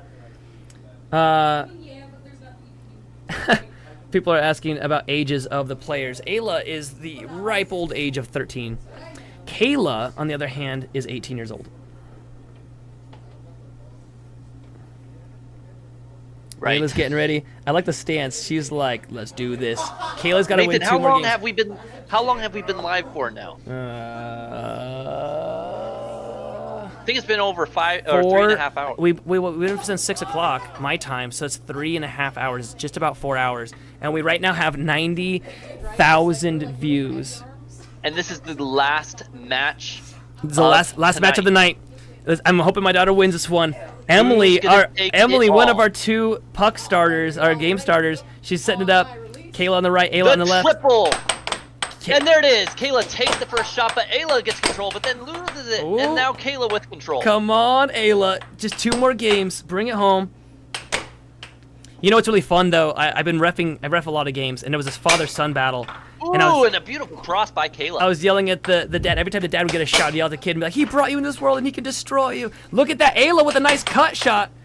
Absolutely. Back to back. These 2 players are evenly matched, it seems. One is better at catching. The other is better at scoring. The chat Who's seems going to take each other down? The chat seems very, very beside themselves. They did not expect me to say that Kayla's age was actually 18. To be honest, I thought she was 16 when she first came to the league. Oh, you can see Air Bear in the background, the air hockey dog, and Emily. We got Kayla setting up now, going for that right wall shot. She's missing it, goes again, off goal, misses it again. It seems like she's lost a lot of her shots that she started with that she was doing really strong at the start. She goes now for that cut and makes it. Ayla was turtling, which means pulling back before the shot happened. You can see where Ayla is. She pulled back before the shot happened, opening herself up for that cut shot. You have War Hero here saying, hey guys, my whole family just died. Could I get a... 5 big big booms. booms. I don't know what that means, but here you go, bud. There's 5. Here, let's do it. Boom! Boom, boom, Boom! and boom. Boom! Oh, too many. Boom! If we did too And many... there you go, 5 booms in the chat. We read it, we say it, we play it, and now you can replay it. And we hate our lives for it. That's how that goes. Ayla in the deficit now, a few points, but she was like that in the last game, and she ended up winning it. So is she going to straighten out and get this game? I don't know about it. 4-1. Kayla with a beautiful right wall under. Ayla setting up the shot, deflected. Ayla again with a off goal, completely missed. Kayla sets it up. Once again, if you're just now tuning in, this is not a professional match, but it's a fun one that we're having right now. It's just to end off the night. If you want to see a professional match, just rewind a good 20 minutes or so, and you're going to see some professional matches in there. However, Kayla and Ayla are both trying to get ranked in Idaho, so they're challenging to get rating points so they can start getting ranked in the league. Beautiful cut. That was really good. Nice. That was such a perfect cut. Look how deceptive it is. It looked like she's going to do a right wall, and it goes straight instead. Yes, absolutely. They call that Great basically a shot by slice, Kayla when there. you slice the puck, almost in pool. Instead of hitting the puck dead on, if you hit it at the edge of the puck, it goes into a different direction. And you know, that kind of shot there, if I was on the other end of that table, I couldn't have blocked that cut. It was that clean. You know? I see someone saying you guys lock in any coffee. I don't know if that means coffee sponsorships. No, not yet. However, we would love it, especially when doing a long live stream like this one. This is one of our longest live streams that we've done, just because we wanted to experiment and see if we stayed longer, if people would watch. And right now we've got 91,000 views, by far beating anything that we've done prior to this point. So I think we're going to stick with it. We tried a vertical stream, and everybody seems to be loving that right now.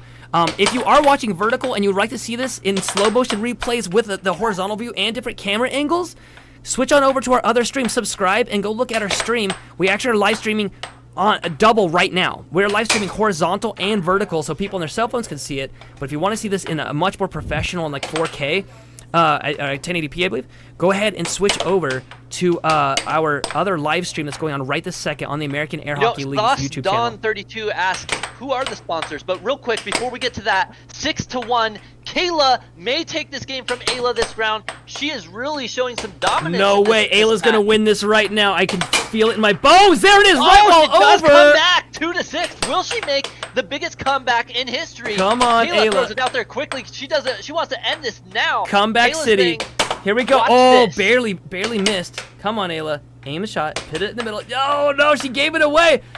Okay, Ayla just needs, what is that? She needs a good solid 5 more points. Kayla takes her time, but Ayla is there to defend. Kayla taking her time once again. There Kayla we goes go. for the cross, and it does land. 2-7. Kayla takes game 4. 2 games to 2 games. An even matchup once again. Now, Nathan, let's go back to our sponsors. We do have sponsors, and who are they? You know, so our sponsor right now, our main sponsor is Ruth Kmiechek. She is amazing. She's our real estate agent here in the Idaho, Treasure Valley area. So if you live near Boise, you should give a call to Ruth Kmiechek if you're interested at all in real estate, selling your home, buying a home, relocating. She helped me and my entire family relocate from the Paradise Fires in 2018. So if you or anybody you know has been affected by the LA fires, first off, my heart goes out to you. I've been through that. It's the absolute worst thing. But give her a call, 208-965-3570. She fought for us so hard and helped us get our dream home with her help. So give her a call. Also, she goes by Ruthless Real Estate, hashtag, I love it. And so she sponsors us, and so we have all of our Ruthless replays because of her. We also have a few others. We got Right Now Heating and Air Conditioning, and they're the reason why most of our players are freezing until the game actually starts. We keep our house very cold thanks to Right Now Heating and Air Conditioning.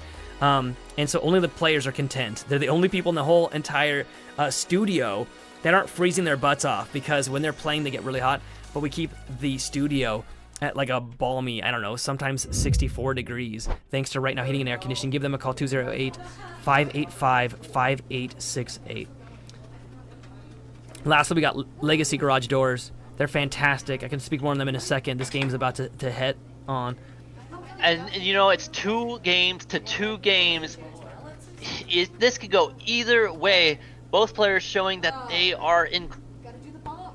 They are, I would agree, incredible sports. They're doing such a good job right now. I will say this though, they're just wanting to play to have a little bit of fun, and that's the community that we're in. There's some players like myself that play as diehards, that are, you know, what would you call us, tryhards, if you will. And there's others that play just to have fun with the community, and they like to hang out just because of the community that is around them. First point goes to Kayla with a beautiful cut. Ayla hoping to get her games back in. She had a 2-1 game win streak on Kayla, but it looks like that's changing right now. Kayla only 2 games away from winning and only 5 points away. Ayla is looking right now like she needs, she's facing an uphill battle. We got a whole bunch of people in chat. It's so hard to go through all the chat that people are saying. We got Dashing saying, great cut. We got a whole bunch of people say, yeah, someone saying Kayla is driving viewership through the roof.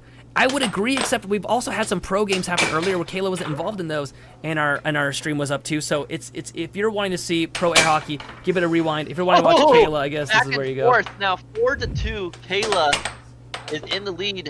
Will Ayla come back from this? Ayla, you know, she typically does better on that side of the table.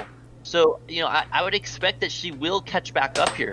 You know, they say that the table sides do matter a bit, right? I do feel that there's certain sides of tables because of this. It's hard to explain. This is how I'll explain it. When you're on the table, whichever side is closer to the wall, I would rather be my right side away from the wall. I mean, it looks like the table's in this scenario. Right. Ooh, nice. Ayla with a great shot. It looks like the table's close, but the table's actually about 4 feet away from that wall there. But I also will say that it has to do with the amount of impacted dirt on the rails. Okay, a lot of people don't know this. However, There is a very strict rule that you never clean the rails of an air hockey Good table. sportsmanship by Ayla. Yeah, you actually want there to be some dirt on the rails because it actually causes the puck to bounce better. I didn't believe that at first. I said no. I cleaned mine off. I put oil all over my table to make it play faster. I put like silicone all over it. And then after playing on a pro's table, I realized that it was a huge mistake. Oh no. Oh no, it's now 4-5. Kayla scores on herself. Oh, and then gets it back. Point of criticality, 5-5. Ayla. Criticality. Ayla brought this game back. And it was tied up once again.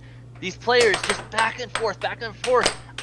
Honestly, it could go any direction here. Kayla, though, with control, has time.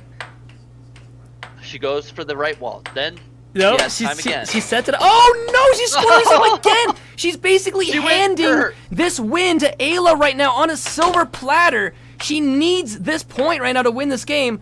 Is she going to score herself yet a third time and give this game straight to Ayla?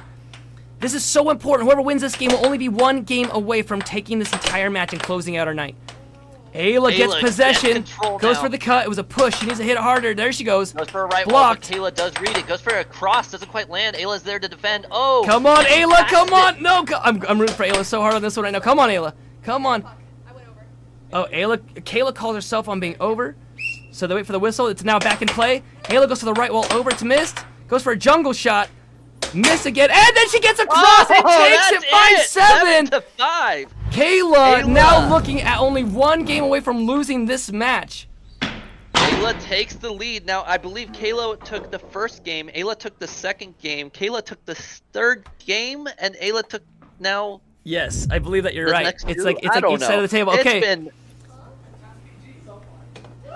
you know, we're gonna have to fire the announcer for being man, biased. I heard them in the room. I heard them in the room. Josiah, he's watching and he goes, "Wow!" He said, "Wow, the chat's PG so far," and everyone's impressed. Last time I walked out there, I told the girls that played, if you want to watch, actually Emily and Kayla play a match earlier today, but I had to. Oh, she's doing the walk down this stairs. I had to. I walked out and I told the girls, I'm like, please don't look at the chat. Whatever you do, please don't look at the chat. And they were cracking up about it. Kayla actually was tempted to play this match in a hoodie. She was like, "Can I just play in a hoodie? Is that okay?" So, all right, possible last game here. Ayla, possible set game. She could take this. Three games to 2. Kayla with the though, cut. firing right back. Ayla now with a chance. Goes for the right wall. Under. Doesn't quite land it. Kayla now with an opportunity. Oh. Goes for the cut. Doesn't quite land. Goes for a cross. Also doesn't land. Going for another cross. Going for the right wall. Under. Doesn't quite land it there. Ayla catches it but doesn't contain it. We got. But now Ayla does have Kayla's control. laughing at herself because she's realizing that she, really flubbed that one pretty bad. we got someone in the chat saying, "Let's stop the glazing." Yeah, I agree. Someone said, tell Kayla I'm in love with her. Unfortunately, Kayla is spoken for. Absolutely. I know. I shouldn't have said that. Our total VO count is going to go dead all of a sudden. It's 1-1 now. Ayla right wall under 1-1. Great shot by Ayla. Kayla now with time. I like Ayla's focus. Check out her laser focus right now. And she's blocked that shot. Beautiful defense. She shouldn't turtle though. She shouldn't block before Kayla hits it. She needs to wait till Kayla hits it first. Right. You see that one right there? Although that nice worked cut for her, but that time. Yeah, but she needs to dive out. Ayla should have it. dove out after that puck when it was slowly getting away from her. Right? She needs to be there to catch those pucks. Otherwise, she's not going to win this one. Well, and here's something else that both players could do, but they don't. They, after scoring, they are slow to get back into a defensive position. Right. If they were playing pro air hockey level, they could score on each other very easily so, off the start. Actually, that's a good point. Somebody asked in the chat, they said, what are the serving rules? I said you have up to 10 seconds, but there's nothing about serving it immediately. If you score on somebody, they can immediately take it out of their goal and serve it immediately back. It's not smart to do all the time because it doesn't give you a lot of time to set up your shot, but it does happen. That's right, Kristen Cage. It is a sport. It's a pro air hockey sport here at the AAHL. We just got asked if there's any mods here by chance. We do have mods. We're kind of being a little bit more lax. However, we do want to warn people if you have some bad stuff in chat, we're gonna have to ban you. So just keep it PG if you can, please. Kayla setting up her shots. She's up ahead 3 points on Ayla right now, 4-1. Ayla needs to win this game to close this whole thing out. Kayla has to win this to tie it up and go to the 7th game. I think that'll be the first time tonight that it will go to a 7th game.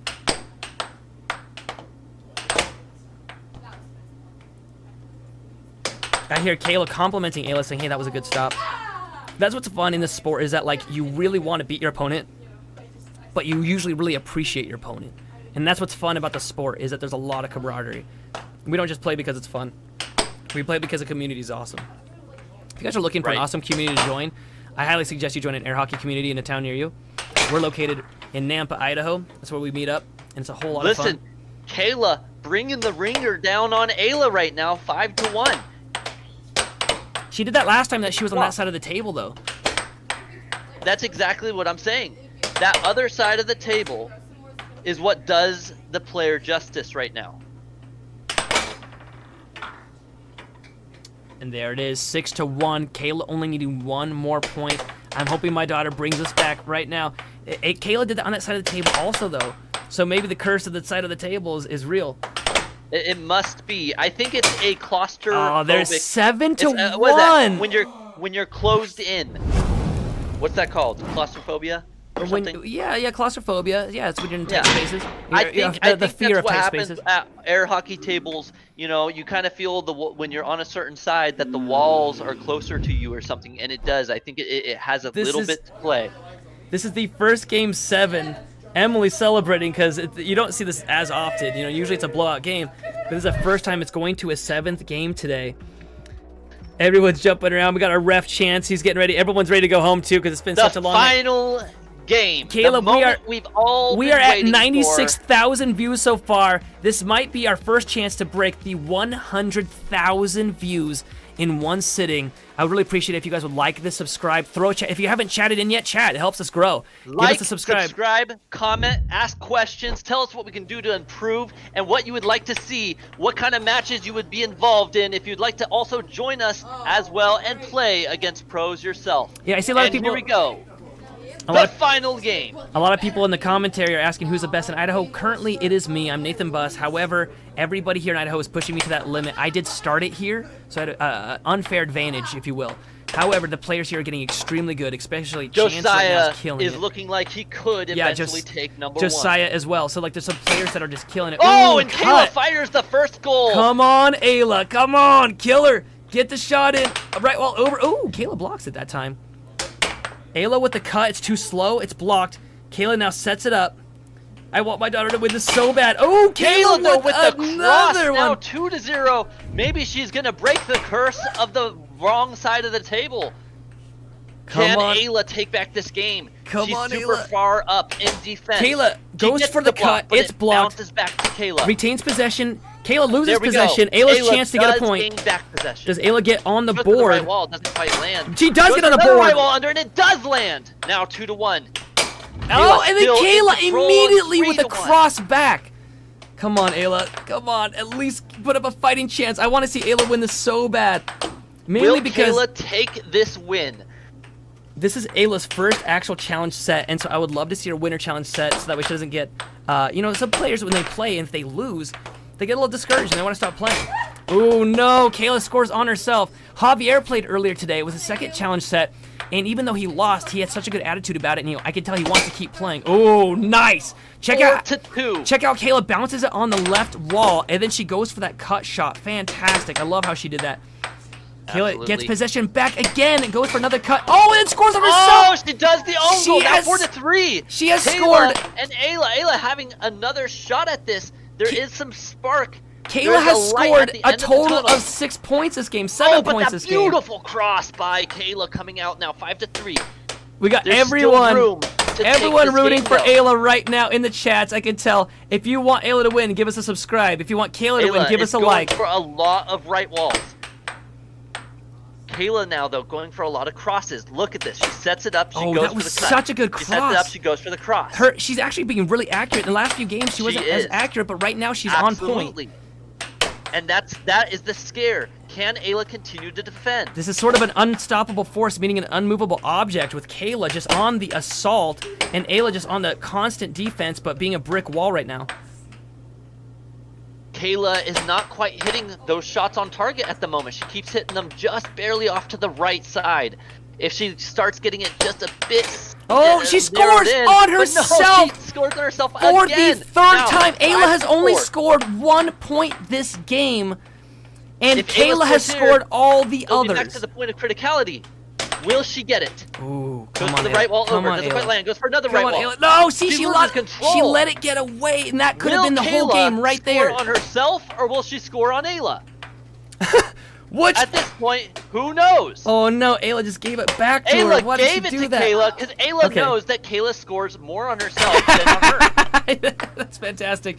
Ayla right now sets up. Oh, for the right wall over. It's point of And criticality. that's the point of Is she criticality, gonna 5 to take 5. it? Come on, she's gotta take it. Here we go. Oh, the century. She stopped it in her goal. That is legal as long as she doesn't go on top of the puck. Legal stop there. That was fantastic. Ayla sets it up If she now. wins this game, it's because of that stop. And Kayla's many goals on herself, probably. That's true. Maybe a little bit of that. Oh, my land. Ayla You now all with got the to see shot. it here. She goes the for it. save of a lifetime. Ayla Will gets it back bring again. Her to victory. Ayla with the cross. Gets the It's cross, right now and game it's 5 point. to 6. It's Ayla match needs point one to more 5. This is game point for Ayla. Can Kayla catch back up now? Kayla, in Come the on, Ayla, defensive get it, get it, get it. position. Oh, come You can come see on. she is Come on, in baby. trouncing She's got this. technique. Get it. Okay, Hidden she stops dragon, it. trouncing tiger. Oh, What no, was no. Oh, going she on loses here? possession. Is Kayla What going is to tie this going up? on in their heads? Is Kayla going to tie this up right now, or is she going to score on herself? Okay, okay, okay, okay. She loses possession. Ayla going for the right wall, Ayla. but losing control. Ayla now with time. Time Ayla out called. takes the time. That is such a good timeout. I know it sounds crazy, but that is a fantastic time to breathe. Every See, player has a if I were to 10-second take timeout a per timeout game. in this moment, I would just stare at my opponent deep into their eyes, into their soul. I would try to intimidate them. So, just with You're a just saying that staring you want to contest. stare into Kayla's eyes. That's what I'm hearing here. Either way, you stare into their eyes and you make them intimidated, and then Ayla you take the shot. Goes like for the Ayla shot. did just Come then. on, Ayla. Get it, get it. No. Okay. Okay, don't score yourself. Set it up. No, no, no. Okay. Okay. Ah! She gets it! And she gets it with the cut! Oh! Kayla goes over to give her a high five. I mean, to be honest, Kayla was the Great MVP of the sportsmanship. I know. That save of a lifetime, taking Ayla to victory. Look at her. She walks over to give her the high five. That's fantastic. Way to go. I do feel bad. You can see them talking to each other right now. Awesome, crazy game. I do not expect Ayla to have it be that close. After yesterday, Ayla was saying, I won a lot of games. I think I got a chance. I didn't expect it to be that way. So now Chance is giving some explanation of why the shots were working. And he's just kind of explaining it all to them. Okay, you know what? We need to end this off. It is so late. I appreciate everybody. Absolutely. Don't leave before subscribing. Go watch us beat random people that think they could beat us at an arcade for $100. We do a live stream for 3 hours against random people. And if they beat us, they get $100. If they lose, they have to subscribe. And we haven't lost yet. Just to prove to people, while we're doing it live, that we We can do this. we got 99,000 views. We just need to stay live for a few more seconds to break 100,000 views. Oh man. We oh do man. this. We do oh this every man, can we hit Sunday 100,000 views? and every Monday night. Yeah, give us a like, give us a subscribe. Check out how we actually stream today on 2 different versions of YouTube. We did a horizontal and a vertical. So if you're on our American Air Hockey League on YouTube, check it out. Thanks to our sponsors, Legacy Garage Doors. Those guys are amazing. Right now, heating and air conditioning. Ruth Kamichek, Real Estate. And huge thanks to everybody in the studio today that made today possible. Check out our merch. I love it. I'd rather be playing air hockey. My mallet is my soul. Spec made that mallet, Seth. Or Caleb.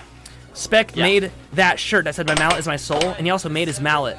He's like actually had it lathed to perfection. Like he actually had a block My of mallet plastic. is my sword. But then, if I were to he do, gave. if I were to do one, it would say my hand hammer. But then he gave his mallet to his girlfriend and she dropped it and he didn't see it. I'm like, you don't realize you just dropped Spec's soul. Like, I don't think you realize this. I don't think you realize. Oh, we're at 99,600 views right now.